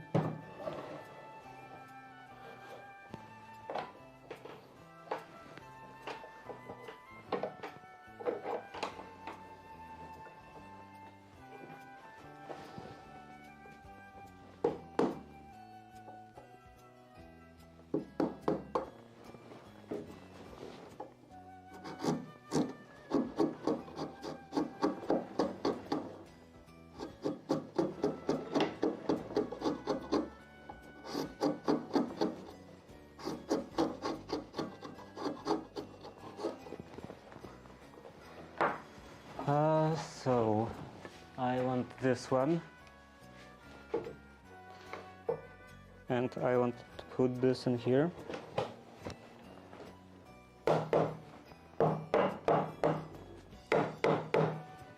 This looks good. And I want another one in front, I think. That would kind of weaken the joint.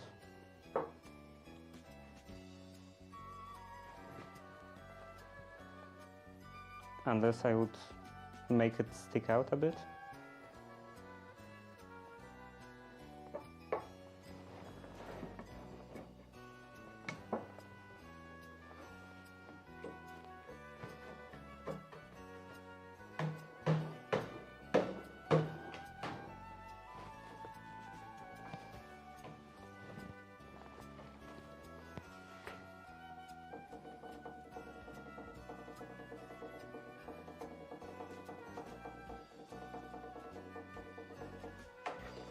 I'm not sure about the front one. But anyway, let's take another one. It's in here. And I will transfer those.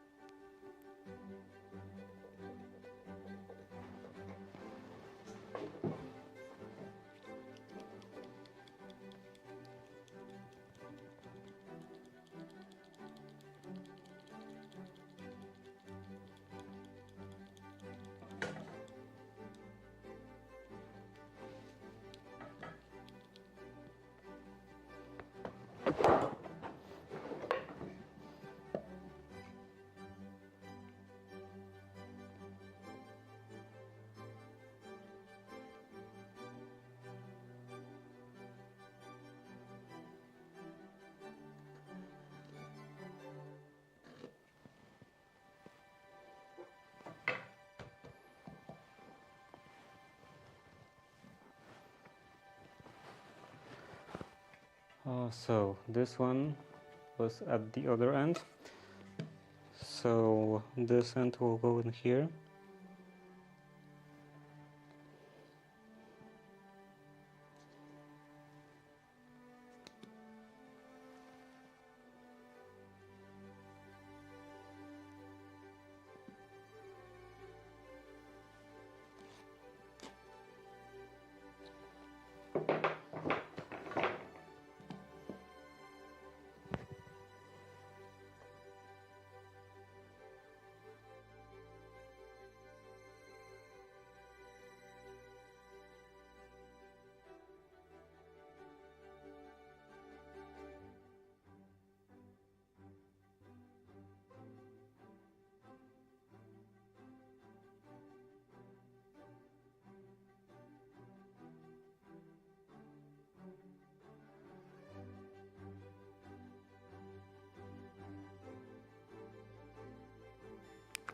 I was saying, how is my microphone? And then immediately thought, yeah, it's there. Of course. It's time.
And looks like that's gonna be the last thing I do today.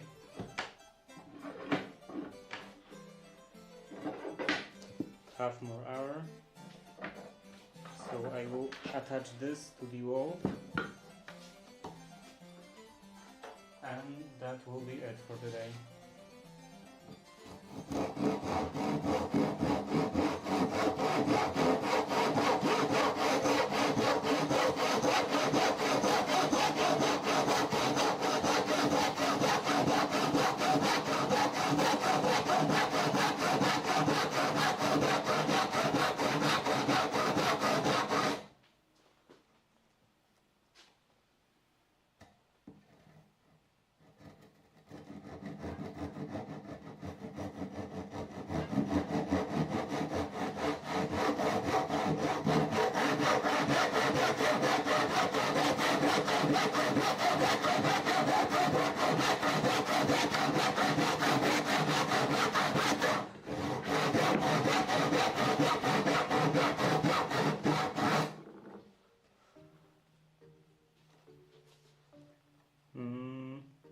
I will probably have to adjust this.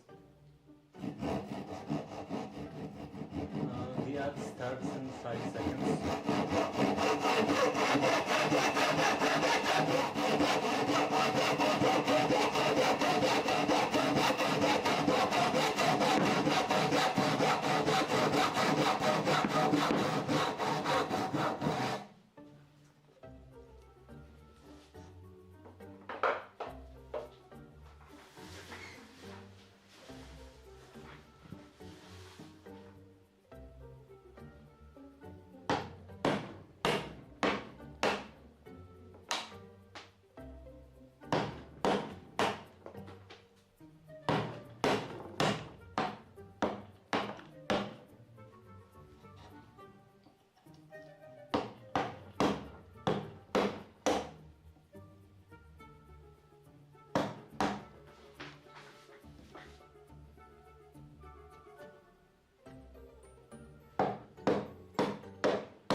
Other side.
That was given, yeah. So let's try to.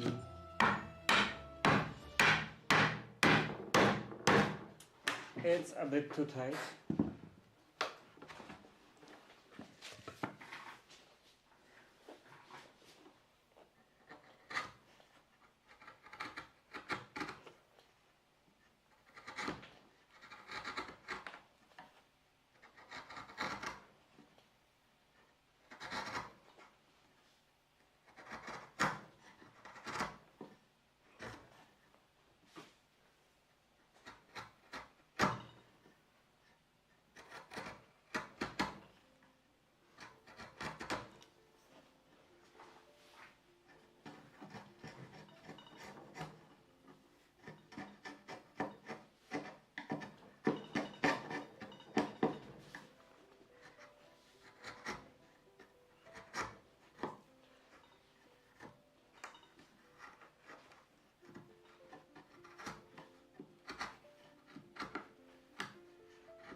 Okay, so for now, I think I will do this only at the back.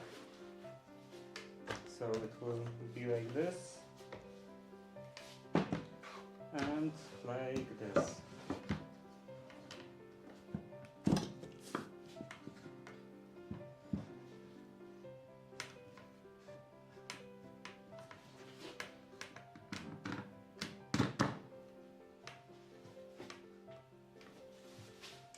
And then I will put this board on top.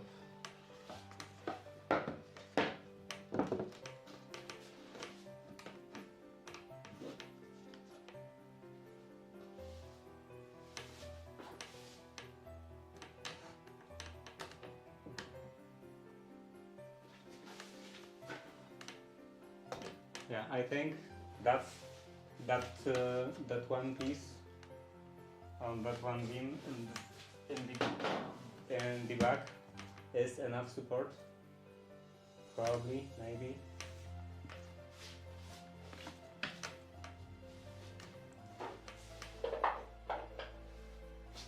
Let's remove everything from here.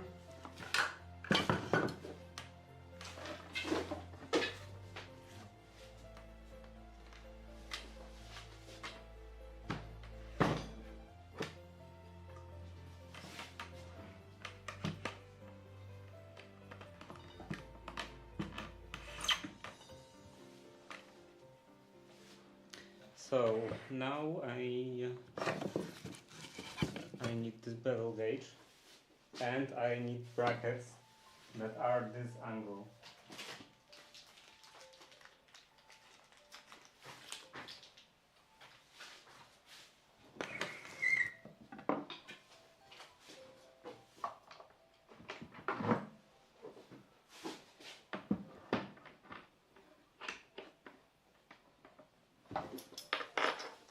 So where's my hammer? In here, and that can also go in here. Maybe that can go in here. Okay. So let's play a bit with the hammer and try to get that angle.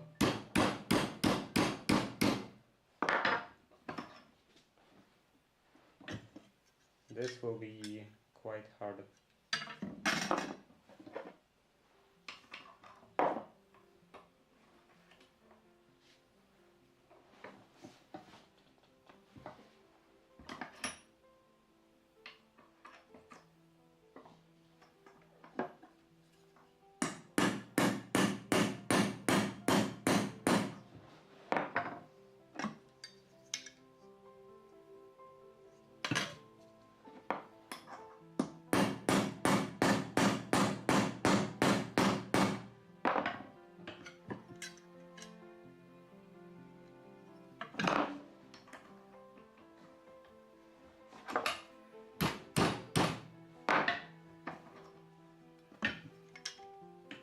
Okay, this one is good. Now the other one.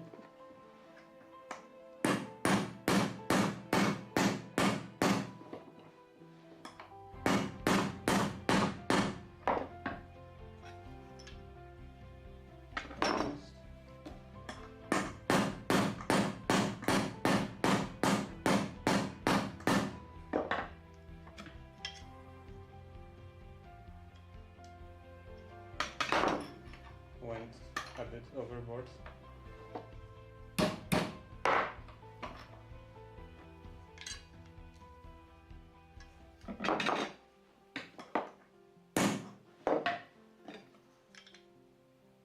Okay, this is good.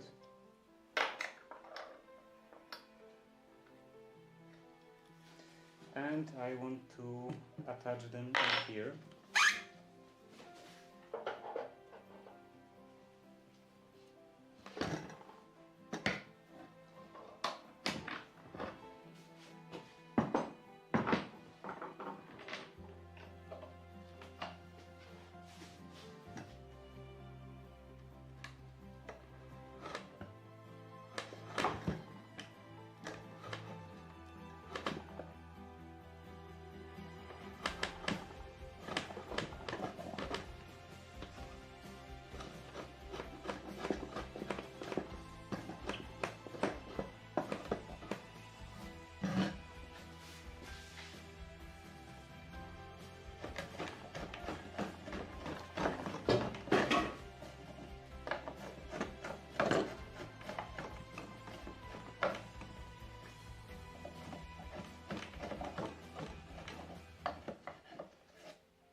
something straight.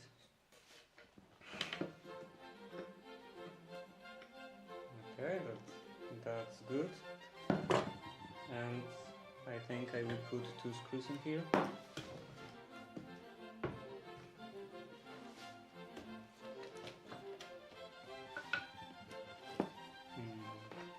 Drill bit.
And now the other one.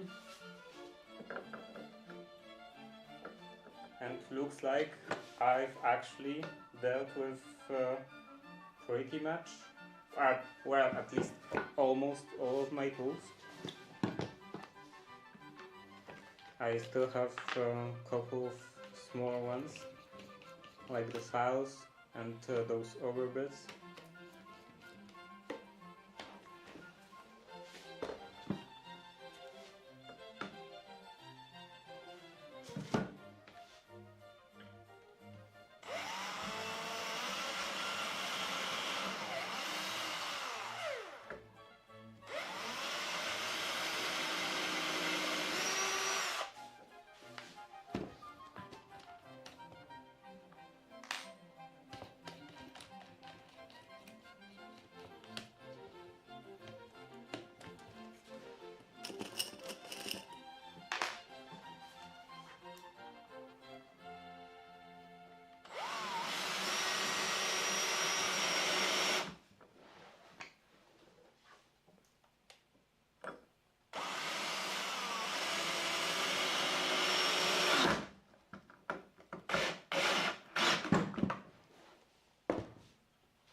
For all those smaller pieces, or maybe most of those smaller pieces, I was thinking about using those tin cans, making something out of them, maybe cutting off the rim of the entire top and just using them as sort of a tube that I can put stuff into. Maybe making some sort of holder that would or a shelf that would hold them at an angle.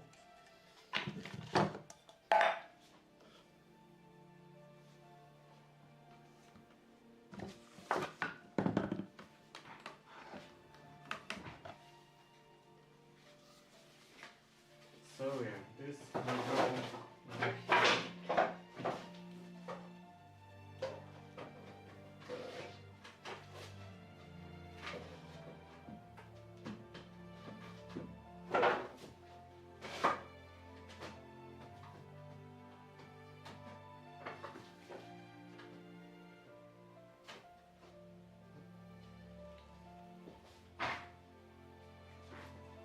Something like that.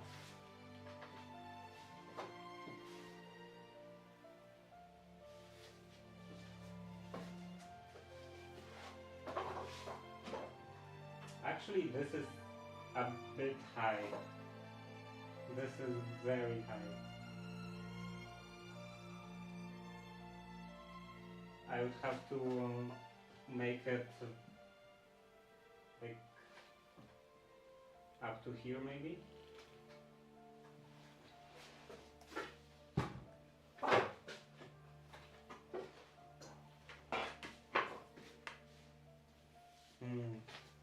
let's remove that.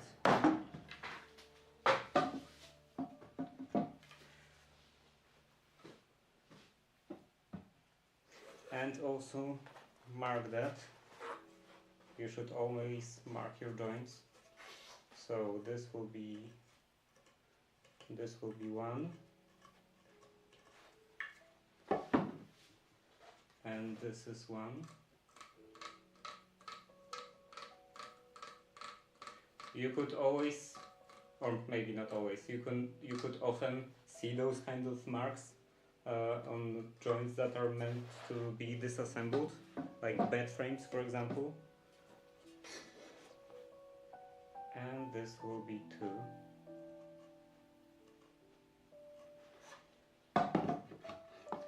And 2 goes on this side.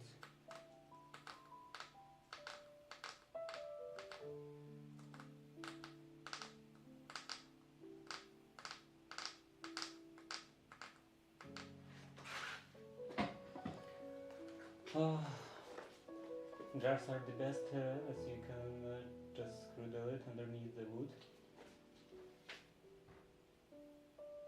Yeah, but jars are the best. Screw the lid underneath the wood, but I won't fit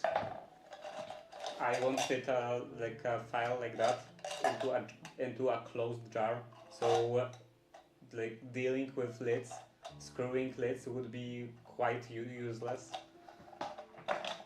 It would, if I used jars, it would have to be an open jar without a lid.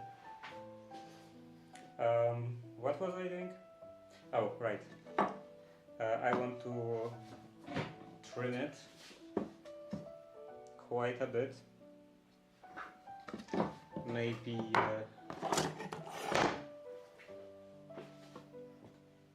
let's see. So it should stick out like that. So this much.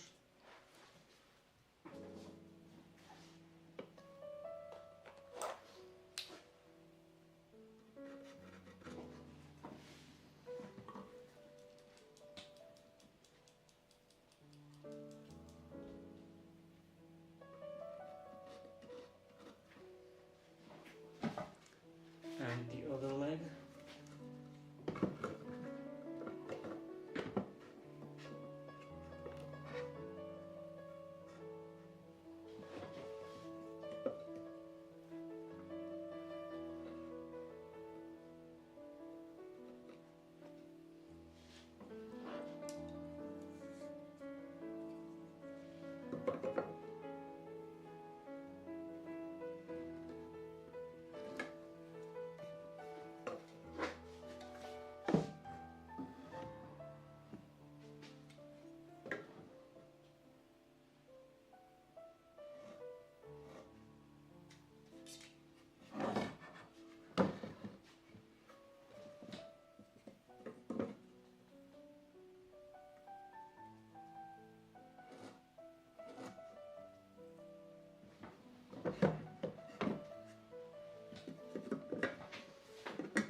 maybe put the can through the wood, and then you still hold. It can still hold the files. Yeah, like I was describing this earlier, that I could make some sort of a holder. Like I could make a cutout that would perfectly fit this jar, fit this can, but then I would need a hole saw that exact size. So I think I would just screw it to the board, and then like attach this somehow onto at a proper angle. But yeah, for now I need to take care of that.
This is ready, and now this one.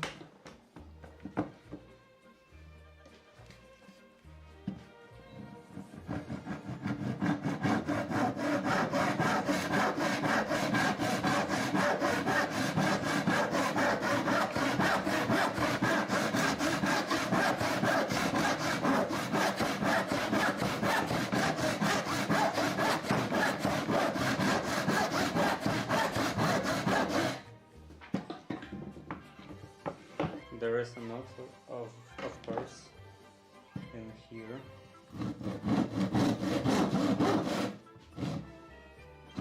I love having knots.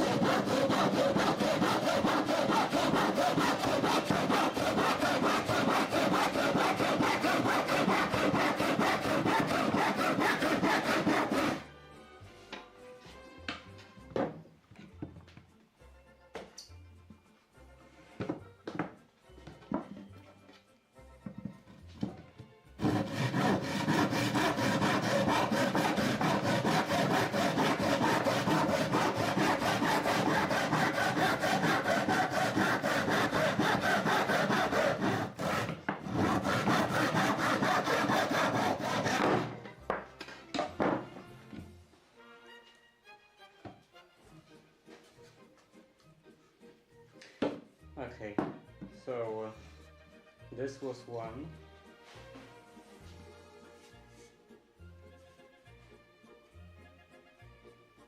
And that was one.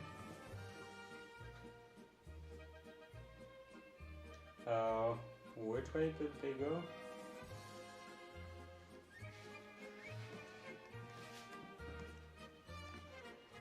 I think I marked it on the inside.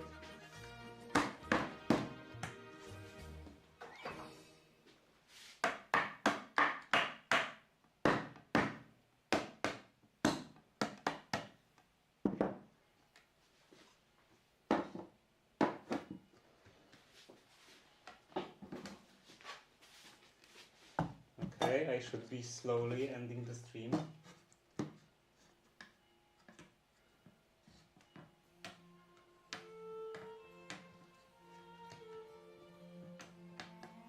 Still no notification. Is my phone off?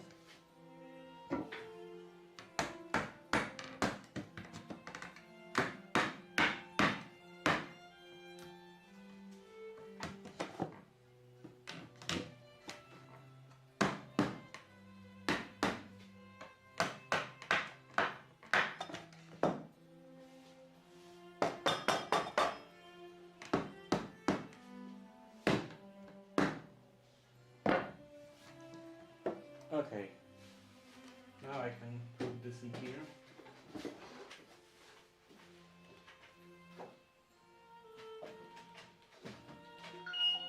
Here it comes. And this should be something like that. Is it level?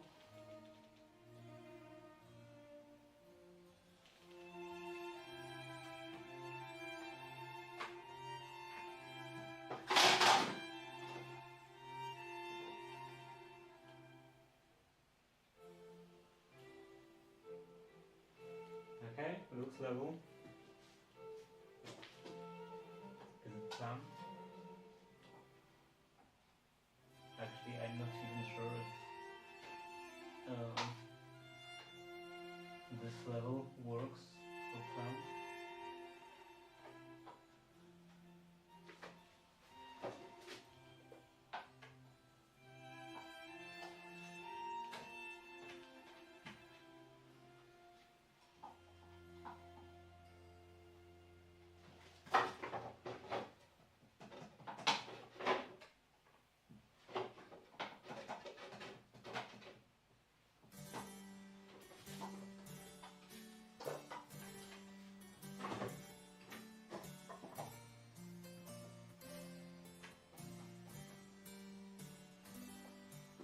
Okay, is it level now? It is fairly level. So I can mark the holes. Maybe. It's quite far away. And there is a sticker.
Okay. This is 5, I think. 5. And let's put some holes into the wall.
two for somewhere in here.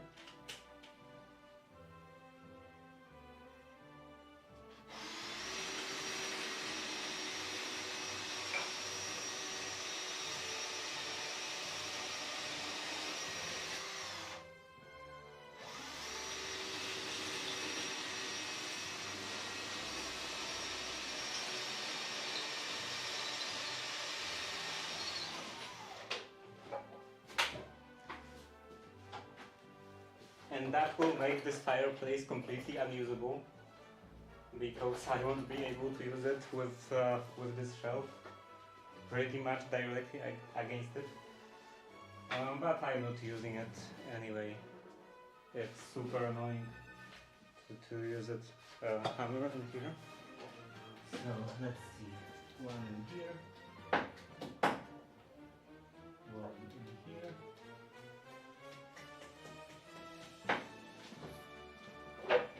One in here.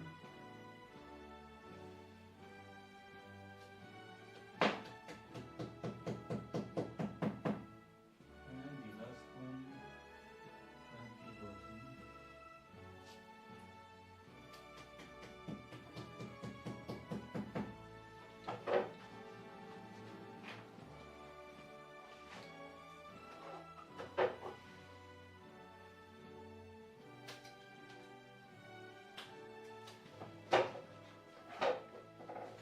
Maybe I should redo that one.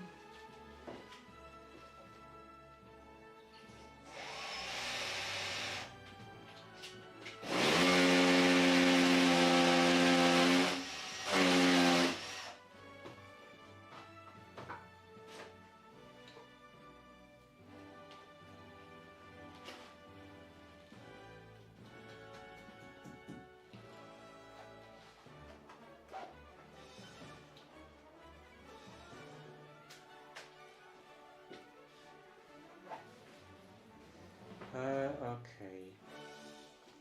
So now this goes over here.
I can't do a big swing because there is this leg in the way.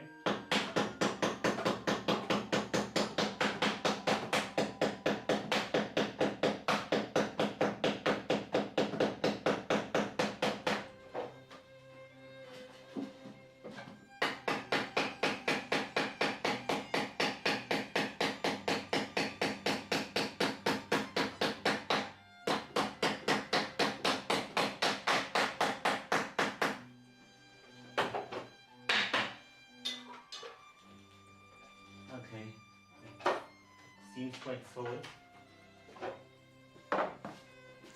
Now, let's see how it looks now. It's actually still a bit high.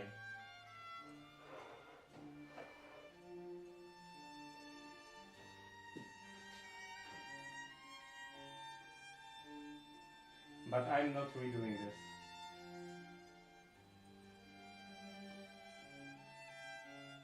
I could always, yeah, I would rather put this a bit higher.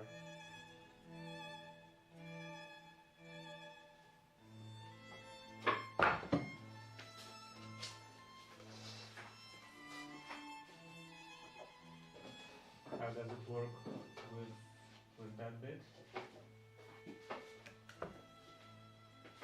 And this would go in here, and this can go in here. And I should also make 2 strips of wood, like screw this into here, for example, to make to like hold it at this angle or at any specific angle.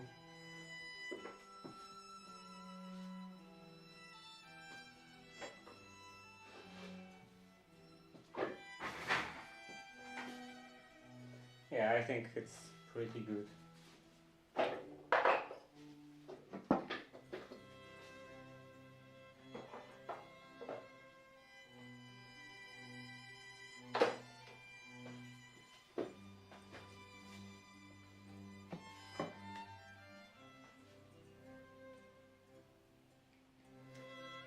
So that will be it for today, I think. How does it look on camera? Is it even visible?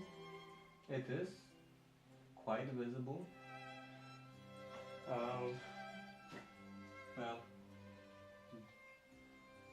it looks completely different depending on what screen I'm looking at. So I'm not sure which one is the most accurate. Like the laptop, the built-in laptop screen is quite dull. I think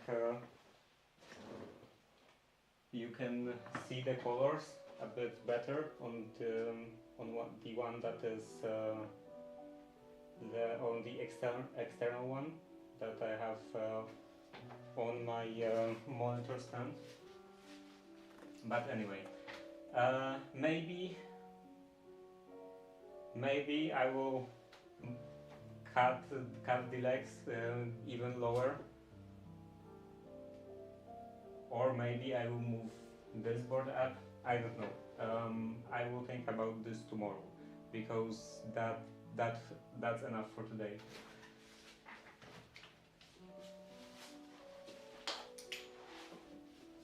Tomorrow I think I will finish tomorrow, because I don't have a lot more tools. So yeah, that's it for today, and see you tomorrow. And maybe tomorrow I won't be late as late as I was today, because I'm not planning on doing anything tomorrow in particular. Like, I already laid the floorboards and all, so yeah, tomorrow will be a relatively slow day. And then I will figure out the rest of those tools. I will probably put something over here, because it's quite bare.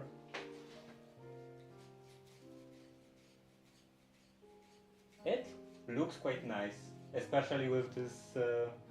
Well, maybe it looks differently on camera. I don't know, but yeah, as I see it in person, it looks really nice with this shelf on top, with those nice wooden planks. So yeah, see you tomorrow. Bye. I lost my cursor again. Oh, here it is.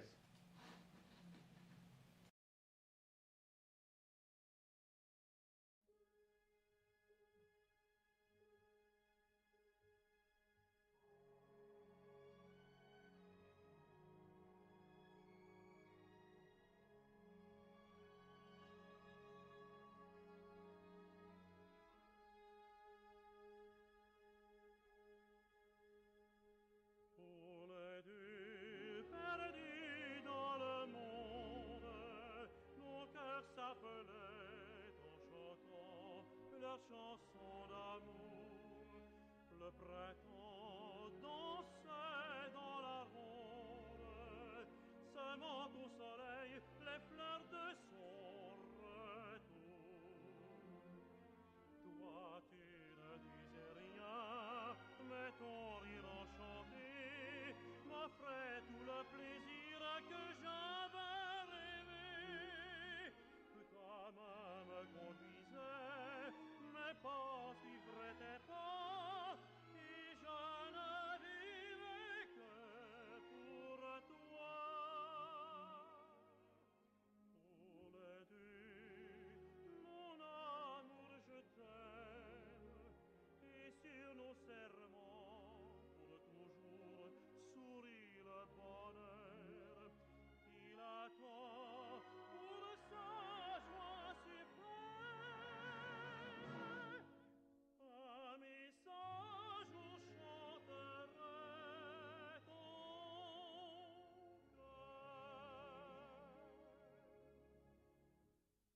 savais ta chanson, je savais les mots que tu dirais. Mélodie de ma vie, où les mots sont gravés à jamais. Et quand tu vins vers moi, levant la tête, quand ton amour m'offrit l'azur de ses yeux, le jour avait repris son plus